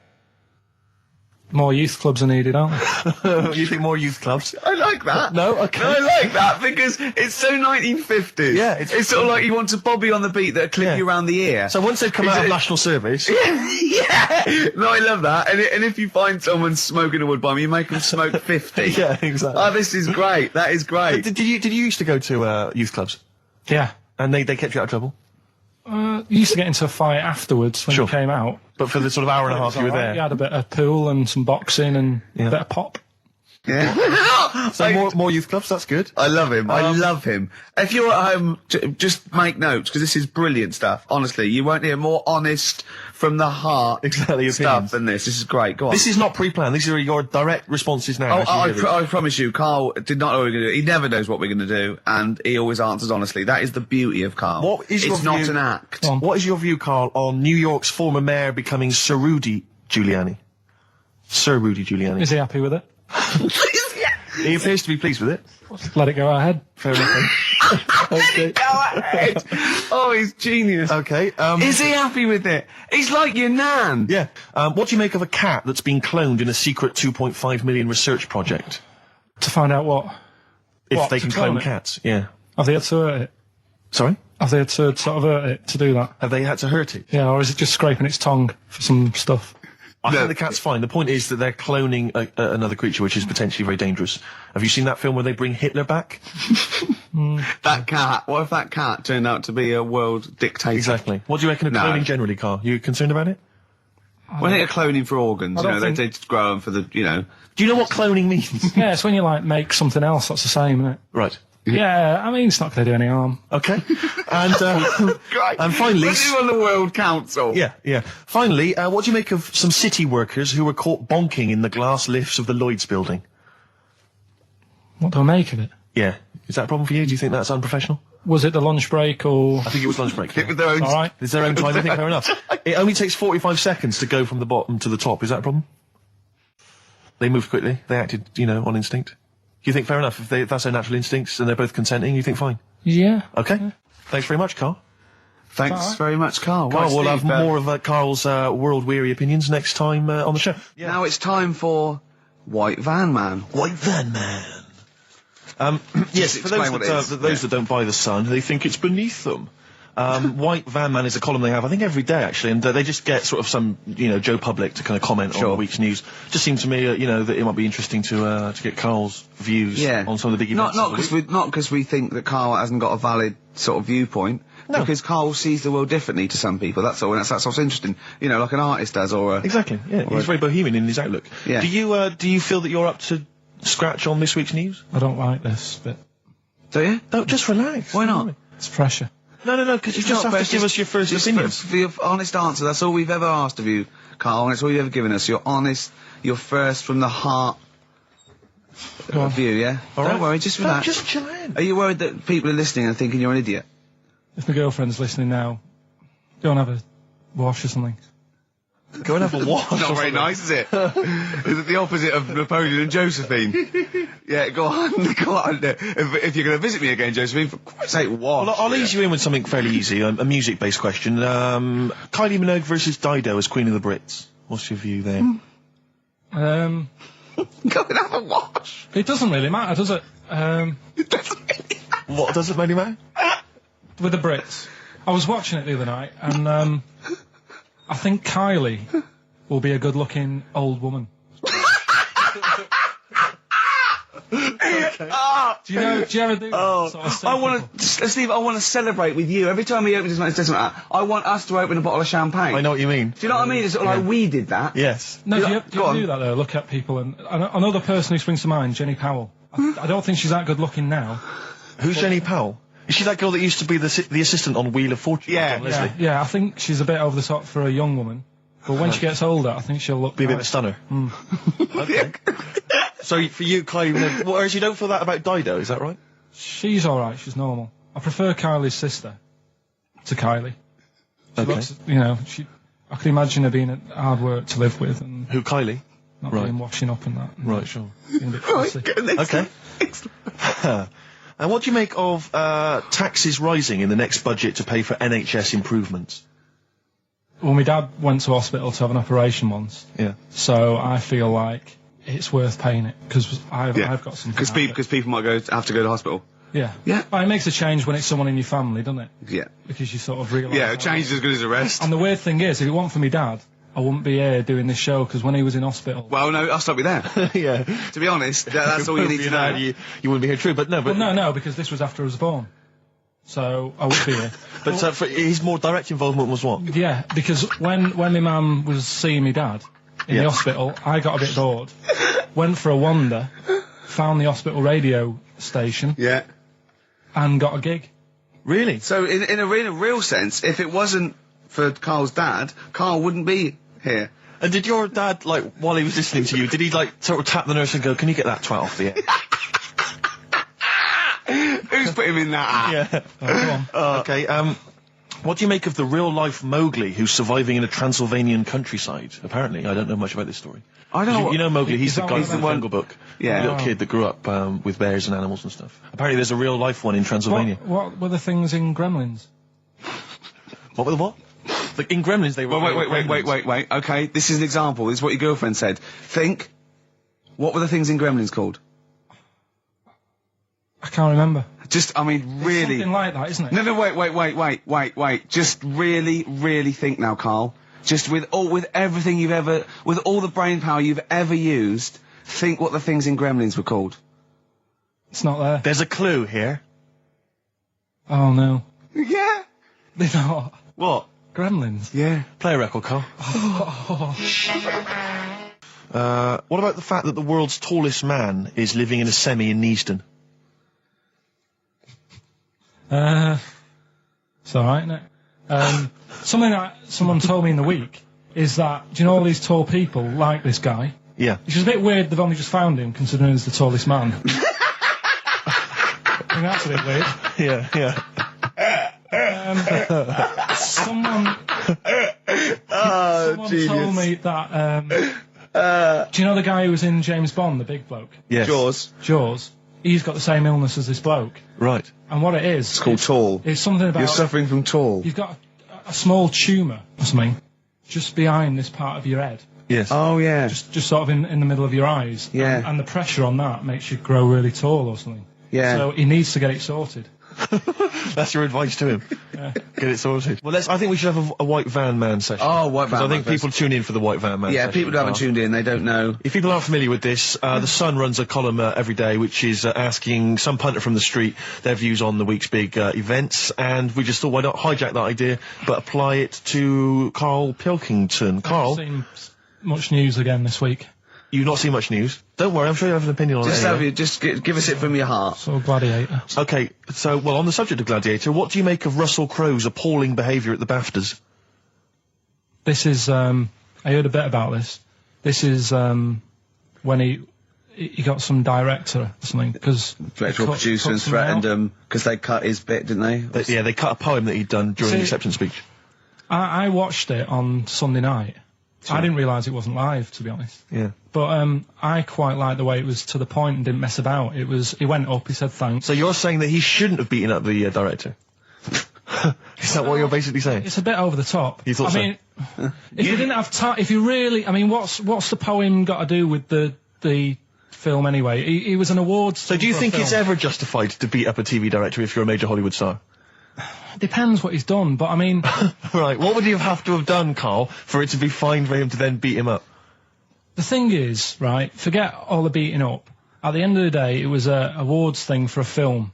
The poem had nothing to do with the film. Yeah. So go up, collect your award for that thing. And if he really, really wanted people to hear about this poem, he could have photocopied it and left it at the entrance and said, on your way out, this is a really nice poem, pick one up. No, but the thing is, he knew it was televised, so he knew by saying that poem once, he was reaching 5 billion people. That's a lot of photocopies.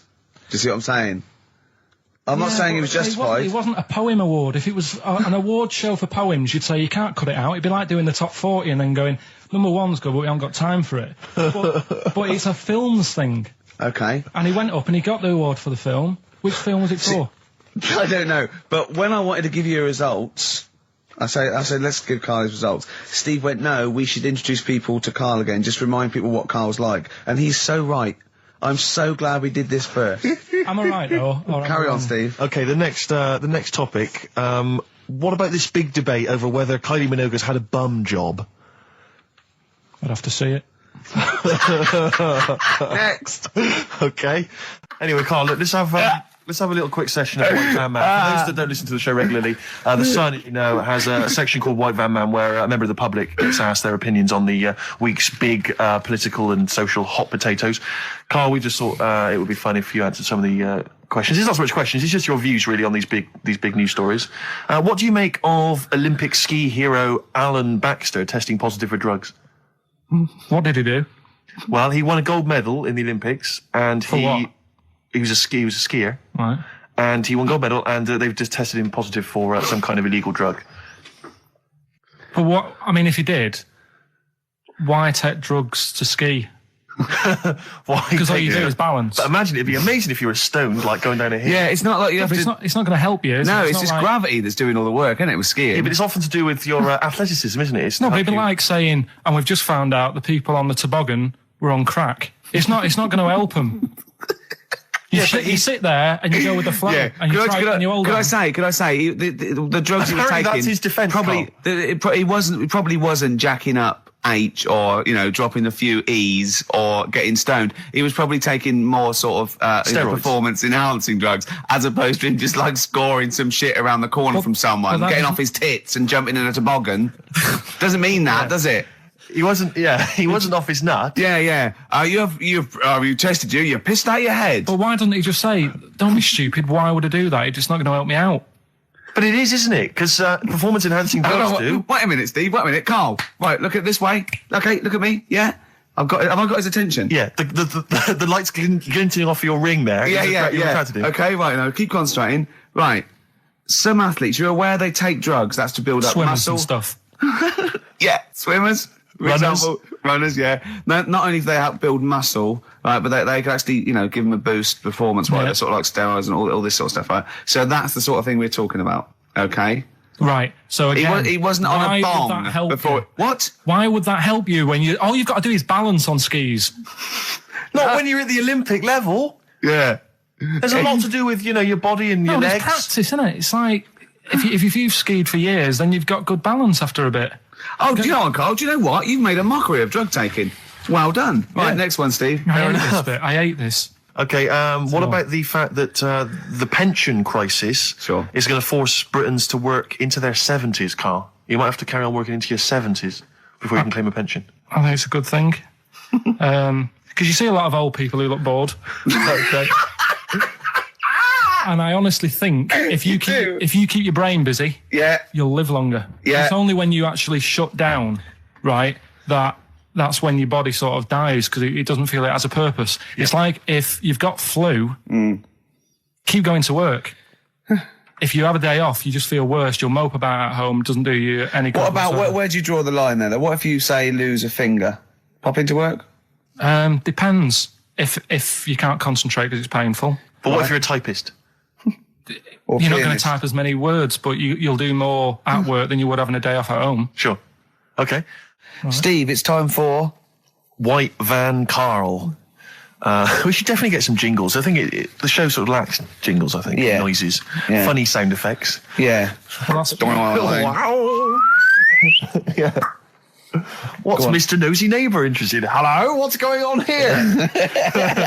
Oh, we should definitely get some pre-recorded comedy noises, Carl, for next week. That's my job, but unfortunately I'm busy reading about Hitler.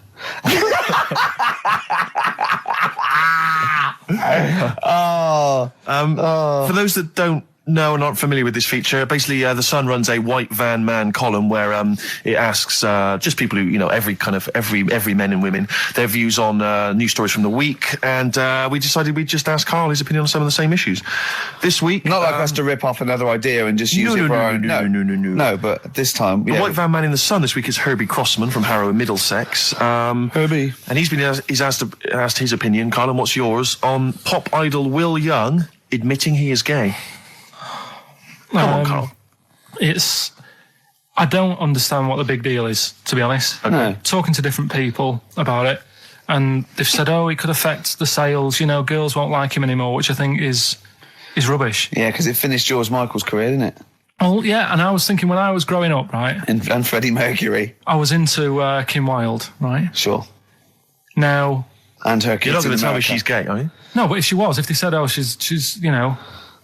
a leather, right? I wouldn't say, right, that's it, I'm taking kids in America back to the shop, I'm disgusted. Sure. I liked her. Yeah. I don't think I'm ever going to, meet her and marry her and that, so what does it matter? Yeah. Will Young, he's a good voice, he's gay, you know, a lot of gay people in the world. Georgie boy was gay, I guess. There you go. Nothing more and nothing less. The kindest guy I ever knew. So Do you Bowie? No big deal. That's one of your favourite songs, isn't it? Brilliant. Killing a Georgie Parts 1 and 2, isn't it? Yeah. Okay, what do you say to the fact that a judge has decided that we, the general public, have a right to know about stars' flings? Basically, this is an excuse. This is basically saying, should papers be allowed to print tittle-tattle about celebrities? Oh, this is... Providing it's proven true. Oh, this is something about, isn't it, a Division 1 football or something? It definitely had Premiership football, it had an affair. And it is true, but he's trying to keep privacy. And the judge said, well, it's not for us to censor the press over things that are true. Right. It's up to the general public to either boycott or not, you know, that publication. What do you think, Carl? What about all this, you know, exposing, going through the, the bins of celebrities? It's not right, is it? But no. people are interested in it and buy the papers to read it. Do you know what I mean? I mean, like I said to you the other week, everyone has a go at Beckham for not being that bright. But at the end of the day, he's a good footballer. It doesn't really matter what goes on off the pitch, does it? Do you know what I mean? Yeah. Express 2 featuring David Byrne, Lazy, XFM 104.9, 1:45. I'm Ricky Gervais. Steve's got the Sun. Yes, we're just going to be doing White Van Carl, where we ask Carl the questions the Sun asked some other bloke. That's right. Because we think Carl's got more to say than anyone on anything. Carl only tells the truth, by the way. Just remember that, listeners. Off you go. Yes, well, today's White Van Man in the Sun is John Slade. He owns his own door maintenance company. His answers are very informative, I have to say. But Carl, what do you make of the Channel 4 producer, aged 30, who duped a school into believing he was a teenager for a documentary? Are you familiar with this story? No, go on.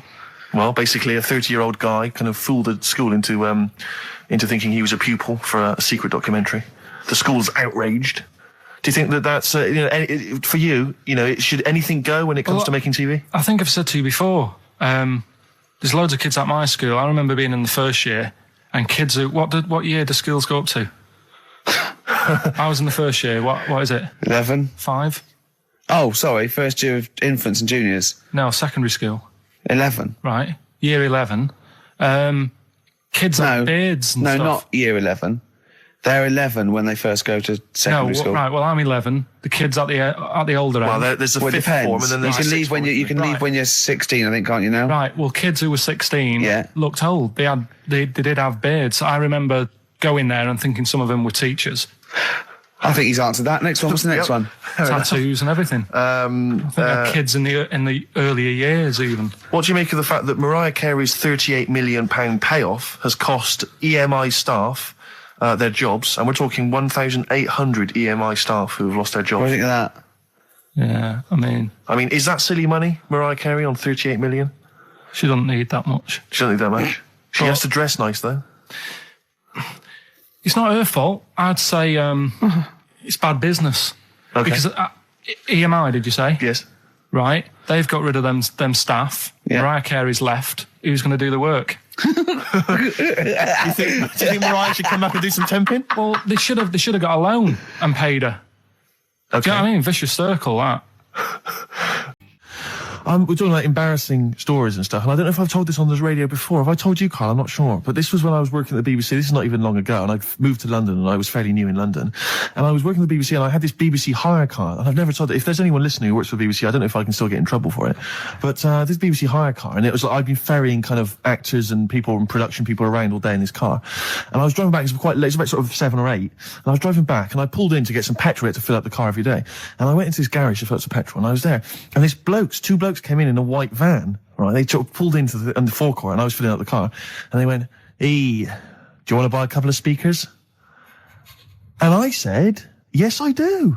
Yeah. Because I'll tell you the reason. It was like I was so flattered that they thought I'd be the kind of bloke who would A, need some kind of classy speakers, and B, would like to buy them on the sly. Do you know what I mean? Yeah. I thought, they like the They've seen me. They've seen I look a bit of a hustler. Exactly. Yeah. I'm a street sort of guy. You can see by the way I use my walk. Exactly. Yeah. So I couldn't believe my luck. So they drove behind the garage, the little sort of garage bit at the back, and I went round there, sort of casually went round there, sort of locked the car, went round there. They went, open the back. You had 2 speakers in there. I said, "Are you sure these aren't knocked off, mate?" He went, No. We work for Dixon's. This is the story he spun me. We work for Dixon's, right? And we're delivery men. And if we make a delivery and the person's not there to sign for the goods, then we have to bring them back to the warehouse. But if we can sell them on the way back, then that's really good for Dixon's. Dixon's must love that. And instead of thinking, are you sure some kind of troubleshooter didn't... I mean, did someone going to go into Dixon's and go, you're not getting in the garage forecourt market? Jones. Exactly. Get a couple of lads in a white van. Exactly. Yeah. So anyway, so I sort of bought this story, and I was a little bit dubious, and I went, right, let me hear them then. And he wired them up to the car stereo, and boom, boom, boom, they're playing. So it was some groovy hip-hop. I was thinking, great, these guys know what I'm into. Yeah. And he's giving me the talk and stuff. And I said, I'm a bit worried these are knocked off. He went, no, listen, we got a bloke at Dixon's who can confirm this is fine, right? Phone him up, use my mobile, right? And quote this reference number, right? So I phone out, they go, and I goes, I go, hi, some guys here in a garage forecourt trying to sell me some speakers. Just wanted to check. He went, it's fine. I went, should I just read the reference number or whatever? He went, if you want. And X14, and I'm like, yes, fine. Yeah. Okay. You know what that was, don't you? That was actually Mr. Dixon himself. Exactly. Yeah. Exactly. So I'm thinking, well, you know, they sound great. They're giving me for a knockdown price. I'd say they were like 400 quid, they were like 200 quid or something. It was a good bargain. I was in the market for some speakers as well. Yeah. So, while they were loading it's them all kosher. I phoned Dixon. Exactly. I phoned Dixon's. That's fine. Yeah. So while they're loading them in the back of the BBC hire car, right, I'm in there paying for the petrol, right, and the guy who's serving goes, all right. He goes, what were you doing around the back with those blokes? Right? Because obviously there's security cameras filming this whole transaction, right? And he goes, what are you doing around the back? And I went, brilliantly, there's some old mates. Some of my mates were just having a chat and that.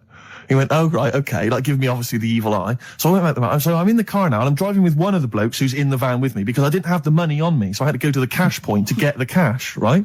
So I'm driving with him and the other guy's like following me in the van and he was like a northerner like you and he was giving it all the, all right, yeah, you know. I tell him, my girlfriend's a DJ, she's got some of these speakers, they're fantastic, and he's giving me this. And then my mind starts working. Now that I've got a bit of time to think, I'm thinking, wait a minute, this all sounds a bit dodgy. Yeah. It dawned on me, Rick. You know, fool, are you? You're streetwise. Exactly. You're streetwise, Steve. Not only that, I was thinking, how am I going to get them home? I've got to drop the car off at the BBC. How am I going to get these huge speakers back to where I live? And how can I pay for them? Because I've just spent £100 on Find the Lady with a couple of blokes in the square. It seemed like a fair game. Some of his friends were winning. But so I explained to him, I said, how I can't get them back to like Brixton where I was living at the time. He went, don't worry, give us an extra 20 quid, we'll take them home for you. Oh, that's good. Deliberate. They do a whole service, you see. And there's also a backup guarantee. Did they have the guarantee, the 3-month guarantee? They didn't. No. But I said, I'm not sure about that. He went, well, why don't you put them in a cab, send them back, and your housemates can collect it? I was like, oh, no, there'd be no one in. And I was beginning to sort of get a bit conscious of like, maybe this was a bit of a scam after all. So I pulled into like a little side road. I said, I'm not sure I'm into this now, actually. He went, what are you talking about? It's 200 quid for a pair of speakers. It's a bargain. You never get a bargain like this, mate. I'm going, not too sure, actually. I don't think I want them. He went, 150 quid, mate. 150 quid. I went, no. He's 100 quid now to you. And I'm thinking, wait a minute, this doesn't sound like the kind of work that Dixon's would be doing. Dixon's don't do that when I go in. This is it. Dixon's never negotiate in that way. When I go there, look around and I leave, they go, where are you going? Exactly. I go, we'll have anything then. Have anything for a quid. So I stopped the car and the white van pulled up behind me with his mates in. Sure. And I said, can you get them out? I'm not interested. And he went, 100 quid, mate. And he was just going, you tosser, you obviously want some speakers. And he was having a go at me. So I was carrying the speakers out and putting them back in the white van. And he was just shouting at me. He was going, 70 quid, mate. I was like, 70 quid from 200. This is ludicrous. You realise that wasn't Dixon's policy then. Exactly. They don't usually shout, you tosser, as you leave the shop and walk down Camden High Street. They're not usually shouting, you tosser. You should have took the offer of like the monthly payments they've got on at the moment. So I eventually put them in there and I sort of knocked the deal on the head and I got back in my car and they were in theirs and I just looked in the rearview mirror and they were punching the dashboard like with aggression and venom, like we let that deal slip through our fingers. And I've never been so terrified in my life. I just sat there and I was just thinking, oh my God, all I was thinking now is what if I go back to the BBC and they go, we've had a call from the police, the man at the garage, he saw you doing a dodgy deal. I love it. Well, what you do is you put the hire car in a drain in your front garden and then go in and out of the toilet, just pouring bleach down or Ajax and they never know. Yeah. Listen, let me just tell you briefly, this is another example of how people can just exploit you and make fun of you when you're tall. Yeah. I was quite tall. I've always been like about 6'7" for quite a while now. And when I was about 16, I went to a big New Year's celebration in Bristol, where I come from. And everyone kind of congregates in this big sort of part of town, and there's all people dancing around, like in Trafalgar Square. And I was there, and somehow I just picked up a balloon somewhere along the line, one of those kind of helium sort of balloons, and I was holding that, sort of dancing around. And these two girls came up to me, and I was thinking, yeah, okay, you know, it's New Year's Eve, brilliant, you know, that's my kind of party. Yeah. They came up, they went, hey. Once a year. And they said, you going to be here for long? And I went, well, maybe. And they said, it's just that we've arranged to meet back at you in about an hour. I went, what do you mean? I went, well, it's just because we can see you wherever you are. Don't worry, you can move around and stuff. We'll see you with the balloon. Just arranged to meet some friends. I love that. A landmark. So, pilots use that. Oh, we're just coming in. There's where we go. When we see Steve Merchant, we'll be descending to Bristol Temple Mead. What's really funny is New Year's Eve, Trafalgar Square, you got a huge column, but they use Steve as like the meeting point. Steve's got a huge column. Brilliant, Rick. Well done. Award-winning comedy from Ricky Gervais. so I went to a party, and I was quite excited because I had the car, I had the motor, and there was a chick heading down to the party that I was like, I had my eye on. And I thought, now I've got a car, and going to the party, it's going to be amazing, right? And various friends had said, like, can we get a lift? I thought, yeah, groovy. I'll pick up the chick as well, who's a friend of a friend. So cruising down to the party in the motor, the Volvo estate, and there's nothing sexier than that. Slipping a little bit of Billy Joel on the stereo or whatever. Something classic. Exactly. And maybe it was Billy Ocean. I think maybe it was quite a Billy. Maybe it was Get Out of My Dreams, Get Into My Car. Ideally. Yeah. So I get to the party, and inevitably it was one of those house parties where the chick that I had my eye on, she kind of was chatting to other guys, and she wasn't really paying attention to me, and I was sort of... Trying hard to get, was she again? Same old story. Oh, they make me They laugh. know how to tease, don't they, the ladies? They make me laugh. Who are they kidding? So I'd follow her like a dog, from room to room. Yeah. And watch her Quite while... literally, sometimes he was barking. Yeah. And while, just watch her while she talked to other blokes. And then, obviously because I was driving, I wasn't drinking, so I was not really enjoying myself. And then somebody said, should we go and pick up Vera? And I thought, right, okay. And they went, Steve's got a car, let's all leap in there, we'll go pick up Vera. And this girl was like up for it as well, so I thought, brilliant, I'll be back in the car with her, away from all these lads. One guy she had her eye on, he came as well, I was a little bit annoyed. Yeah.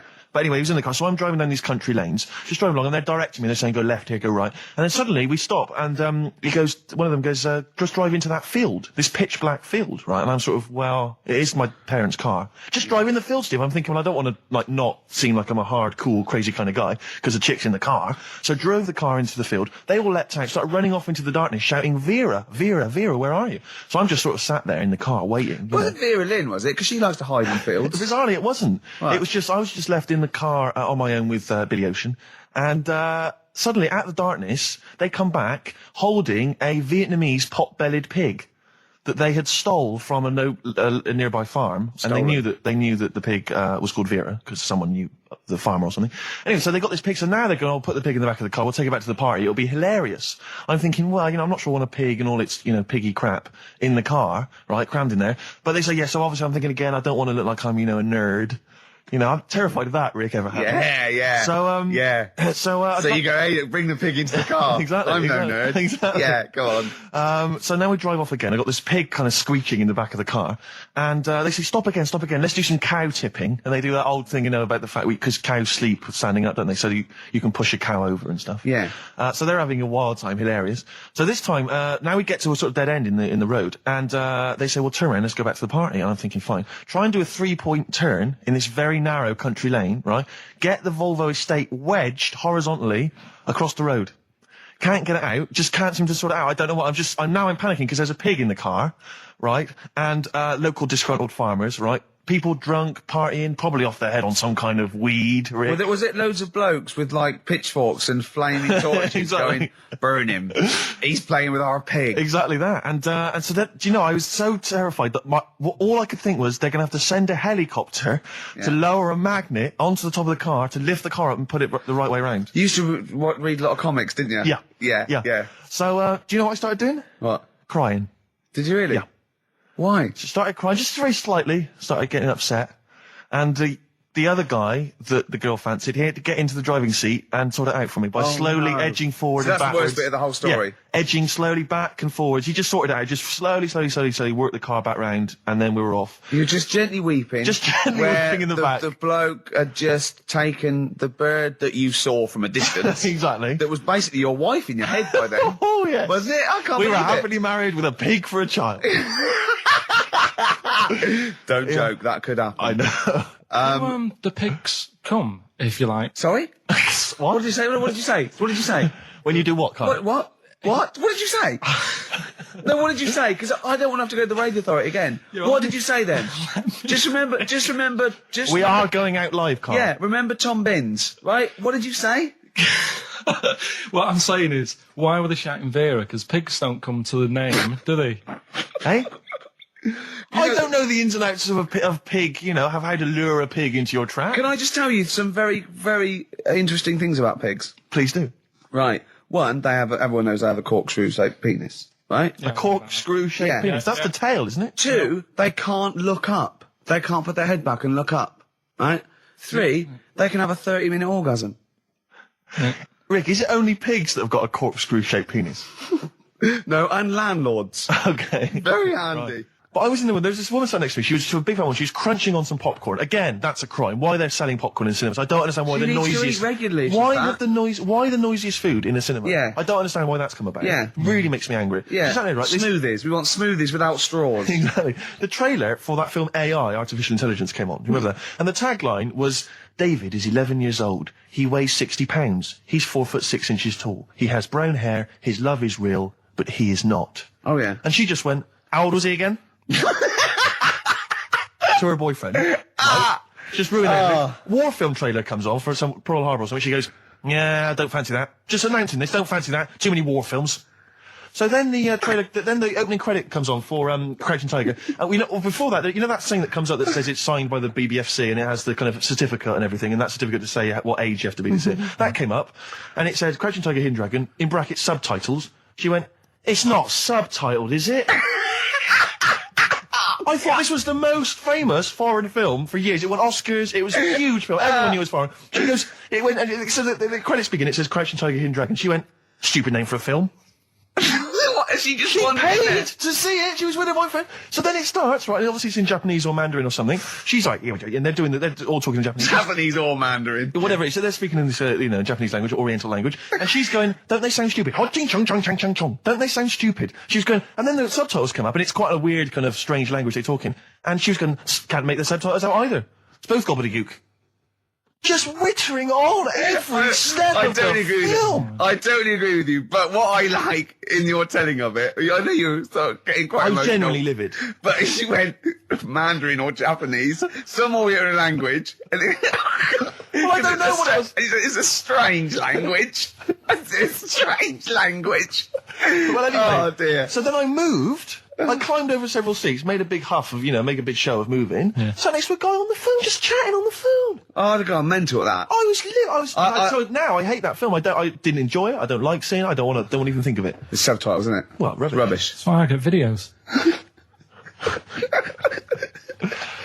Yeah, I should have thought that through, Carl. You're absolutely right. Lamb Chop? Yeah, let's play Lamb Chop. This is brilliant. This is from this CD that came out recently with Uncut magazine. Occasionally they put out some quite interesting free CDs. And this was one that had various covers of Rolling Stones songs.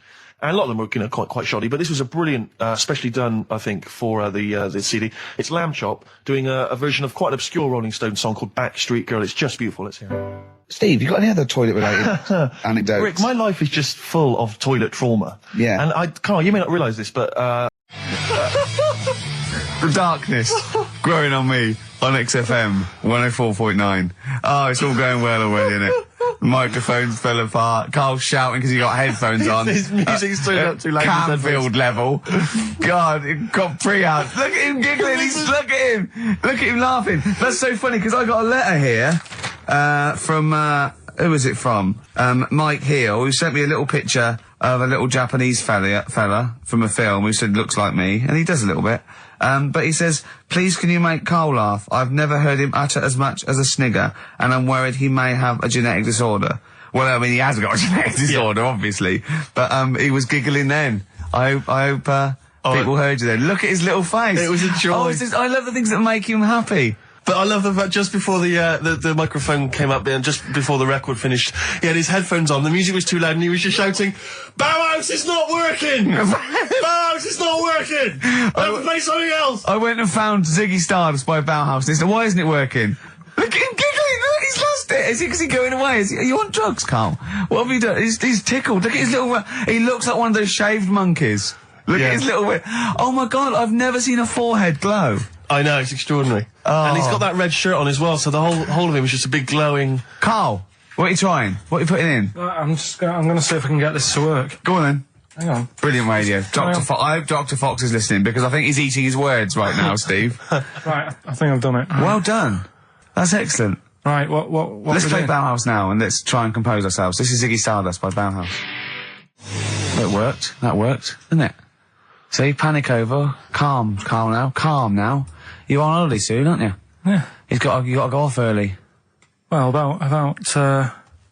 How many holidays have you had? Because I only ever have time off when I'm working, like doing another job, like, filming or something. But you seem to have a lot of holidays, just like, and you were sick as well. You was just like, because you had wet trousers, which is a little bit. Do you not care about the job?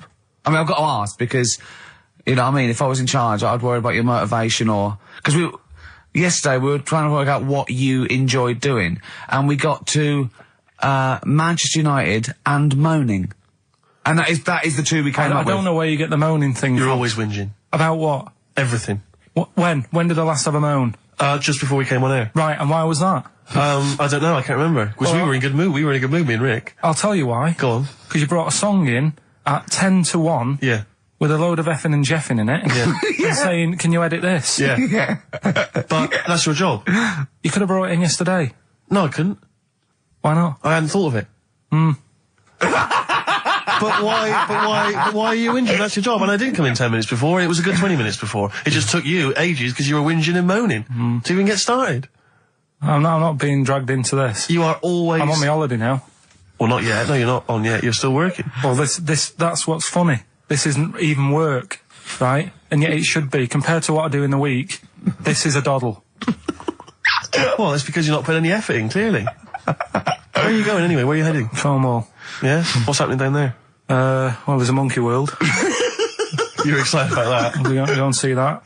Probably go twice to that. Yeah. Whilst I'm down there. How long are you in for? The whole week? Yeah. Yeah. So, this is with your parents, isn't it? Yeah. Taking them out. Your father, what do you think your father will be up to? What's he going to be nicking on this holiday? Well, There's a lot of tin in Cornwall. Since they've shut the mines. He's just called Suzanne, said they've got there, said it's a nice little place. Mm-hmm. There'll be no towels when you get there. So what are you do? What are you to do? Just going to chill out and sort of like go to the pub and stuff? Yeah, like I say, I mean, all I've got planned is probably probably Tuesday and Thursday at Monkey World. What about Wednesday? What are you thinking of Wednesday? Just wandering around? Just sort of think about, you know... King Arthur and that. Where he was down there, wasn't he? I don't know, but I'll tell you something. Going? What town? I don't know. I don't know where it is. Suzanne sorted it out. Yeah, she sorted it out. I had you on the phone to her saying, well, pack 2 pairs. Poor woman. She's packing your bags for you. Yeah. Guess what? I lost 400 quid cash this week. Gambling? No, that's tragic.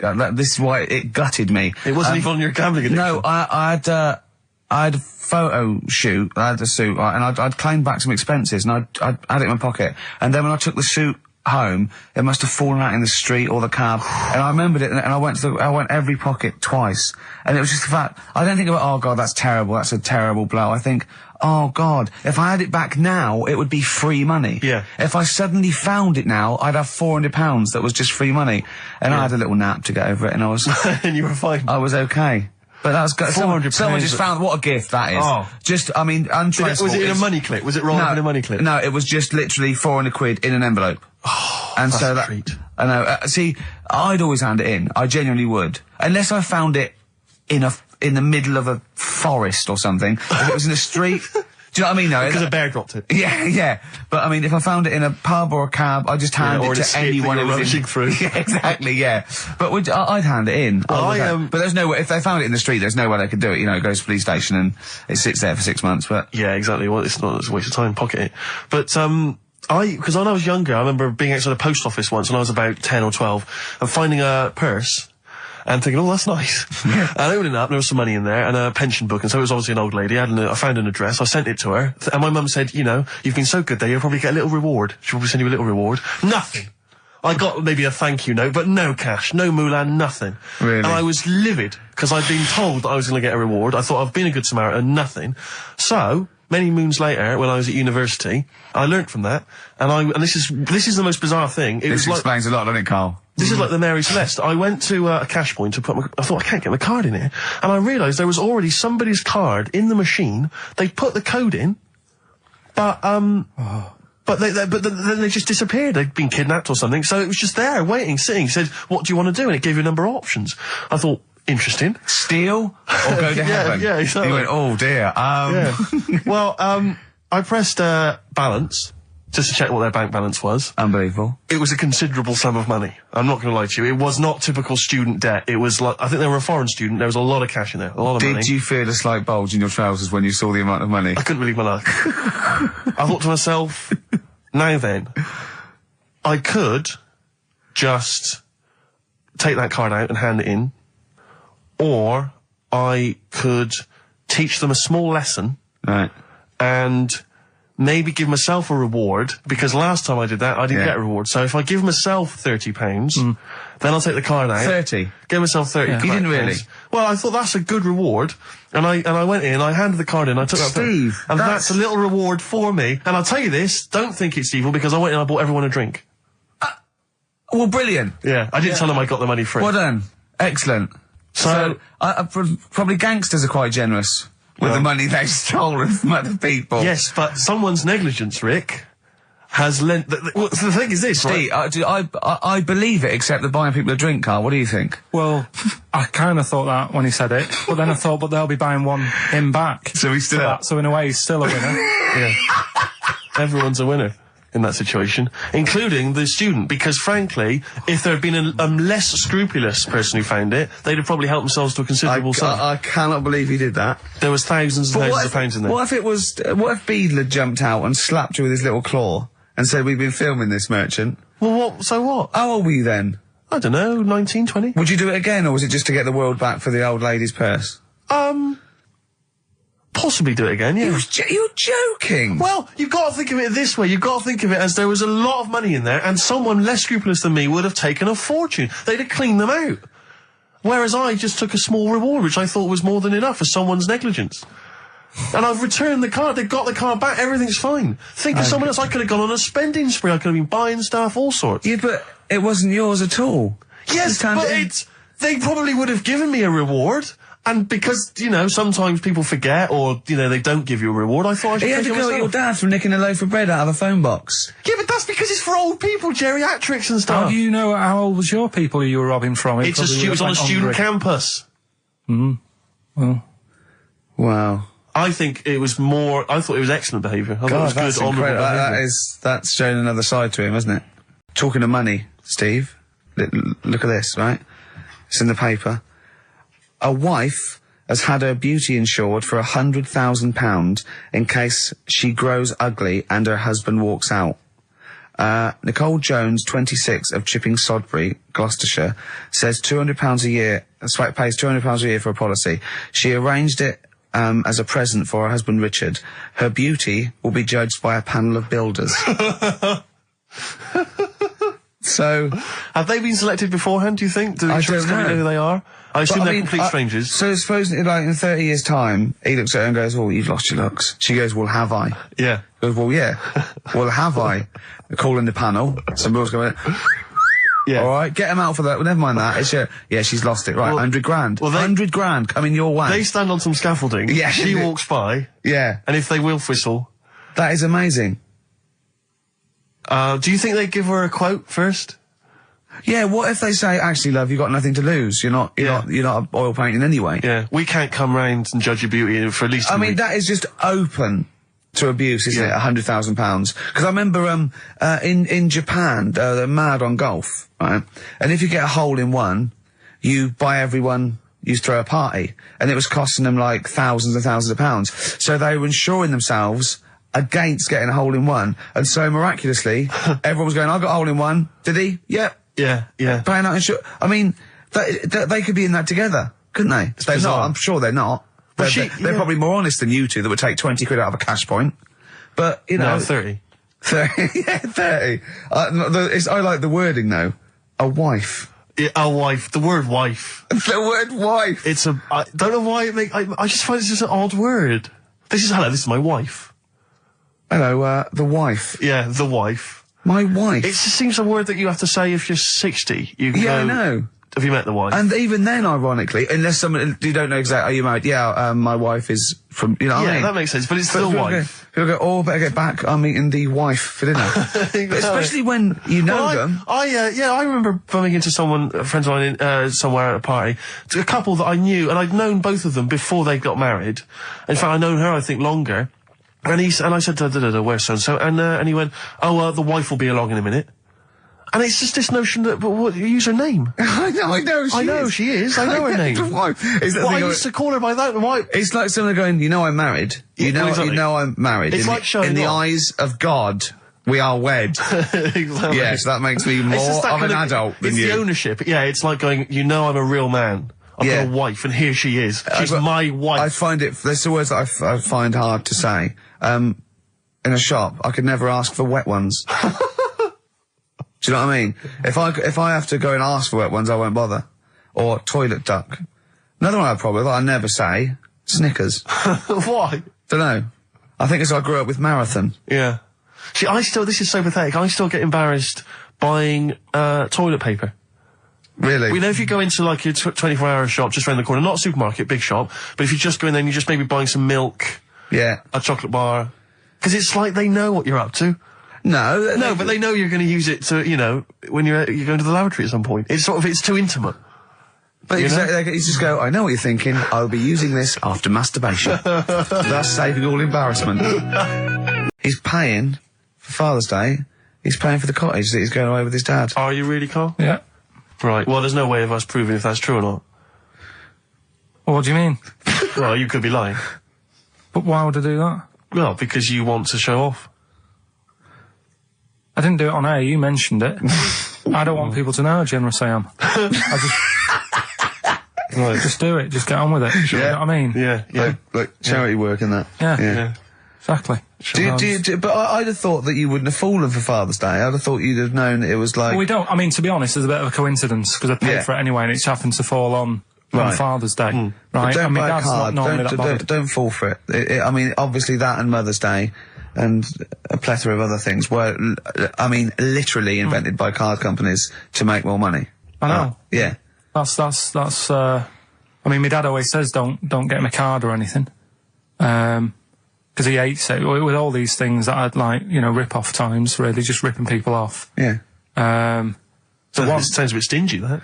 Well, no, I mean, he's right. Yeah. He's right, it's just, because fellas aren't bothered about getting cards anyway, are they? But the other thing that he noticed, you know, helping out the flower companies, the Princess Diana thing, when she... Oh, sorry. Yeah. No. Jesus. God. So when...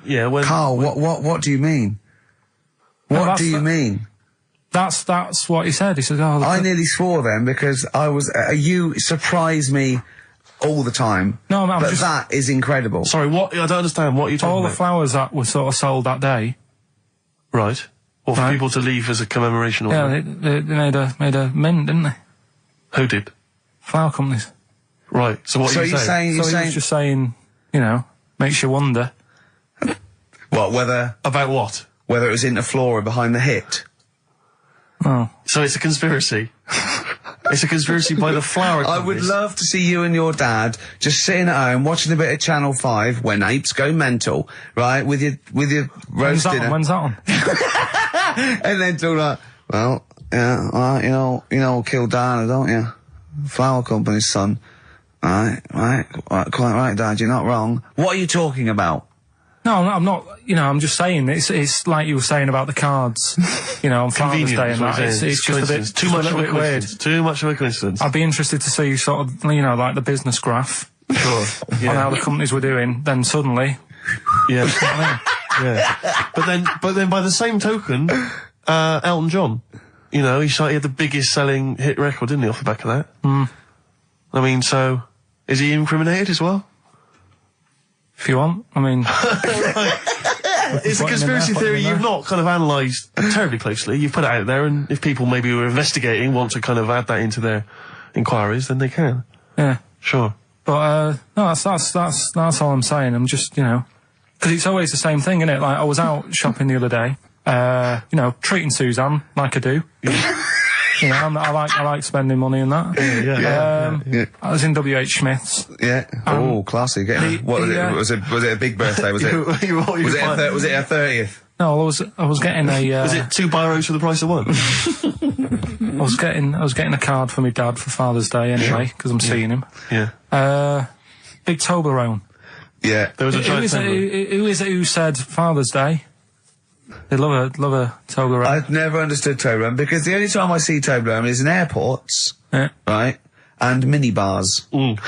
That is what the small Toblerone is for the minibar in a hotel, 3-star upwards, and the big Toblerone. Well, the big Toblerone is a gift, isn't it? It can only be a gift. You wouldn't buy a big Toblerone for yourself. Yeah, a duty-free gift. The Toblerone. It's next to you know, Chanel No. 5 Toblerone and a bear. But who specifically would you be buying that Toblerone for? I don't know. Someone who's clearly never had it before and would think it was interesting novelty.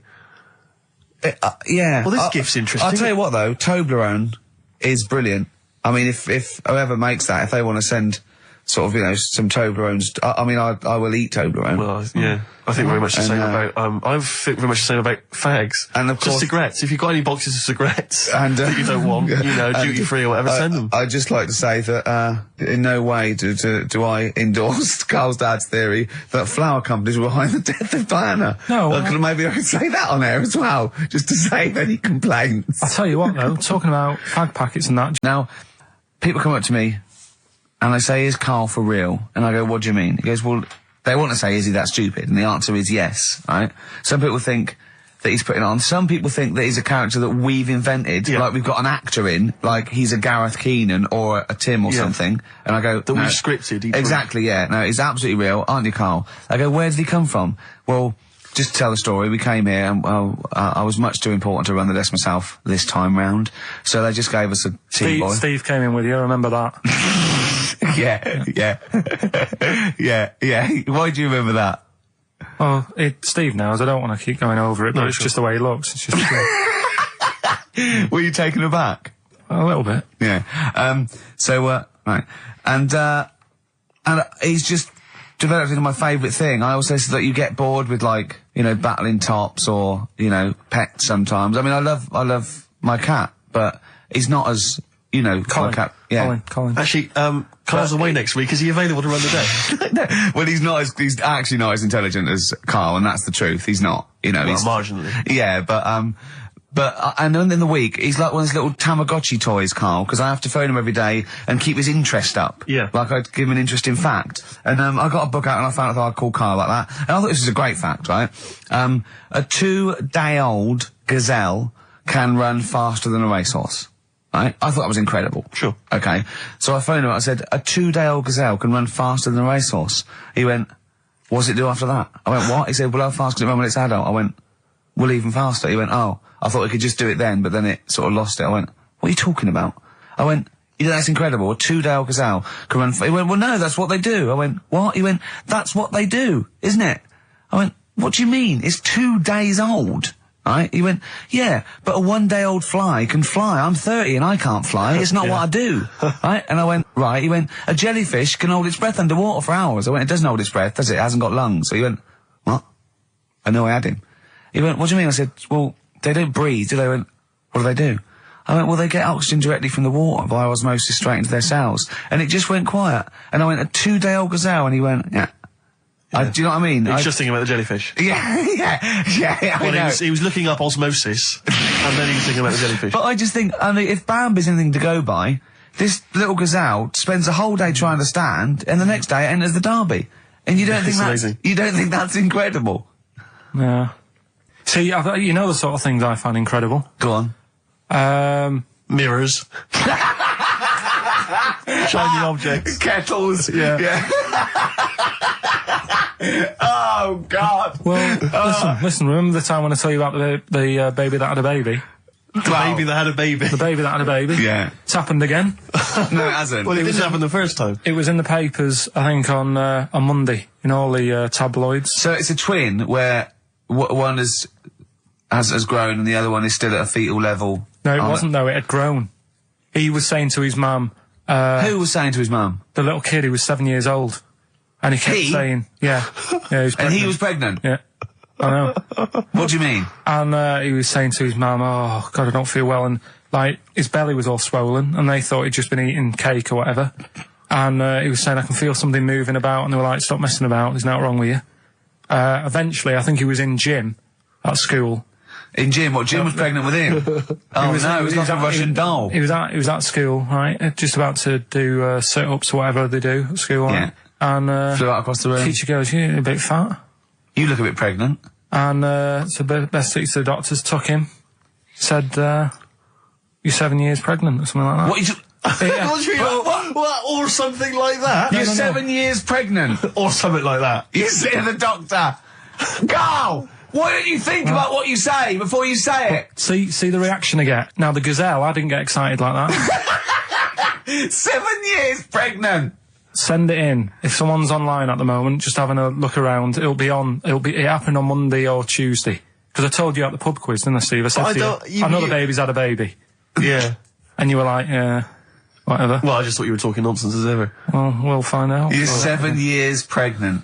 Yeah. You're a fool. Play a record. Well, we've still got stuff coming up. Monkey News? Rockbusters answers. We'll have to get that out of the way soon, because we've got to get out of have we got a cheeky freak of the week? Yeah. Brilliant. America by Simon and Garfunkel on XFM 104.9.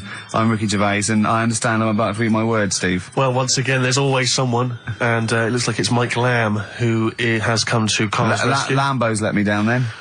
Doctors have removed a 4-pound baby boy from the stomach of his 7-year-old twin brother. Yeah. Alan Jan Niamatilev was born with the freak fetus growing inside him. For 7 years, it lived like a parasite until a school doctor became alarmed about Alan Jan's bulging tummy and took him to hospital. Surgeons who gave him a scan operated immediately, unaware that the baby was attached to the boy's blood vessels and still alive.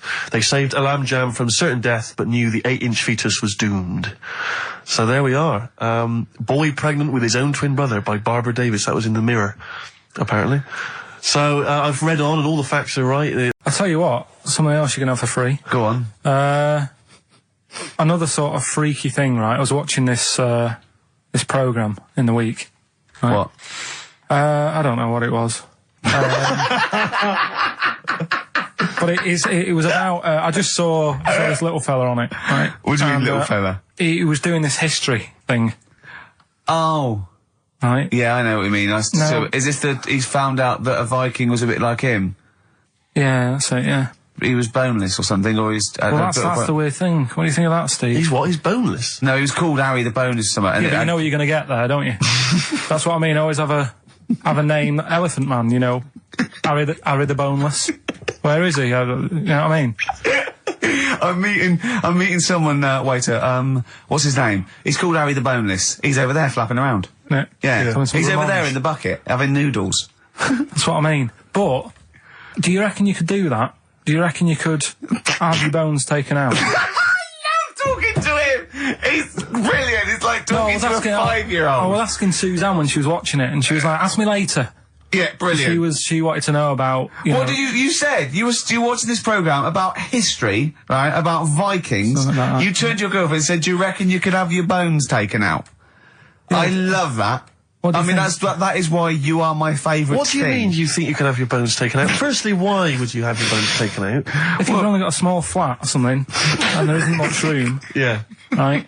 And what I mean is, would all your organs still do the stuff? No, they wouldn't. You'd just be mush. Listen, I'll teach you something now, right? The skeleton, right? SPAM. Yeah? Support, movement, anchorage. No, support, protection, anchorage, movement. SPAM. That's what the bones do. Yeah? You couldn't stand up. You wouldn't be protected because they protect his rib cage, skull, of course. Anchorage, everything holds onto it. Every muscle is tethered to pull against something, like a crane, a pulley system, so you wouldn't be able to move at all. Do you know what I mean? So you'd be in a bucket. There'd be you'd die immediately, obviously. No, you can't have your bones taken out, Carl. I mean, why do you need to ask that question? Sorry, but Boneless Bob, or whatever his name was. Harry the Boneless. he presumably didn't have any bones. I mean, that's why he had that name, obviously. No, he did. No, I've had an email here from Graham, Old Kent Road. He just says, I had a dream about Carl last night. Can I sue? I've no idea what he looks like, apart from the boldness, and yet he turns up in the middle of my dream. I don't need this, it's harassment. Yeah. But people are having dreams about you now, Carl. You actually, it's like you're one of something that was created by the Brothers Grimm. I had a dream. You know when people used to have anxiety dreams, they had like an exam or something, like you suddenly go to school and you realised, oh my God, you didn't have your trousers on, or I had an anxiety dream. I assume we started off in anxiety dream about The Office, about filming The Office, and we had to film in HMV, but someone hadn't cleared it, and so we had to find an R price. And I went, oh, okay, that'll do. And as I was walking there, right, I didn't have any shoes on, which is like an anxiety dream, but I looked down and I went, so what? Yeah. So I'm so lazy now, I think even anxiety dreams don't kick into me. I'm not sure that's a dream. I think that's just a memory. I wouldn't be at all surprised if you, turned up with the film in the office. Yeah, with going, no shoes. We don't need shoes. when we were originally doing the pilot for the very first series, obviously Ricky's the main character, he's in it all the time. It's obviously important, this is our big chance to get something made for TV, it's going to launch our careers. And, I turn up on the Monday, he's twisted his ankle. He has to be wheeled around in a wheelchair, because he went out jogging, stepped on a tin can in the street, and fell over. Who left that there? Like a 40-year-old man with brittle bone disease, he just twisted his ankle and he was out of action. It was pathetic. Yeah, that was the pilot. Absolutely pathetic. But I still turned up, Carl. That's the sort of trooper I am. Well, yeah, but you moaned the whole week. Well, it hurt. Well, I didn't like having to go around in a wheelchair, did I? It's not pleasant, but in a weird way, it taught me all the problems. do you have anxiety dreams, Carl? Do you ever lie awake worrying about stuff? Because I have a lot going on in my head. Yeah. I don't have that. What do you do, rent it out to people? Is it two monkeys swinging in a tie at the moment? Yeah. I just don't have that many dreams. No. I love that. I love that you don't have that many dreams. Well, you haven't had a decent night's sleep since you were 14, according to you. 12.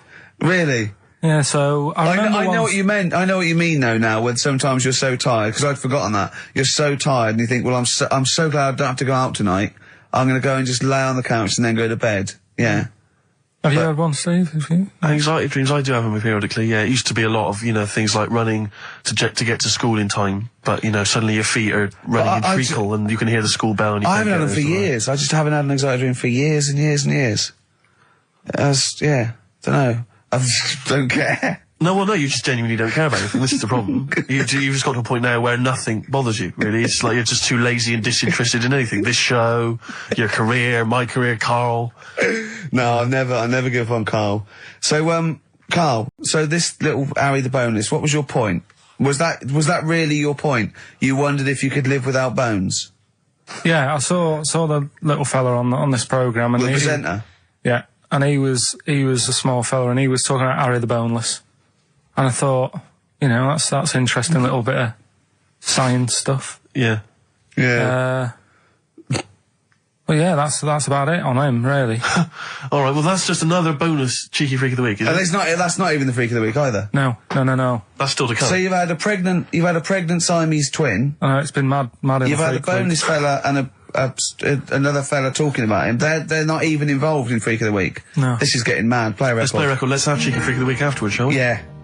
Current single from Nick Cave. Can we do Monkey News first? I'd rather have a cheeky freak of the week. Nick Cave and the Bad Seeds, He Wants You. Brilliant. XFM. Yeah. So, Carl, off you go. Well, we're not going to do Freak of the Week here. Okay. Right? Because we've done quite a bit of that in the last 20 minutes. We've right, OD'd so we'll move on that. freaks, you think? Yeah. Sure. We'll just shift it a little bit. Okay. And I don't, like I keep saying, don't want people to be thinking we're sort of taking the mick out of anyone. No. Right? Because we're not about that. I feel like I can do a little bit of it because I work with you, Steve. Yeah. Right? Sure. It gives me that right. It's like a care worker. Yeah, I understand. Well, it's like that thing of you can't be homophobic because I've got a couple of gay mates and stuff. Sure. I think it sort of gives me that edge. Yeah. Right? So you're not freakophobic because you work with Steve? No, that's right, yeah. So, yeah. Okay. Well, by that token, I should be able to sort of slag off, the mentally ill. Or at least mentally handicapped. Now, there's a term you don't hear very often. In 2003, there was the mentally handicapped. Isn't that what it was? I don't know where to start. But I'd like to apologise for the Lady Diana stuff, the term mentally handicapped, and any inadvertent racism that we may have stumbled over. What's the actual term then? Is it retarded? Right, come on now. Oh, chimpanzee that! Monkey news, earlier than usual. Oh, chimpanzee that! Monkey news, earlier than usual. I'll have to save this link now. Monkey News. We've done a lot of stuff, right, on monkeys. And most of it has been... Is bollocks. No, has been like happy stories. Oh, is this it's not... Is this going to be like our tune? Our monkey tune. Simon Bateson, welcome to our monkey tune. No, but do you know what I mean? We've done stuff about a monkey that robbed a bank. Yeah. Why is that happy? he had a great life after that. Right. What, in Marbella? Yeah. Right, we did, the one who saved someone's handbag in a railway station. We've had a lovely marriage, couple of marriages. Couple of monkey marriages. Yeah, There was the one who got a job in a railway station. Yeah, the hairdresser. The one who set up a business in Spain. I don't even remember that one. I'm willing to believe that happened. Go on then, Carl. But anyway, yeah, so today's isn't that happy, really. It's about, some monkey, I think it was a chimp. Who's an ape? Go on. He tried to, I mean, the story sets off at a sort of a weird thing. Yeah. It's something about he went to Russia to do some business. What are you talking about, Carl? It jumped past that bit, though. It didn't start there. What are you... Do you know what I mean? It didn't tell you what he was doing. It just said, there's this monkey, went to Russia. To do some business. Do some stuff. I don't know. Bit of monkey business. And, anyway, didn't work out. So, they were furious. We wanted a surgeon. You send us a monkey. Anyway, ended up being homeless. Oh. No, you're joking. So it's taking a turn for the worst. What, couldn't even get into like a tree hostel or anything like that? That's the problem. And, God. ended up homeless. Got in with some tramps. I don't know where to start. Come on. Yeah, so he's knocking about with some tramps and stuff. Sharing drink and what have you around a little fire. They broke into some home, not sort of squatted. Right, so into not some homeless flat. anymore. Problem was, he had a roof over his little area he had. Yeah. And he goes, oh, this is good. This is, we're having a good time. This is sorting me out. Yeah. He had his He mate. said that in Russian, though, didn't he? What was he eating? I don't know. It didn't say. But they're in this house. Well, he could only be eating sort of like, fruit, nuts, vegetables. I mean, they classically sort of don't eat, pork pies and. But they've got drink McDonald's coffee. in Moscow now, so. Sure. You probably chow down on that. Yeah. Anyway, there was a bust. What? There was a bust in the flat that they were squatting in. All the other tramps sort of knew what was going on, legged it, left little chimps out there, got arrested. And they thought it was a real fella at first. They were like, get him, he's obviously just a scruffy bloke who hasn't had a shave and stuff. Yeah. Hasn't shaved his back for a while. Or his face. His head. Got him down the station. And the boss was like, what's going on here? We've got a monkey here. He was like, what? So you arrested a monkey? Well, so the arresting officers hadn't noticed all the way to the station that he kept slipping out of the handcuffs and was going for the entire journey. They didn't notice till they got there. What, did they put a hood over his head maybe and just like, I don't know. I'll give you the story if you want. There's the headline. What is it? What's the headline, Steve? I don't want to see it, but... The headline, this is once again from supposedly reputable news organisation Ananova, homeless monkey arrested in Russia. Did you read on, or did you see the headline and make up that whole story? It's most of it is there. What isn't there? What bit isn't there then? I think Steve can have a look over it, check it out and stuff. Point out the embellishment for me, Steve, will you? Well, what it doesn't say is that the police didn't realise it was a monkey. That's what I was guessing. Really? That they got it back and said, what are you doing? We've got a monkey here. And they go, yeah? Yeah. Oh, God. There's some more monkey problems in the week. Have you seen the Alfords advert with monkeys in? No. There's a new advert out for Alfords selling bikes and stuff. Yeah. It's got some monkeys in it. It's caused an uproar. Why? People are saying it's, dressing them up in tracksuits and that is, taking the mickey out of Manchester. It's not nice for the animals and that. So there's been loads of complaints But they get a free about bike or something, do they, I imagine? I think they kept the tracksuits. Yeah. Shall I record that's the after thing, this though. cheeky freak of the week? No, I'm just saying we're not doing this to sort of, again, take the mickey out of the animals and stuff. These are true stories and that. But yeah, coming next, Freak of the Week. I'm Ricky Gervais, with me, Steve Merchant and little Karl Pilkington. Getting excited because it's his special time of the week where he gets to talk about a cheeky freak of the week. Well, just get Rockbusters out of the way, right? Because I've got to put these prizes in the post bag now, because I'm shooting off. Yeah, because you got to go early. So I don't know how you do your job. You went to Manchester. You went to Madeira. You had a day off because your trousers were wet and you had a cold. And now you're shooting down to Cornwall. You're leaving early. How do you get your work done? And you've got one job. Me and Steve have got loads of things to do. The man fast let me work. Like I said, the prize is ready and packed up. Here. No one's been affected by me shooting off early. Right? Okay. So, Rockbusters answers, got to get them out of the way a bit earlier. Right? So, here they are. First one. He's got American coins all the way down his spine. Yeah. Why would that be? Right? Initial was N. Nickelback. I got all these. I got all these this week. Right. Second one, Jeremy Beadle has got arthritis. What's going on there? Stiff little fingers. SLF, stiff little fingers. Yeah. And the third one, Foxy, Shipman, and No, and a country and western singer, you said.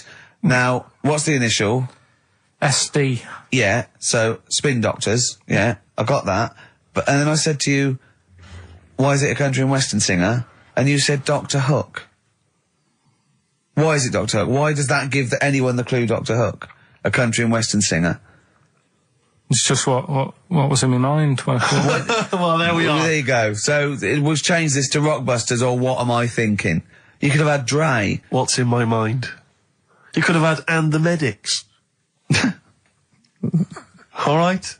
Yeah. Just think it through. Who's the winner? The winner, very lucky, Sandra Cassidy of Leon C. She gets all those great prizes. You know, we've actually had people emailing in saying, this is the worst Rockbusters ever, because it was too easy, it was boring. Oh. This is just, don't shoot the messenger. Oh, Other people saying, it really has run its course. Some people genuinely agree. Oh, Carl, this must hurt, mate. Stinging attacks on you. Some people just slagging you off generally, saying that you whinge all the time. It looks like Steve was right when he sort of like poo-poos your ideas. So when he wheezed on your bonfire. Someone else, I swear to God, someone else emailed in and said, don't bother sending me the prizes, take them to a charity shop, or pawn them, give me the money, I'd rather have it. So I don't know what to say, Carl. I just wonder if it really has run its course now. All right, well, we'll see what you come up with next week, then. Let's see what you do. Let's see what you come in with. Sure. At 5-1. I'm guessing you'll be popping in with another hip-hop track full of effing and jeffing. Well, I won't bring it into you, I'll do it myself at home, because obviously that makes it easier. Obviously you can't cope. Oh, dear. Are you actually going to be here next week, or are you still going to be in Cornwall? No, you see, there again, I'll be back in time. Oh. And in the week, when I go to, Cornwall, to see the Monkey World. Yeah, you're 2 days past the Monkey World. That still work. Yeah. That still work? What? You're going to interview some of the monkeys? I love that.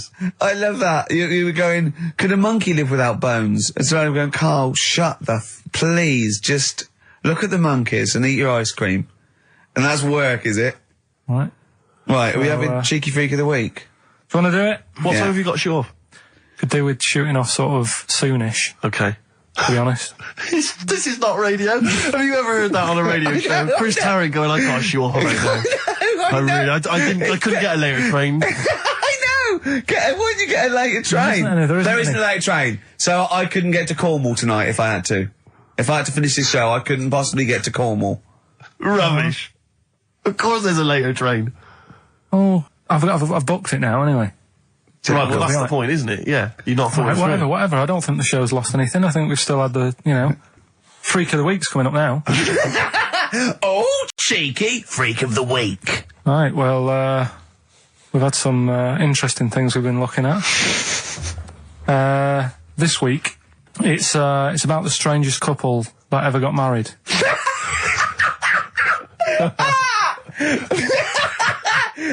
and we've had 2 sets of chimps, so it's stranger than that.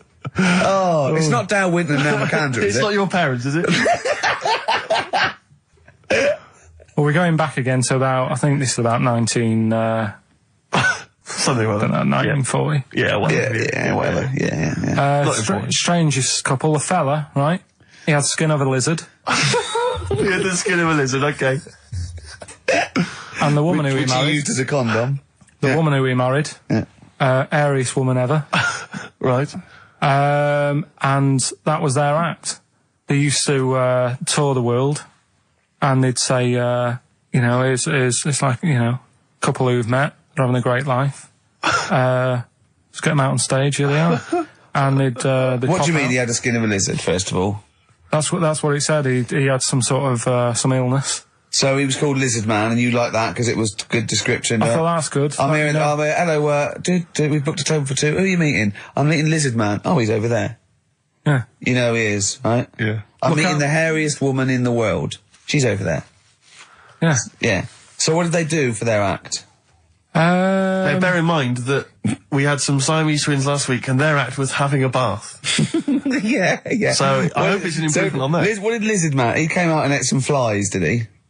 I don't really know. I just think they stood there on that. Yeah, when you read this and it goes the most interesting fact ever, Lizard Man, and you go, that's enough. That's enough. I can extrapolate from that. Well, straight away I start thinking. I'm thinking, right.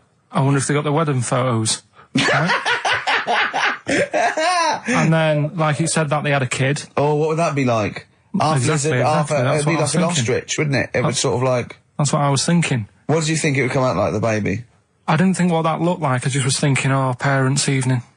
Do you know what I mean? You wouldn't want them coming up to the school, would you? So little Johnny, who starts off relatively normal, he's quite good at, he's good at nature, isn't he? And his mum and dad come into the room and they'd be looking round, wouldn't they? Well, it's always like that thing at school when, like, you find out your mate's mum and dad are really old. Right, Have you ever seen that? Yeah. When you go, your gran and granddad bought you? Yeah. The mum and dad. Yeah. And you go, oh. It is weird. What's that we're talking about? He calls him mum. What was that? Oh, sorry. Do you know what I mean? Yeah, And that's always strange. If you had Godzilla and King Kong as your parents, and it was, they're like always fighting. They're always fighting, and like you say, you're in a school play or something. You wouldn't tell them, would you? You wouldn't want them coming up with a video camera. He didn't tell his parents he was in the... Well, exactly. You did Little Donkey, you didn't tell your dad, did you? And he came along and videoed it. Yeah. Kept it quiet, don't want them to know anything. But you didn't... What was it was meant to be playing? You had a little drum, didn't you? Yeah, I was doing... I had a little drum. I think I was meant to be playing We Three Kings. Yeah. But he started doing Little Donkey, and I thought, I can add a touch to this. Sure, you improvised. Started playing along. It was like the first remix, wasn't it? It went down well. Lads, Thrills on XFM 104.9. I'm Ricky Gervais. With me, Steve Merchant and Karl Pilkington. Yeah. Little Carly Pilkington, little baldy mank, whinging little twat. How are you? Yeah, all right, yeah. What are you doing? Happy? Feeling a bit happier today? You look as full of spunk, as they say in America. Yeah, I'm all right. Just a bit of a miserable day, though, isn't it? Yeah. A bit miserable. Yeah. Walking in today, right? Do you know I walked through, like, the sort of the gay district of London and that? Right. You don't walk, you mince, don't you? I'm just walking through on the way to work, and I'm always interested in their little shops and stuff that they have, right? Loads of... Their little shops. That's no be ashamed of. If you want to go in and buy something, go in and buy something. I'm just having a look at, looking in the windows and stuff. Little postcard just near the entrance. Yeah. That's meant to tease people in, to make people go, that sounds good, I'll nip in, right? Little postcard. Free butt plugs with every sale. That's great. How did we get from 5p off milk to free butt plugs with every sale? Wow. What society come to? Well, it's because we're liberated, Rick. Yeah. It's an open society. What did you buy to get them? You didn't buy... I didn't but what's the purpose? What, of the poster or of butt plugs? Butt plugs. Because I really honestly You don't... shove them up your arse, don't you? Whoa, slow down, bum. Shove them up your bum. Yeah. But when? Is that just like when you're doing whatever, doing stuff around the house, or...? I think it's not to keep things out. Is it like you would use a plug in the sink to keep, the water in the sink? Oh, if you're not gay. Get that? Oh, yeah. No, I know what you mean, yeah. I don't know. No entry. What is it? I mean, I don't understand what that's I don't know. I assume it either feels good or are they... well, I've got to be careful here. Or are they sort of like breaking it in? Right, yeah. Do you know what I mean? like it's like a shoehorn. or Yeah. you know, it's like when you stick paper in your shoes if they're a bit tight. or those people who sort of like put little bits of wood in their lips, and then as soon they've got big plates in their lips. Yeah. Same as the butt plug. It means you can, you know, you're ready for anything. I don't know, do I? Look at Carl's face. Well, if you know what butt plugs are used for, then why not get in touch? Ricky.Gervais at XFM.co.uk. What do you think? If there's any... I can't believe we're already on this subject. I know. How is it? It's 1 and we're I was going to say then, if there's any people who use butt plugs, and I was thinking that Carl would have said, well, they're not up yet. Yeah. Because they go out late. No, but what is it? We're award-winning people. We've written a TV Not on show. radio, though. Not on radio. We're rubbish on radio. I know, but We've got nothing to lose. But I always say to you, Steve, that I like educating people and that. Now, the way I see it is I didn't know what they were. Let's phone to go. Someone might know about butt plugs. All right, we'll get. No, get them on. Get them on. Ask them. No, because they might say something dodgy. Oh. Yeah, whereas what have we just been doing? Just take a chance. Take a chance and tell them not to swear. Well, you tell them. Okay. Right, Steve. I haven't got my headphones on. Hello, who's that? Hold on. Who, sorry? Nicholas. Nicholas, hello, mate. You're not going to swear, are you? No, I'm not going to Keep it clean. Yeah. Keep them keen. What were you calling about? I'm phoning about your plugs. About not my plugs, but sure, plugs in general. What do you know much about them? No, Are you a plug user yourself? No, I'm just thinking if maybe you've got some gay friends and you're spending the night at their place, you might want to use one. Right. What, you mean experiment with them, or...? No, so you can make sure they're not going to do anything while you're asleep. Could I suggest, just lock the door? I mean, that is easier to me. Can I make a bigger suggestion? That's probably the most homophobic thing we've had said on the show today. Thanks very much for your call. Right, okay, good. Well, that's why we shouldn't put people on the line. Just, without checking first. I think Carl's made a good point. That's the calibre of listener we've got. He's in Heat next week, Steve. Right. Yeah, they've put a picture of him. They could do the grab off the DVD, and he's behind the scenes, and he's got his little picture in Heat, and he hates it, don't you? Well, I'm a bit annoyed because I didn't want it in. Why are you worried? Just don't want people knowing what I look like and that. Why? Were you on the DVD? Yeah, but... It's to public domain. Anyone can take it off there and put it on the paper now. But that's extras on a DVD, and I'm just thinking not that many people. If they watch it, they won't take it in, stuff like that. What are you worried about then? Just, there's like me brother and sister and stuff who I don't see anymore. If they know what I look like now, they might... What do you mean if they know what you look like now? They've just got to imagine little Karl Pilkington with no hair. No, I've changed quite a lot because I work hard, don't I? So I've aged quite badly. And I'm just thinking if they... You used to have the hair of a Chinaman, But didn't you? sorry, why is it a problem for your brother and sister to see you? Because I don't see them anymore, do I? And they'll come out of the woodwork now. What? They're after your millions? No, so they're sitting at home, they're looking at Heat, and there goes Karl Pilkington, oh, Carl's my brother. My brother, oh, maybe I'll go and see him. I don't want the hassle. But they could find out where you are What's the hassle then? It's just hassle of having friends and family and that. You mean this, don't you? Yeah, you know that I'm not into having But mates. if either your brother or your sister came to your door, would you not welcome them in and give them a cup of tea? Do you know what? He bumped into his sister, right, after about 7 years in a car park somewhere, right? And she went, oh, I've got a picture of my new kid. Do you want to see it? He went, not really. All kids look the same. And she went off in a huff. Unbelievable. Yeah, but that's the problem, though, isn't it? She hadn't seen me for years and years. That's the way I am. I'm not like being rude or anything. I'm just says what comes in my head. Oh, don't give me that. Don't do that. I'm not rude. It's what comes in my head. That's a rubbish excuse. Not rude. Know me, know my ways. Yeah. Right, am I wrong then? Let's look at it. Let's look at what I said. There's Nouts Obama's cakes. Know me, know my ways. Get out, you twiddle flunt.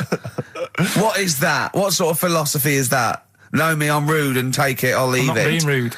You are being rude. What, saying that old babies look the same? It's your nephew. You didn't even bother to have a look. You could have been courteous and had a look at the picture. If it was a first, I'd say fair enough, but she's got loads of kids. Oh, fair enough.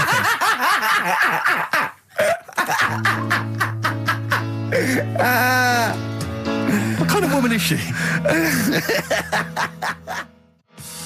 David Bowie, Lady Stardust from Ziggy Stardust and the Spiders from Mars. I went to see him Tuesday. I know you went to see him Wednesday, Steve. I mean, obviously I'm a mental fan, but I think objectively that was one of the best shows I've ever seen. Yeah, it was brilliant. He's got the best band in the world. He played all the hits. It was an amazing show. The sound was incredible. I mean, do you know what I mean? Well, his voice as well. I think people don't realise how incredible his voice is. It was absolutely... Soulful is the word I'd use. Brilliant. Yeah, it was absolutely brilliant. You don't care, do you, Carl? We don't care about this. You never really go to gigs, do you, Carl? The live music experience is not something you enjoy. Can be all right. Go on. I heard that someone else who went to the Bowie thing said that he sort of messed with the songs a bit, which would annoy me. No, he didn't. Not really. Hardly at all. He said when they did Life on Mars, instead of saying something about just the tune of it, he messed with it so it wasn't the same. That would annoy me. What would you do? Get up and leave? But I mean, we're not talking Bob Dylan or Sinatra. He ad-libbed a little bit, I suppose, and it's his song, but it was totally faithful. He was singing the songs. What do you mean? Well, it's just don't mess with stuff. It's like if you went to see Titanic and then the boat didn't have a crash, you'd go, what are they doing? It's like, oh, I fancy messing with it. Well, he didn't. I'll tell you, he didn't mess with it. Relatively speaking, he did not mess with the songs. They were brilliant renditions. That would be a hell of a film, though, where Titanic gets to New York. Absolutely fine. Oh, Carl. But, you're amazing. It's because I work here, though, and there's a lot of gigs going on all the time, and then you get to a point when, you just go, get a bit fed up with that. Well, when was the last time you went to a live experience? Well, I've been to gigs, but the one that springs to mind probably is when I first sort of tried a gig out, and it wasn't a music one. It was Bottom. Do you know with Bottom the live thing with Rick Mail and Equanimity? Yeah, in Manchester. When was that? Years ago, because it was in Manchester in about, I don't know, 87, 88 or something, and I was set up for a blind date. Right, this a mate of mine sort of set me up to see this. What? Girl. So you said let's go to Bottom? Well, I didn't tell her. I just said meet us at the Apollo. I bet she was over the moon, wasn't she? Met her there. I said right. Romantic. Going to see some middle-aged men run round in pants. Brilliant. Well, it's good. It's one of them things that afterwards you've got something to talk about, haven't you, and stuff. Yeah. So was it a good gig? Yeah, it was all right. Sort of bought some April fruits and that at the start of the night. Yeah. I think she liked that. And then we watched Bottom. Then afterwards had a bit of a chat. And then... you didn't see her again, I take it? I would have done, right, because she was all right looking and everything. Yeah. But when we were chatting, she said she had a problem with a marrow and that. She what? She had a problem with a marrow. She had a problem with her marrow? Yeah. You mean her bone marrow? Yeah. Oh, I thought you meant she had one stuck of her fanny. No, just a... Thanks for that, Rick. That's an image I can't get out of my head. No, I wondered what... Oh, I see, a marrow. I thought you meant a marrow. Her marrow. And is that serious, that? I just was put off it, because I thought... I think it's more serious than a problem with a marrow. Yeah, I mean... With a marrow and that. It's an idea if you're bored with butt plugs. I love it. I love it. Everything he says is like someone from Kes. It was just that thing that... You didn't want to go out with a girl who might be ill in some way. Well, yeah, I thought, what's the point in spending time with her, spending money on her and stuff, and then she's going to die on me? Oh! No, but seriously. God! No, but I'm just... See, this is what annoys me. Oh, you asked me to be honest, but I'm just saying, what's the point in me getting upset and stuff? No, but it's not the... It was the one thing he said, what's the point in spending money on her if she's going to die anyway? You've got to realise that's not a normal thing to say. No, but what's the point in getting to really knowing someone and thinking, oh, she's really nice, I want to spend my life with her? It's good that she told me when she did. Carl! What, during Bottom? This is the most amazing thing you've ever said. Steve, don't you understand what I'm saying? But no, because what? Well, firstly, it's the assumption that she's going to drop dead, and you're going to think, well, I just bought her some open fruits, I'm livid. I don't know what it means when you've got a problem with a marrow and that, but she looked pretty serious when she was talking about it. So I was like, oh. Cheeky! I don't understand what's so bad about that. Play a record! Kings of Leon on XFM 104.9. I'm Ricky Gervais with me, Steve Merchant and Karl Pilkington. Steve, Yes. I want to talk to you. I think it was, might have been Wednesday night. I was in the pub. Phone goes. And Karl goes, "You watching that thing about parasites?" Right. I went, "No, I'm out." He went, "Oh, fella with a maggot in his head." Fella with a maggot in his head. Yeah. And they go, "Oh, no, he's pulling it out now." Oh, God. I said, "Well, I'll get it. I said, "Yeah, see you later." About 5 minutes later, I get a message on my phone. Beep, beep. I look at it. It just says, "Oh, no, there's a fella with his fish up his cock now." There's a fella with a fish up his cock. Yeah. Right. Okay. Do you want to explain that, Carl? Is it one of those little ones that swim up if you're having a slash in the Amazon? Yeah. Yeah. That's weird, isn't it? But it was still like stuff like that. It started off with What does the fish do when it gets in there? just sits there. Why? Well, what else can it do? No, but why does it go up there? Don't know. I didn't listen to that bit. There's a bit. He started off with a fella who had a bit of meat and got a tapeworm inside him. Yeah. And he grew it for however long, and then it came out at the end. It was about 7 foot long. On purpose? Yeah, he did it on purpose. Yeah, for the program, right? I think yeah, probably slimming, isn't it? Well, I was thinking that could I mean, you're a fan of Waller. Could he purposely have about 8 of them? What, Rick Waller? Yeah, It's a good idea. because they were saying how they eat, a lot of stuff when they're in you. They just eat. Well, all they of take enough so you don't die, and nor do they. Yeah, but I mean, you've got to keep taking them out, haven't you? Because you'll still have the same weight because it's got to go somewhere. So you'll have them in you. What you got to do is like let them eat your meal and then take them out. Do you think worm watchers will catch on? Yeah. So anyway, so that happened, right? And then there was a woman with a maggot in her head. A woman with a maggot in her head? Yeah, she went on holiday, it got in there somehow, and stowaway. It just it was massive. And the thing is, she had a hole in her head, and she's there being interviewed with the doctor, like, and you can see it just sort of sticking its head out. Like, do you know when you see a cartoon with a maggot in an apple? Yeah. And it looks out, and looks around like that. Yeah. Why didn't they just take it out there and then? I think they could have done, but the doctor's messing about. It's like, well, it's good for the show, isn't it? And they left it in there. Right, that's libelous. Well, that is libelous. But I found it weird. Why not just grab it?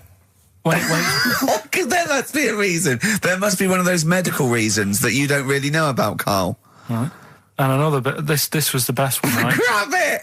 Right. There's this fella, and he was on his bike, right, Yeah. cycling to work or whatever, and he sort of sees this thing in the corner of his eye. Right? Literally in the corner of his eye. Or you mean he saw He just said he saw in his something. peripheral He vision? saw Okay, something, yeah. thought, what's that? Yeah. So he thought, oh, doesn't matter, whatever. And he stops off at a cafe, right? Yeah. Get a little scone, a tea or whatever. And he goes in there and he's sat down, and the waiter comes over. He says, yeah, what do you want? He says, I'll have a scone and a tea. He goes, all right then. So he goes to get it, comes back. As he puts the tea and the scone down, his face is like, what is that? Right? Like a look of frightenedness on his face, right? Drops the tea and legs it. So the fella's going, what? So he legs it after the bloke and goes, what? And he says, oh, something came out of your nose. That was massive. Sorry, something came out of the Listen, guy's this is all survey. true because people would have watched it, so don't start saying Sorry, it didn't but hang on, I happen. just need to clarify. The guy I on the don't. bike... I don't believe he ran away. Wait a I minute. don't believe he legged it. I don't believe he had a look of frightenedness on his face, and I don't believe he said something massive came out your nose. And I don't even believe he had a cup of tea in the scone. These are the things that I think are embellished. But who had something coming out of his nose? Was it the guy serving the scone? The one who was on the bike who ordered the scone. Yeah, but what was came it? out of his nose. Yeah, what was it? Came out of his nose. Right. So he goes home and he thinks, I've got to sort this out because it's not good and that. So he But what? No, it was out of his nose. So you mean it poked out of his nose? It didn't come out. It just said hello and then it... It was like the maggot in the head. Yeah, he just yeah. popped his head out, had a look around and went back in. Why did the bloke drop the tea and run? Well, it's weird, isn't it? All right, so he goes home. He goes home and he goes, oh, God, So he sits in front of the mirror and he's sat there waiting. This thing comes out again, sort of looks round, goes back in again. So he goes, oh. No scones. Right. No, so he goes, I've got to sort this out. He goes to the doctors, says to the doctor, I've got something up my nose. It just keeps coming out and having a look round, going back in. Didn't say that. The doctor's like, oh, I haven't heard of that before. Right? Didn't say that. So sat there. It does it again. The doctor looks, frightened again. Runs away? Yeah. He's got a look of frightenness on his face. He had a look of medical frightenness. He dropped his stethoscope and legged it. No, he said, I know what it was. So what? So you got a leech up your nose. He had a leech about that long. What's radio? Well, how long's that? 4 inches. 4 inches coming out of his nose. Next time it stuck its head out, he grabbed it, pulled it out. That's horrible, though, isn't it? U2, the sweetest thing on XFM. Ricky Gervais, Steve Merchant, Karl Pilkington. So, we're with Karl in the week. So, what can we do this week? I was saying, well, don't do Rockbusters. That's dead in the water. I hope the listening public agree with me.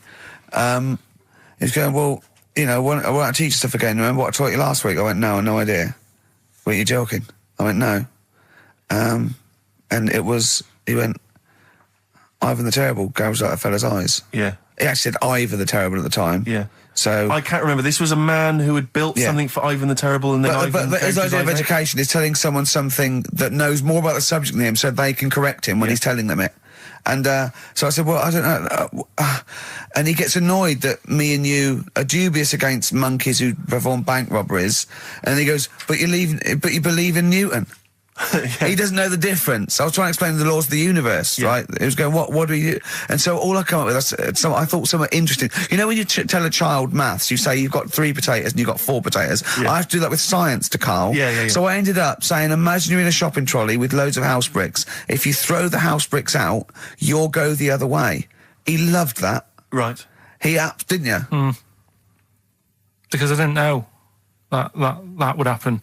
And it's sort of useful to know. It sort of explained a bit to me and stuff. Yeah. Right? And that's why I like doing stuff every week. I think listeners go away going, well, I didn't know that. Do you know what I mean? Karl told me something there. They forget it instantly, just like we do. We're friends of yours and we forget it instantly. No, the annoying thing with you is, Steve, not so much, Ricky, at least they'll listen now and again, you'll just dismiss stuff straight away.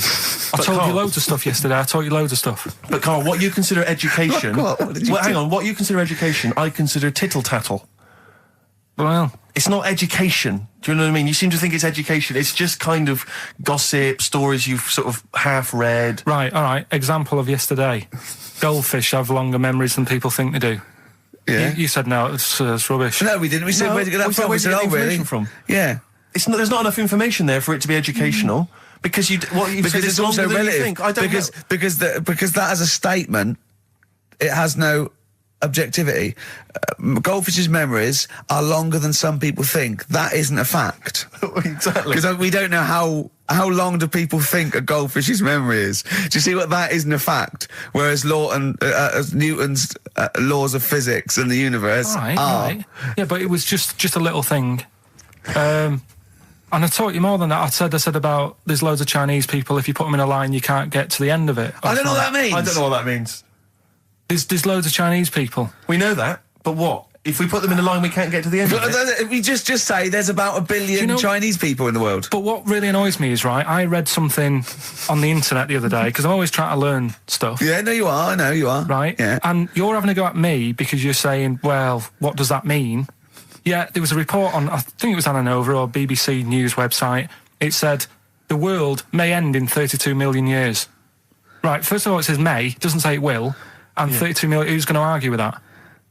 And yet they're allowed to put that on a website. You're not having a go at them. No, but Karl, you didn't read on. There's more information. That wasn't meant to be a news flash to worry people. That was like, oh, scientists have discovered that possibility. That was just like. Yeah, but again, possibility. No, but Karl, there's the other paragraphs that you haven't read. You see, that'll have to give explanations as to why they think that might happen. So therefore, it becomes a news item. It becomes educational. It's not just the headline, the bullet point. The headline's just supposed to draw you into the story so you read on. That's not all the information. But then I was trying to come up with things to excite you, and I realised that I was opening a can of worms.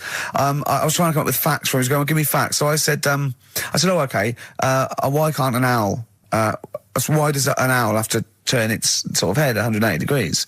And I said, it's because the eyes are so large, it has a huge focal point for its sight, that they can't move within the skull, right? And he went, well, why'd they do that? Why didn't they just do it, give them normalise, and then not after I've turned their head? I went, what do you mean? Why didn't they? He went, well, whoever did that. I went, well, it was evolution. He went, it's like giraffes. I read the giraffes grew their necks to eat food. So well, they didn't grow their necks to get the food. The ones that had upshots lived longer and so got the food and passed on their... He went, yeah, but why didn't they just give them wings? I went, why didn't who just give them wings? He got angry and went, whoever gave them the necks! his understanding of evolution made me fall on the floor. Who do you imagine is they? Because you don't believe in God, do you? So who is it you imagine is they? Well, whoever made us sorted us out. Who? I don't know, it just happens, doesn't it? Yeah, exactly. Well, there's no will to evolution. It's natural selection, isn't it? I still don't get it, though. We talked about an hour, didn't we? I know. Yeah, but to be fair, I watched as Ricky tried to give you actually what was quite a concise and educated version of evolution. He tried to explain it to you, and I have never seen a person lose interest quicker. But I tried to use actual fact, then I tried to use metaphor and analogy, then I showed you some computer programs to show what biofeedback is and everything. I tried all these things, and Steve's right. You were looking out the window. Have you ever spoken, Carl, to someone who's got Alzheimer's disease? And you try to explain who you are, and they're listening, and then that's what you're like. It's extraordinary. But listen, seriously, I went home, I found this book, I found a couple of facts which I think are more up your street. Evolution, a little bit complicated, a little bit big. But this one, I think we may have mentioned it before, I think you'll like this. This is from a book of facts and trivia. The Egyptians trained baboons to wait on tables. That's interesting to you, isn't it? Yeah, that's pretty good. Yeah. Have you got any more there? I'll see if I can find Oh, he's interested. Yeah. Can get the staff. That did happen, You pay peanuts, That definitely happened, you get yeah. monkeys. And then what did they go off and do after that? Well, it doesn't say. So I love the fact that he thinks, right, okay, so in his mind, it's now the monkey going, it's 5:30, I'm off, you know I was going early today, and they go off maybe dancing or stuff, or they come in late. No, I assumed what you meant there is that was their first career move. And Yeah, then they well, went they- on. It's like actors waiting to be discovered. Play a record. Just one more before you play a record. Go on, then. You'll like this. Peter the Great. You ever heard of Peter the Great?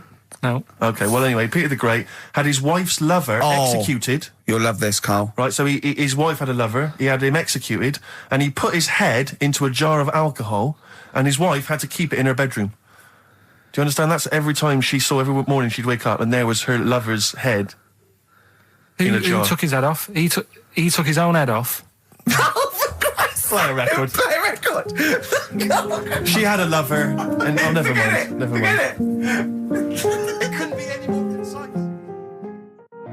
Mad World on XFM. We just had a text, Rick, from Andrew Barnes. He says he watched the same documentary, it would appear, as Carl did in the week.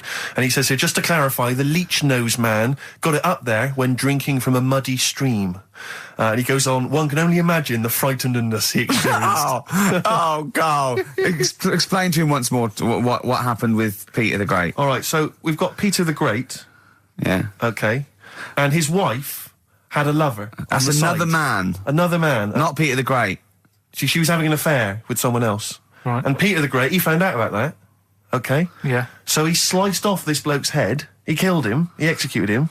Right. You with me so far?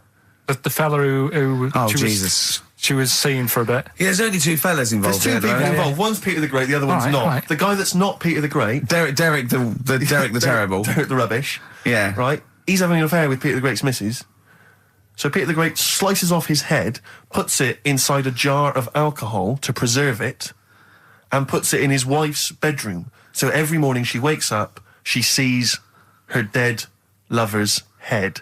You'd have thought he wouldn't have wanted to remember, wouldn't you? Oh. Best bury the head so she don't remember. Well, it was a reminder so as not to put it about. And did it work? Oh, I don't know. I love that. Again, that to me is an amazing thing to do. And you go, did it work? I mean, you've got quite an interesting mind, actually. I mean, you are, in some ways, really, really bright and intelligent. I love the way you think. You're one of the cleverest blokes in some ways that I know. I know it says I've got common sense. Well, yeah. And that's more important than knowing about, But it's what you really it's like you follow the subplot, which is quite an interesting thing. Do you know what I mean? It's like you tell you a story, you'll always pick up on something that I didn't even think was an important bit, It's like you're always you're looking out of the window all the time. So what's important about that head thing? What do you mean? The head in a jar. It's a grotesque thing to do. It shows ego, power, cruelty, and revenge. Although I think it probably did work because he is called Peter the Great. Yeah. So you'd assume he got it right.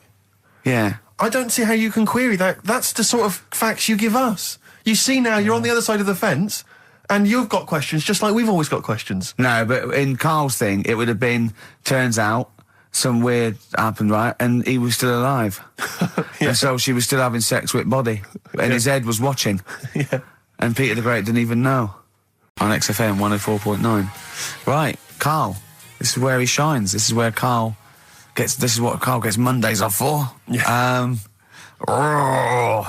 Okay, Karl, what is it? You want to explain this? It's the bit when I'm in a film and sort of edit me into it so I'm like an actor in a major film. Yeah. We've done Kes, we've done One Flew Over the Cuckoo's Nest, Shining, stuff like that. Mm-hmm. This week, it's A Few Good Men. Brilliant film. With Jack Nicholson and that. Yeah. So you listen to this and will we give the question later on? Probably. Let's give it after this. All right. Yeah, we'll give it after we've heard the clip. I haven't really got one sorted, but I'll think of one whilst it's on. So have a listen to this, take everything in. And then the question at the end. So it's a scene where it's the court case. Yeah. All right? All right. All rise. Call your witness. Yeah, he's just coming now. All right, Jack. Colonel. What? I'd appreciate if he would address me as Colonel or Sir. I believe I've earned it. Defense counsel will address the witness as Colonel or Sir. All right. All right, Colonel. Bit smart today with all the army stuff on. You ever served in an infantry unit, son? Nah. Brother did. He was in the army. Got kicked out though, because he went for a packet of fags in a tank. Weird that, isn't it? No, it's not. It's tragic. I wouldn't say it's tragic. I'll show you something tragic. I always carry this book around with me.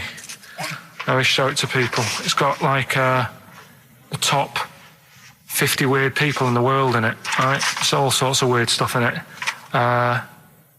Look at this one here. It's a fella, right? He's got 2 heads. And the weird thing is, right, is the top 50 weird people in the world. He's at number 50, he's got 2 heads. Right? Makes you wonder what's going to be at number 1, doesn't it? Are these really the questions that I was called here to answer? No, but look at it. Imagine if you were his mate. You wouldn't get a word in edgeways, would you? If Maybe he didn't have any friends. Probably right, they say, don't they? They say 2's company, 3's a crowd, so... Please tell me that you have something more, Lieutenant. Yeah, I got loads more. For this fella at number 36, look at him. 3 legs. Little fella with 3 legs, right? Guess what his job is? My answer is I don't have the first damn clue. Well, I'll tell you. He's a juggler.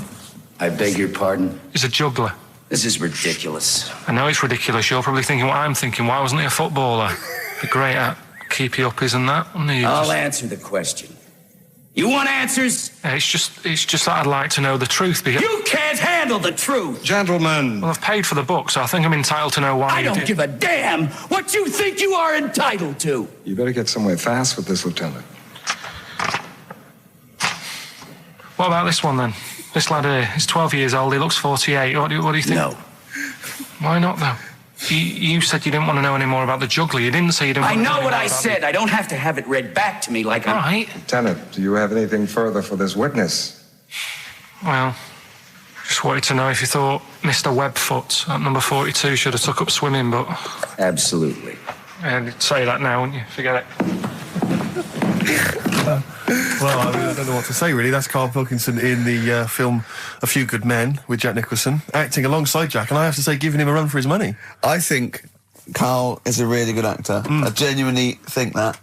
Should we put him in something? Yeah, definitely. Okay. Right, what's the question? What's his forte, do you think? Just sort of playing that sort of stuff. Okay. Deep stuff. Yeah, okay. Yeah, so we can sort that out. Think of a question there out of that little lot. You've not got one? well, I've got it was at number 36, whatever it was. What was it? Don't know. Let's. It was number 50. It was at number 50. Yeah, all right then. Okay. Yeah, who's number? What? Yeah. Well, yeah, what was odd about the guy who was at number 50 in the 50 weirdest people list? And just text in 83 XFM and put your address on there as well and that. What prizes are there, Carl? Loads of stuff. Yeah. Let me just have a quick look. Oh, that's actually not bad. There's Lord of the Rings on there. Michael Palin's Around the World in 80 Days. If you've not had a chance to see that yet, it's been repeated about 80 times. Look Around You, which is an excellent show. That's really funny if you've seen that. There's some other good stuff. It's not too bad. And also the relatively poor stand-up DVD, Ricky Gervais's live Animals show, which is mediocre. Can't give him away. Yeah. All right. And you can win all those prizes if you can answer which question again? Who was the fella who was at number 50 in my book? What was up with him? Excellent. All right, so let's got to play Thorns. Some Thorns. Yeah. That's the most beautiful track. I can't get enough of this. You'll love it. You'll love this. Carl, come on, what's the matter with you? Oh, Thorns. that's No Blue Sky. Beautiful, isn't it? And that great track. it's all right. Yeah. Just had an email, yeah. That woman who opened the Office script could have her head cut off, apparently. When a letter is posted, it becomes the property of the Queen until it reaches the person it was meant for. By opening it, she's committed treason and could be killed. I don't know if you're familiar with this story, Carl, are you? Go on. Apparently, some copies of the Office Christmas specials, scripts, got sent to the wrong address, some woman, and I don't know what you do in that situation. Normally, if I get mail that's not addressed to me, I just give it to the postman or put it back in the postbox. Radio 1 tried to speak to her, but apparently she's got a gagging order, which makes us think that she sold it to the Sunday. So we'll read it. We'll read the plot of The Office tomorrow in the Sunday papers, which ruin it for some people. Ruin it for a lot of people, yeah. But the other thing is, I mean, if it was sent to her, obviously her name wasn't on it. If that's true, in which case I think that's quite a serious offence, isn't it? I would hope so. I mean, I would hope that if I sent something in an envelope, it was. But the BBC, the BBC thinks that because the person they said it was meant to be sent to got his, he thinks maybe that's an excuse. Maybe someone gave her the script and said, "Don't tell her don't say it came from me." Yeah. So. I don't know, maybe she's protected someone, I don't know. Yeah, well, I mean, if that is well, the case. either way, don't sell it to a newspaper. Well, It's just the kind of mercenary nature of it that I loathe, you know? It's the fact that it's only just now makes me wonder if she had it there lying around in her house and someone said to her, well, why don't you go to the papers? Yeah. Try and flog it.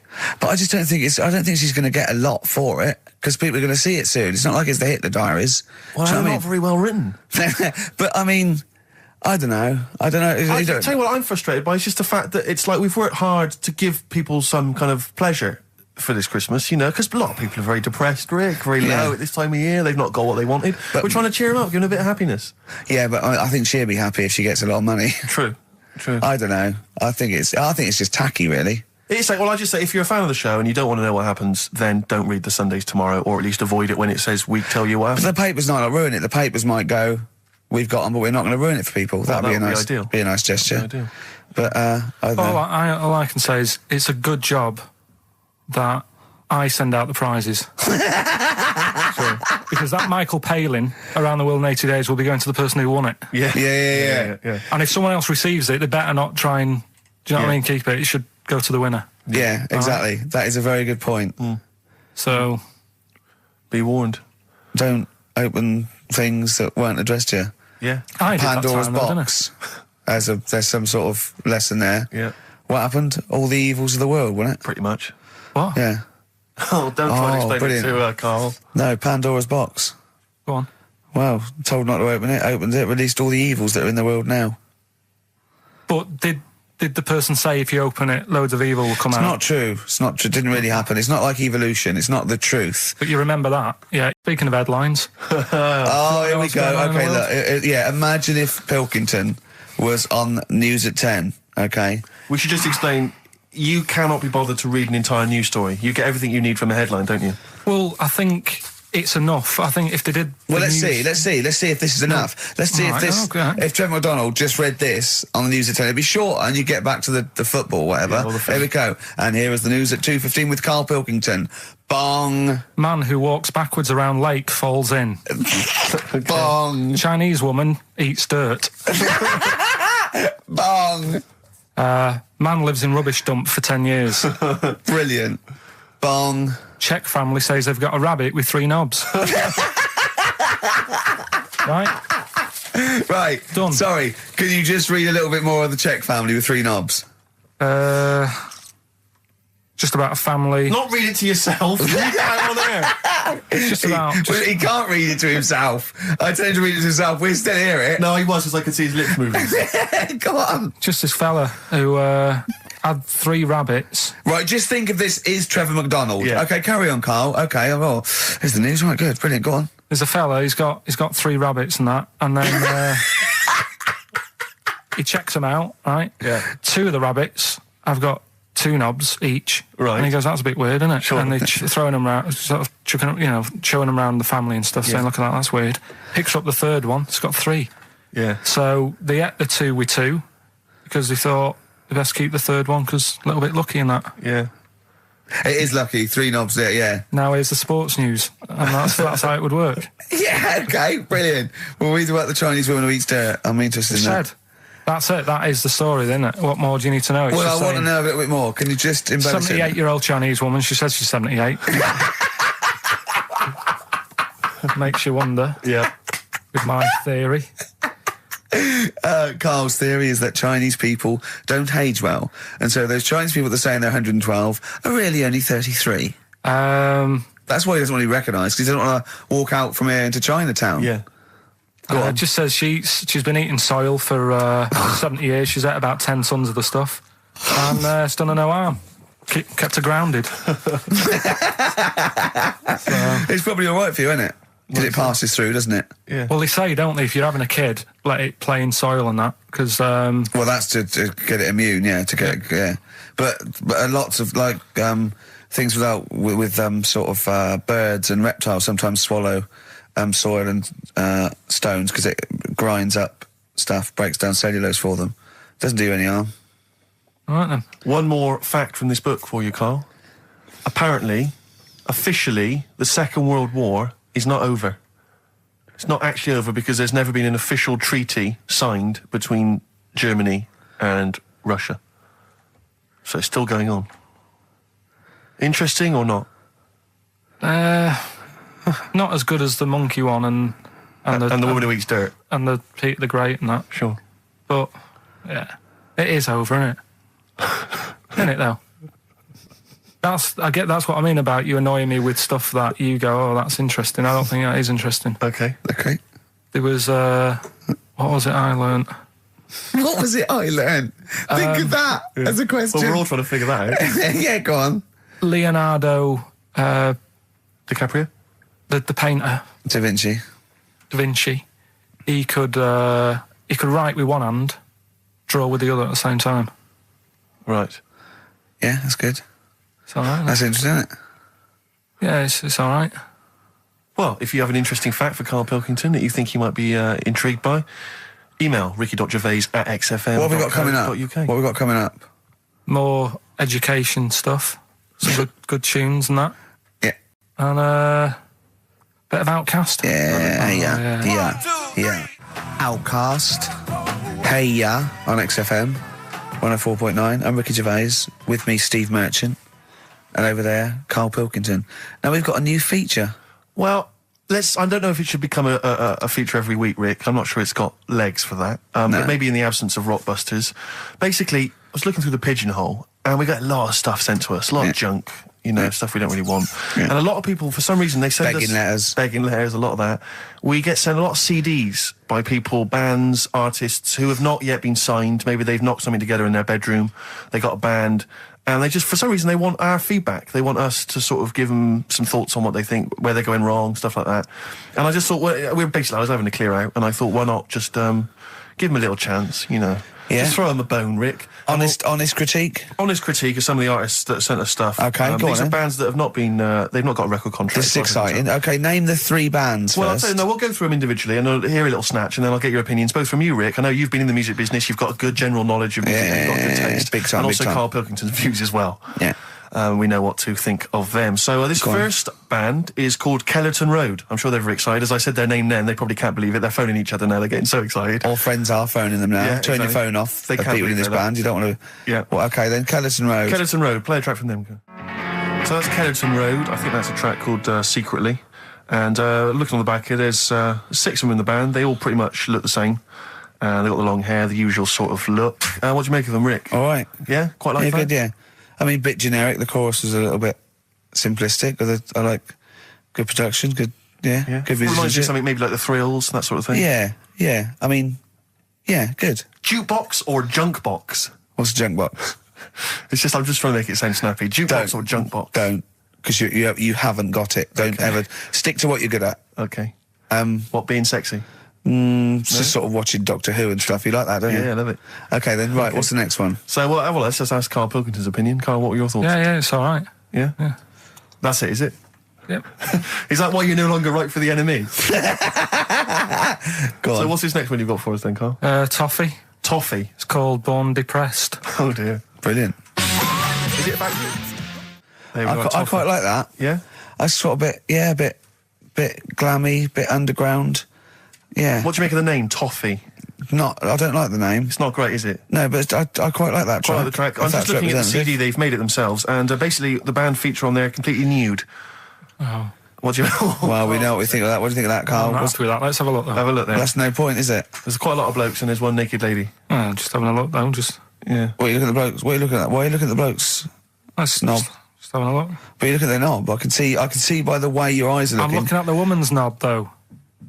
Well, she won't be happy with that. No, that's a bloke, Karl. Yeah, that's where you've been going wrong. Yeah, that's the woman. Yeah, Yeah. that's what I was looking at, that one. The woman's knob, so that's all right. Yeah. Good. So Rick, hit parade or shit parade? I don't know if it's going to be. I don't think it's going to be a hit yet because I haven't got backup. But I think we're looking more about whether they get A record deal. Do you think they deserve one? Yeah, thumbs up for both of them. Okay, excellent. Well done. All right, well done. And Karl, play the last one then. What did you make of it? Sorry, we didn't ask your opinion. We weren't interested. Like to see him on CD UK. Just like that on the CD cover. Okay, okay. And this last act, I think, is this right? Picture Centre? Yeah. Picture Centre. Picture Centre. My favourite. You like that? Yeah, that's my favourite out of all of them. Good. There's a bit of Amy Mann in there. A little bit Cocteau Twins. Yeah. No, really good. I really like. Really good. Really intriguing that. Karl Pilkington? Yeah, it's all right.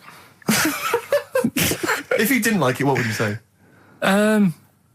It's weird though, isn't it, music?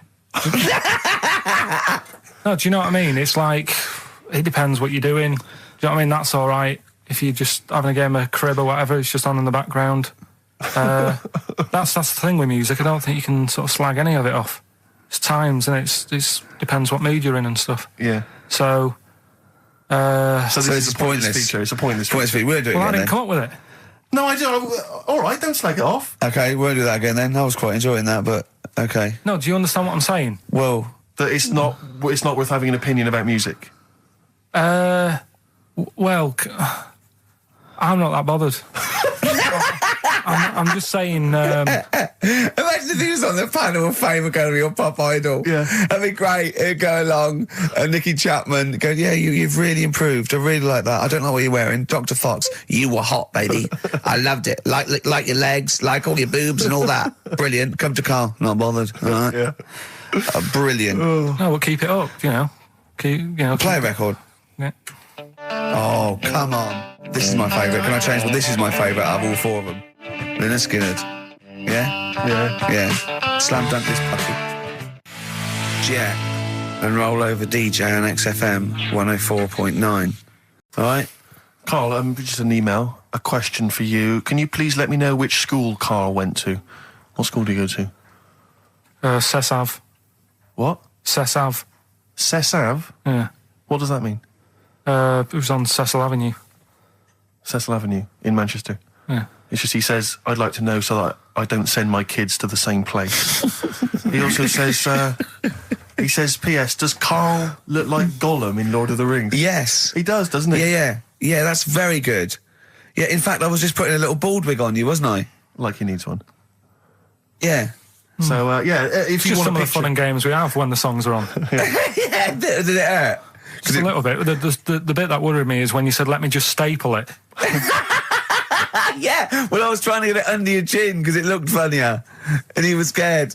Oh, I remember. Do you remember I did that thing with the tea towel? Have you told Steve about that? I don't think I have. It's not something I'd shout about, to be honest. Go on. Went round his place. Mm-hmm. And he said, oh, before you go, I must try something. Because I couldn't get squeezing hard enough. I can't, because I'm not strong enough to hurt him anymore now, or am I? I think I can take it a bit more than I could at the start. Yeah, so I wanted to squeeze his head more. So what did I do? So he said, just hang on, I've got a tea towel. He brought a tea towel in now. I need something sort of long and thin.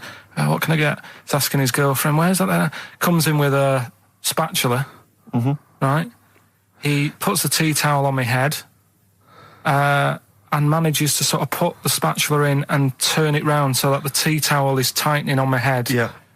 Using little pressure, would you say, from you? Yeah, just little. It's brilliant. It was like a tourniquet, and I just turned it a little bit, and he screamed almost straight away, didn't you? It hurts. But I don't. But why did you think that was good? When would you need to use that tool? And you know, I did it on my other bald mate, Rob, who was over, and he screamed as well. Because he just put a tea towel round, like a little bandana, just stick the wooden spoon down the back, just turn it, and it's even half a turn, isn't it? And it really... Hopefully children listening will be trying that on their friends. No, they won't. Don't try that at home. I've got another fact for you, Karl. It might be of interest to you. This is the final one. The ancient Babylonians had few... What? Can I just stop you there? What's a Babylonian? My head's gonna burst. What do you mean, what's a Babylonian? I've never heard of one. No, but we'll work out, what's an Evertonian? Someone who supports Everton. Well, or from? From Liverpool. Yeah, so what's a Babylonian? He's from Baba. Yeah, well, anyway, some people from Baba, ancient Baba, they didn't have very many doctors in those days, all right? Because they felt that illnesses should be left to the wisdom of the public, right? So if you were sick, okay, you were placed in the city centre, right? And then a passerby... Outside Baba. Outside Baba. And a passerby who had suffered from the same ailment or who had seen it treated in the past, they would pass by, they would give them advice on how to be cured. Do you understand? So there'd be no doctors, just people passing by would see, they'd say, what's wrong with you? And they'd say, well, blah, blah, blah, I've had the same thing, here's some advice.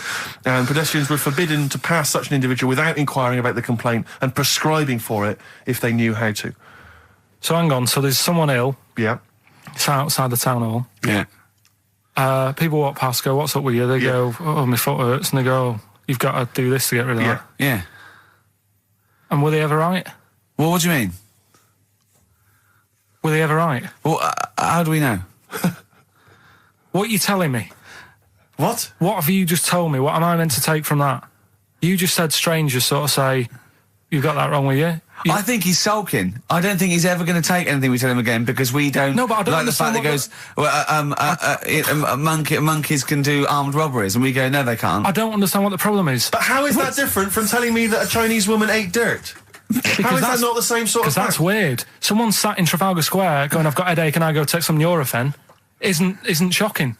I'm not a doctor. I've given him a bit of advice.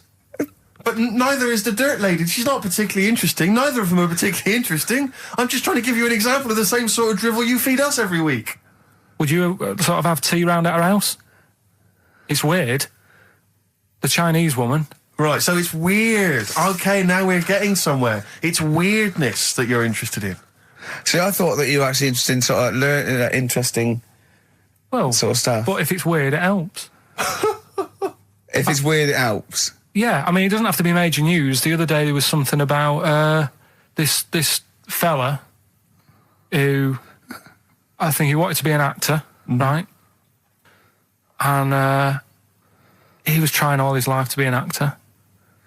Couldn't get a gig anywhere, right? So when he died, he said, right, I'm going to leave all my money to the theatre as long as that theatre uses my skull in that play they do with the head. Hamlet. In Hamlet. So that's sort of news, and it's weird. Right. What money did he have if he's been struggling actor? He had some money in that. What did he do? I don't know. Oh, that's what I'm interested in, what he did. Yeah, that's what me and Steve. Yeah, that's what me and Steve are interested in, what he did, how he earned his money. So, because you were going to educate us this week with some interesting facts. Oh, yeah, come on then. Is that it, or have you got more? Well, that's weird. But that's not educational. You didn't give me his name, you didn't give me when, you didn't give me what theatre. No, but also to take from it. Do you know what I mean? If people listening and go, well, I'm a bit like that. It's like if you've got to be dead and have your skull on stage, that isn't the job for you. That's what I'm saying. If it takes that much, give it up, do something else. Right? What else have I taught you? I don't know. You haven't taught us, so you've never taught me anything. See, we'll just have to sort of... What, agree to disagree? Right. I don't know what you can sort of learn from this. Go on 7 Up, the drink. Yeah. Right. We're actually on air now, aren't we? Yeah, this is right, it. Okay. This is it, baby. This is a radio show that we're paid Forget for. that, then. Forget. No, come on, 7 Up. It's not really... Not important. It's not interesting or important. Come on then. The little red dot, that's above the 7 on the can. Do you know, it says 7 Up and the little red dot. Yeah. That red dot's there because the creator of it was an albino and he had red eyes. And he had that little thing there as his little trademark. Is that true? It's true. That's quite interesting. Right then. So that's what I'm saying. It's not that important, but it's interesting. If it's true, that's interesting. It isn't. It's true and it's interesting. Okay, that's good. You know, Coke used to contain real cocaine. Well, they used to be medicines, didn't they? Tonics, yeah. No, they were medicines. I read that tomato ketchup and Coca-Cola started off as medicines. Probably not a medicine, probably more of a tonic, because it probably a pick-me-up, wasn't it? If I had Coke in it and caffeine and sugar, and same as ketchup, probably lots of vitamin C and lots of sugar, it was probably more of a tonic. It wasn't really a medicine. They didn't say, cancer, have this on your chips. It's some HP. Wasn't a medicine, it was... Well, it was, kind of. All right, okay, let's agree to disagree on that particular one. Okay, all right, yeah. Is that it, Carl? Because you've educated this week. You've given us the 7 Up thing, okay. I've told you about the goldfish. Not really, but yeah. He didn't say anything about goldfish.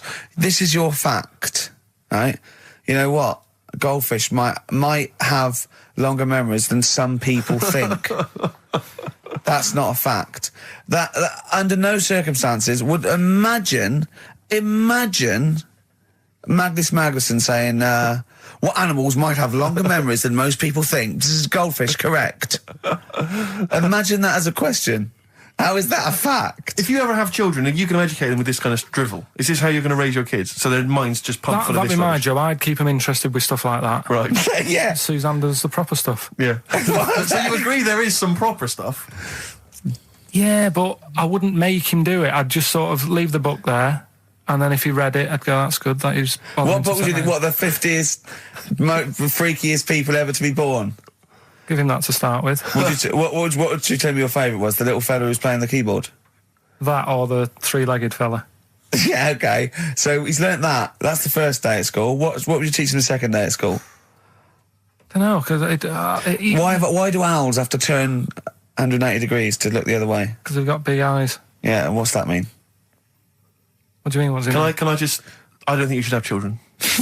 Well, Suzanne's always saying, she'd like to hear tiny feet running around the flat. Stuff. Yeah. I just said, let's get a little midget cleaner. Right, haven't got long. You better give the winner. We got monkey news coming up. We haven't really got any monkey news. What do you mean?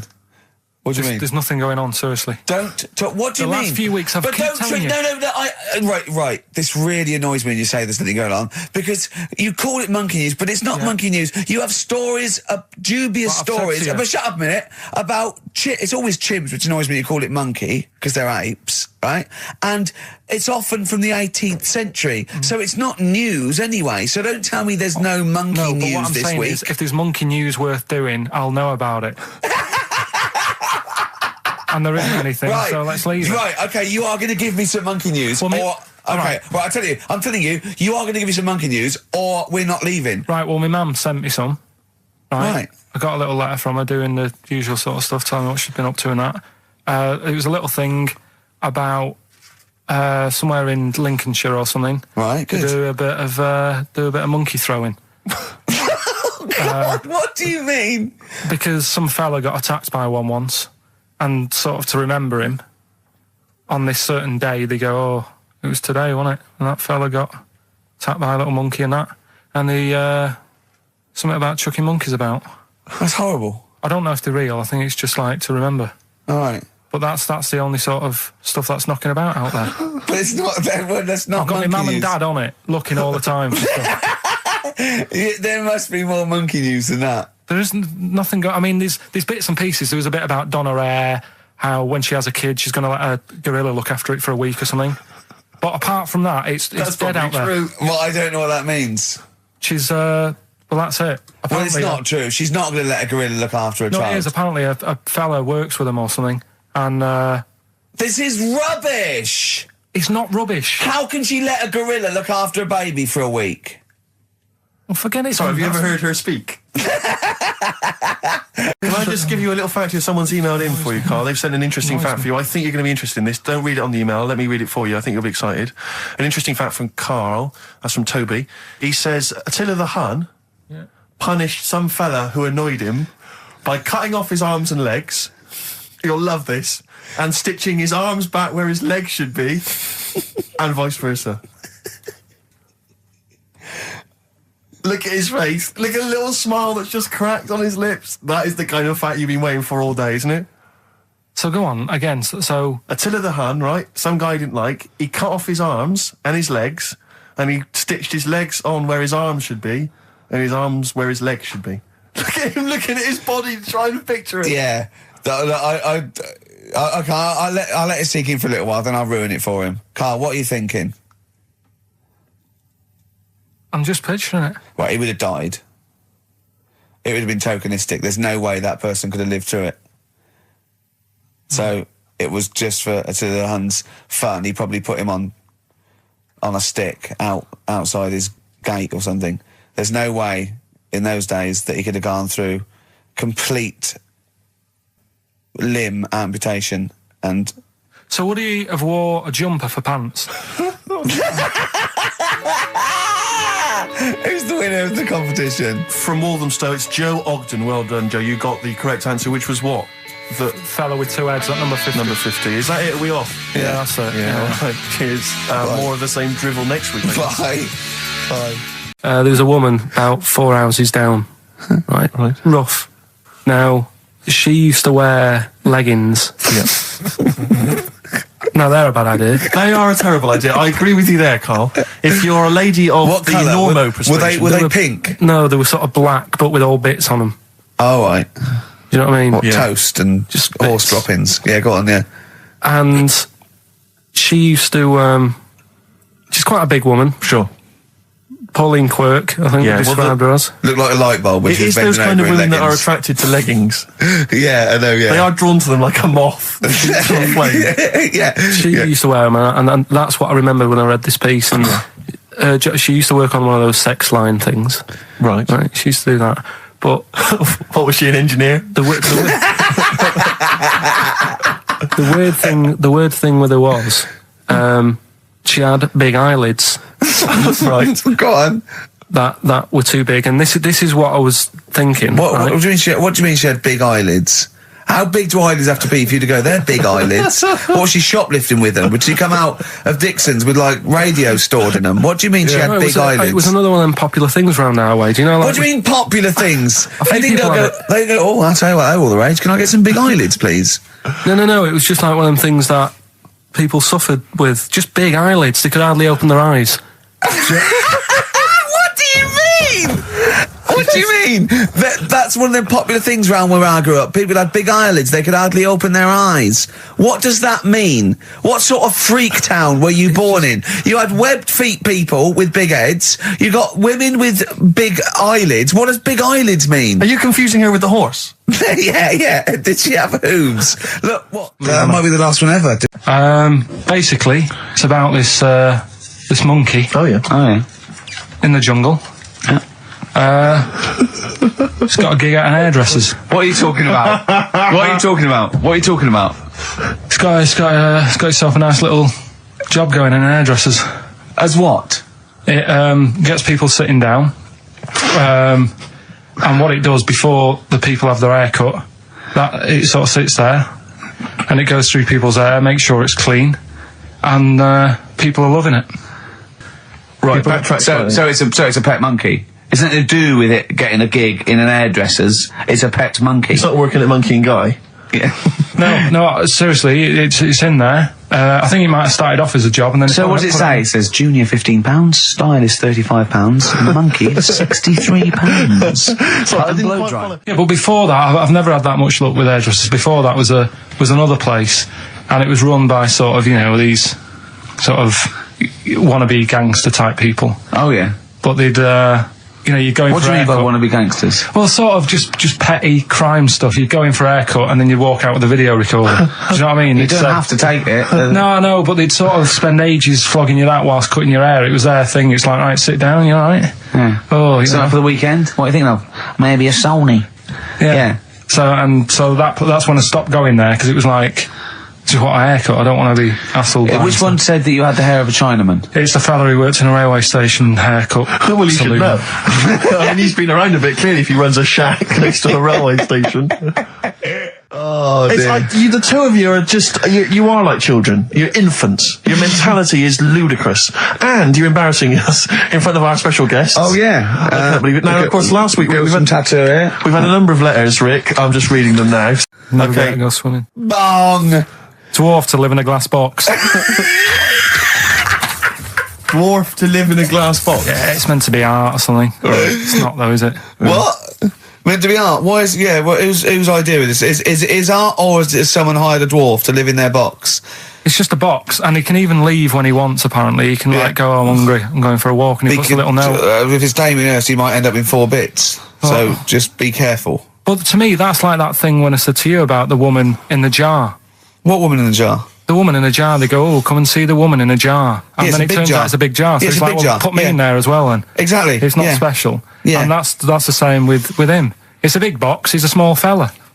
What's good about that? What do you want to do, though? To compress matter? But hang on, it's not a world record-breaking attempt, it's supposed to be art. No, what's art about that? Well, I don't know. What's art about that? Oh, can we do a show for BBC 3? Karl Pilkington going around, what's art about that? Yeah. That is brilliant. What's art about that? I'd love that. Would you? I'd love that. Me and Steve were going to do a thing called Is Art Rubbish, where we'd go around and we'd chat about it.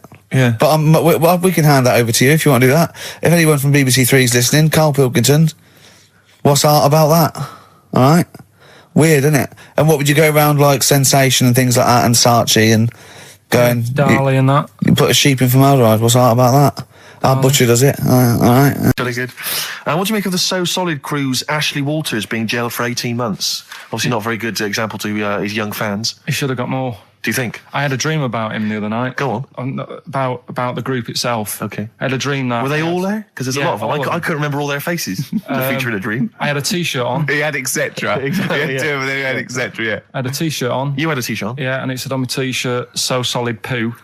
And I was walking down the street and they came towards me. Wow. And they were just about to beat me off That's a great dream. That's amazing. That's an amazing I love dream that. We've for all a had 30-year-old. We've all had that anxiety dream. Oh my goodness! What if I meet the So Solid crew and I'm wearing a T-shirt that slags them off? Oh, I don't believe it. Yeah, yeah. So what happened? Did you get beaten up in the dream? It was one of them where I woke up. Do you know I've been telling you that I keep getting them things where you feel like you're falling? Oh yeah. It was the same sort of thing. It's I'm not a real psychiatrist, don't you? You should, what I mean? You do know a lot about a lot. Yeah, I do. Thanks very much. And, if I'm at home talking to Suzanne about something and I don't know the answer, I think, right, I'll ask Ricky that one, see him. Yeah. Thanks. But you know that, I think you might have mentioned before, that apparently if you die in a dream, it means that you're dying in real life. Yeah, well, that's it. If you don't... But apparently if you get beaten up by the So Solid crew in a dream, it means you're being beaten up by them in real life. Yeah, that is true. So you probably woke up a lot of people have been joking. Yeah. Terrifying. Absolutely terrifying. So, lock him up for longer. Okay. Finally, what do you make of Halle Berry becoming the first black woman to win the Best Actress Oscar? Did you see her speech? Got on my nerves. Did it? I mean, it's good that she won. It's nice for anyone to win an award. Yeah. But she did go on a bit. And, I've been in that same sort of position. What? Placing an Oscar? Well, I got... what they used to do at school is... okay. If you did a full month without being off, you got a gold certificate. Okay. And I did a month once without having a day off.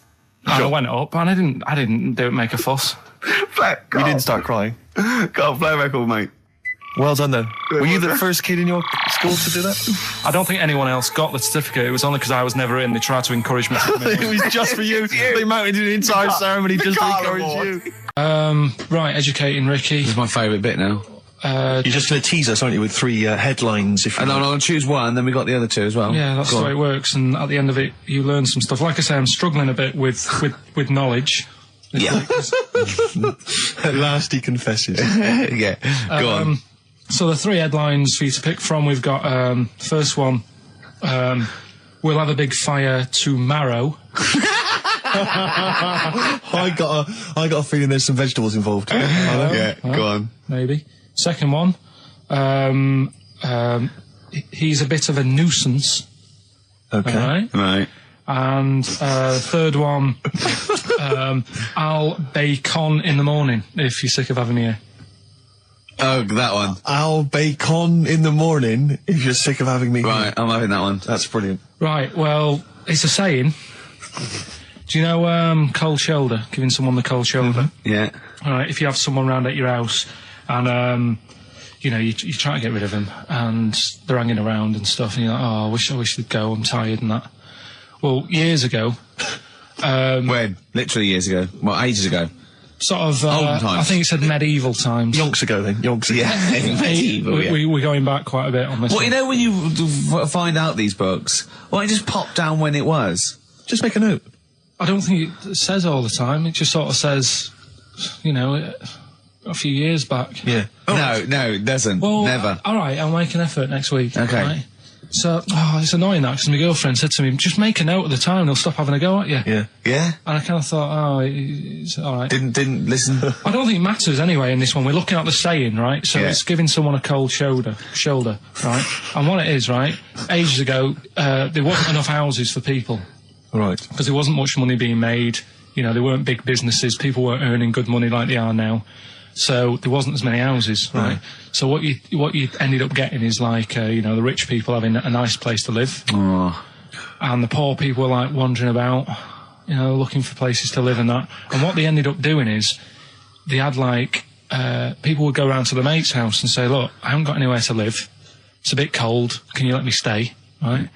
So they'd go, oh, all right, then you can stay a couple of days. But they ended up staying for like weeks. Yeah. Right?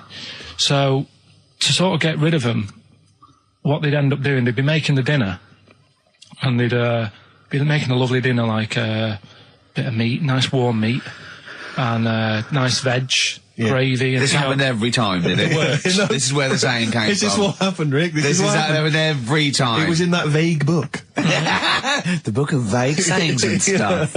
Right, so they'd be making a nice meal, but what they did, they looked after all the family. But the person who won't go home, they just give them some, like, sort of a cut-off of cold meat. Right. So they'd say, you're giving them the cold shoulder. Meaning... Right. Okay, that's rubbish. Okay, absolute... Carl, why would that necessarily work? Yeah. Why do they always, in every situation when you want to get rid of a lodger, well, still feed him every day, but make the meat lukewarm. So they always leave then. Yeah. Oh, this food's lukewarm. I'm going to become homeless and they again, go, wandering the hold streets. on, are you giving me the cold shoulder? Yes. Do you want me to leave? Yes, just say leaving. No, I like to do it cryptically. That way, in years to come, someone will have a little saying about it. Well, yeah, that was our bacon in the morning. If you've had enough of meat, we'll leave that. Well, bacon in the morning! Oh, bacon in the morning if you've had enough of me! No. I was on the way in today, right, Steve? Walking in? Walking in, always walking in. I get left early and stuff. I like to get in early, get some bits done, that. Monkey News, songs of phrase. That sort of thing. And living in London, right, there's a lot of shops that open early and stuff. Do you know what I mean? People say that's a good thing about London. Yeah. It's almost like 24-hour city and stuff, right? I'm walking in and there's like, you know, you've got your news agents open. Obviously. You know, selling newspapers and that. That's good. They've got to be open early. Yeah. Then you've got your coffee shops, your Starbucks. Have a cup of coffee in the morning. Do you know what I mean? Yeah. They're doing well in the morning. Yeah. Then you see like the odd restaurant and you think, well, maybe they sort of got the doors open, but they're preparing for lunch, so you think, fair enough. Yeah, I'll Right. let that pass. Yeah. Carrying on walking down the road. Bondage shop. Open. Sure. About 10:30. Yeah. Busy, was it? There's a couple in. Really? Some good offers. 10:30 for a bondage shop. I'm assuming if you're into bondage, though, you stock up at any time, day or night. I mean, you don't... Yeah. Well, I assume it... I suppose you get up and you go, oh, I've got nothing on, I need to be a bit tied down. Yeah. I need some rope. These clothes are too baggy. I need more Yeah, belts. oh, God. I need more straps. Yeah, get some rubber on my face. Weird, though, isn't it? What were you doing in there?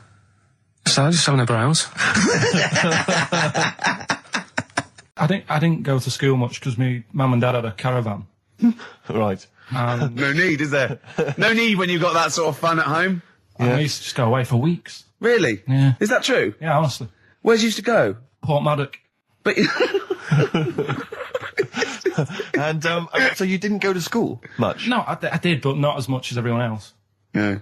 How many holidays were your parents having? What was their income that they could... No, my dad used to work nights, and he used to travel back, because to Manchester from Wales, it wasn't that far. And Manchester to Wales? He used to do 4 on and 4 off, so me and my mum were, like, loving it. But what Port Meredith? Portmaddock. Portmaddock. Just down the road from Port Merion, where they filmed The Prisoner. Right. So that's cleared up for me. Yeah, location-wise. So what did you do then? You were in this little 2-berth caravan on the back of a Cortina estate. Right. Well, what was it? What was the car? I want the... What was Granada, Ford Granada. Ford Granada. What are we talking? 1980... Yeah, 82, 83, 80, right? 84, 85. Okay. And you in the car down there, park up. Yeah. What was it? What was Port Meredith? Portmaddock. Portmaddock. I remember Ruth. It's just, Oh, yeah. it's just a holiday camp. Yeah. And had an arcade and a beach. I was loving it. Yeah. But, so of the 52 weeks of the year, let's assume, I don't know how many weeks you take off normally for holidays anyway.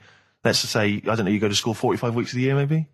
Generally, most kids? Nah. Bit less. Bit less than About that? 42. How many weeks would you say you actually spent in school?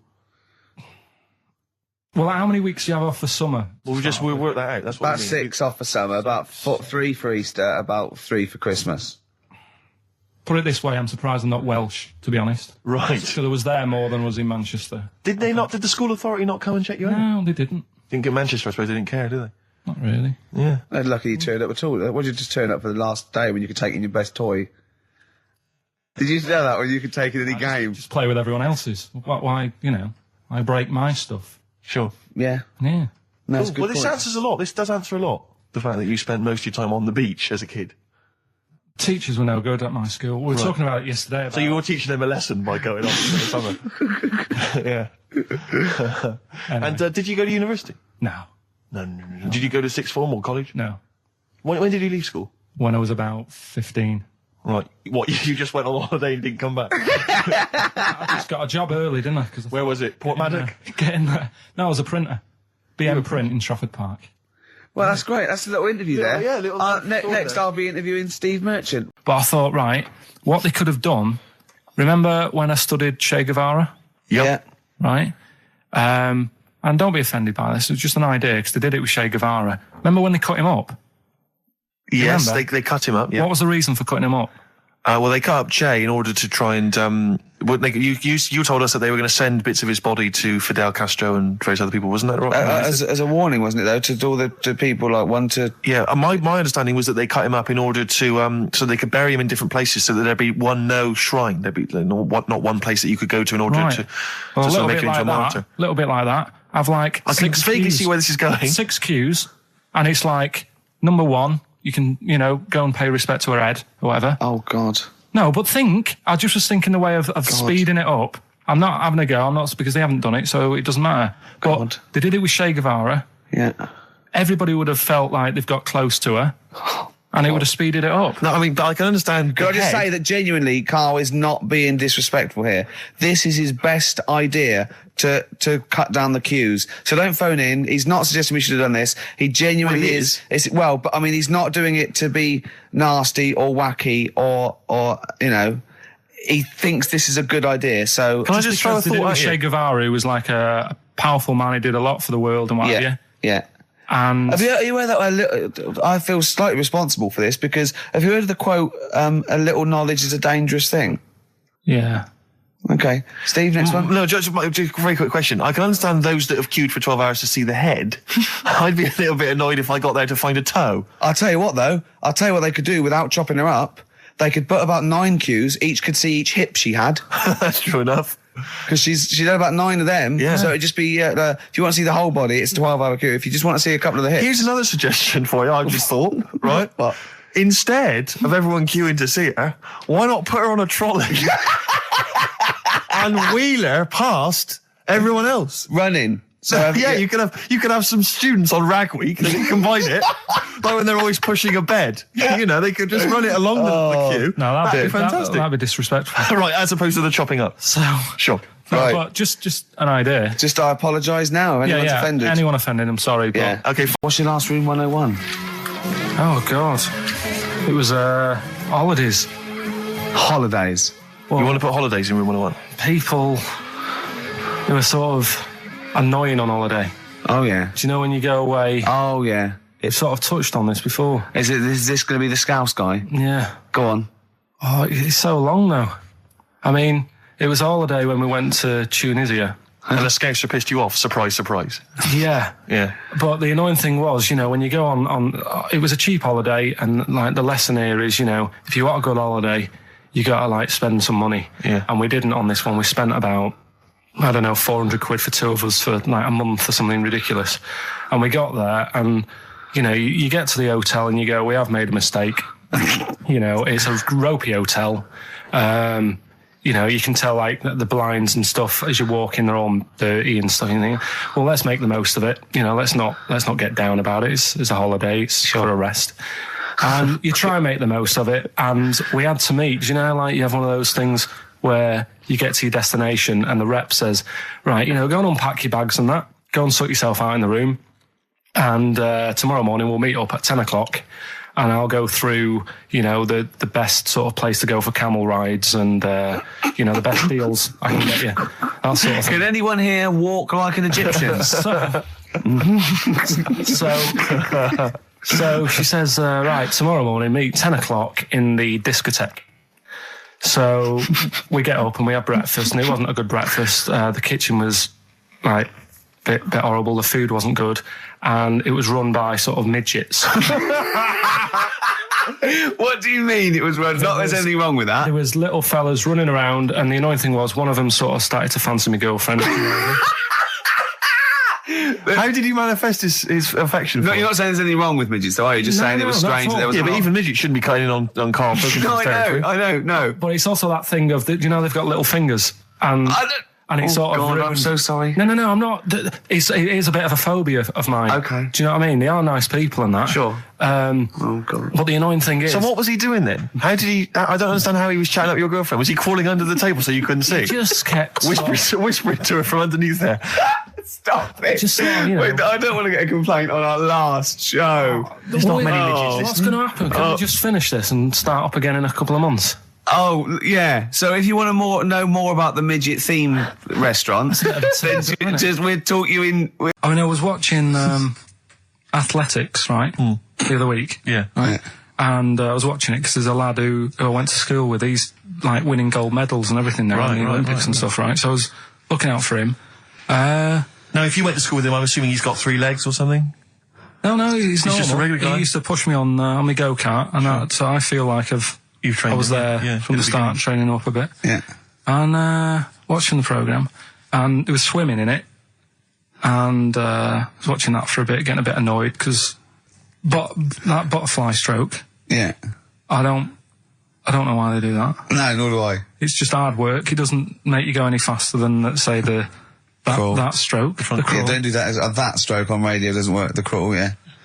So I was watching that, thinking, that's annoying. Yeah. And then they got onto the running bit, and my mate's in this race. Yeah.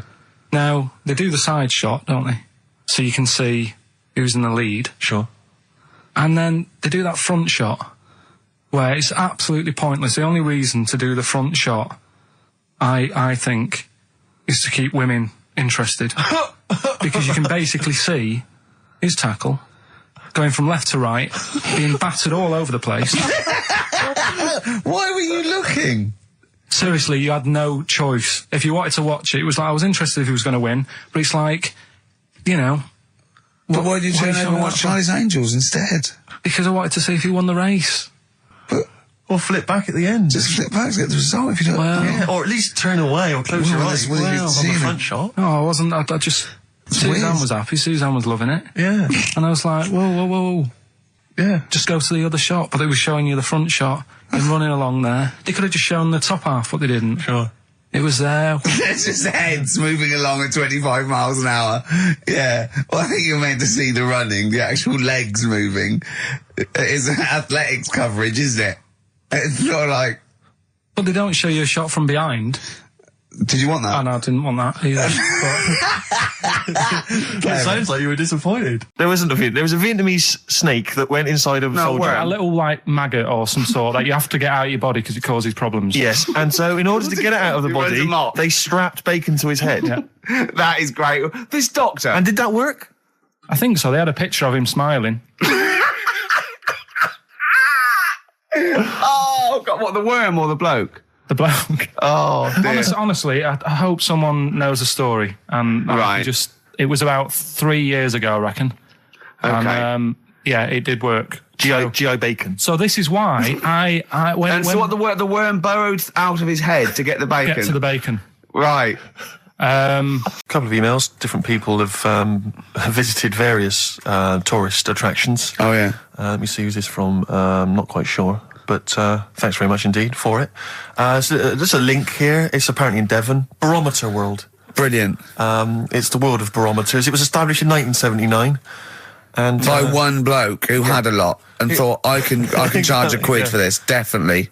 Here's the out of his own house, probably converted back scuttle. Exactly. Yeah, that's not a euphemism for a sexual act.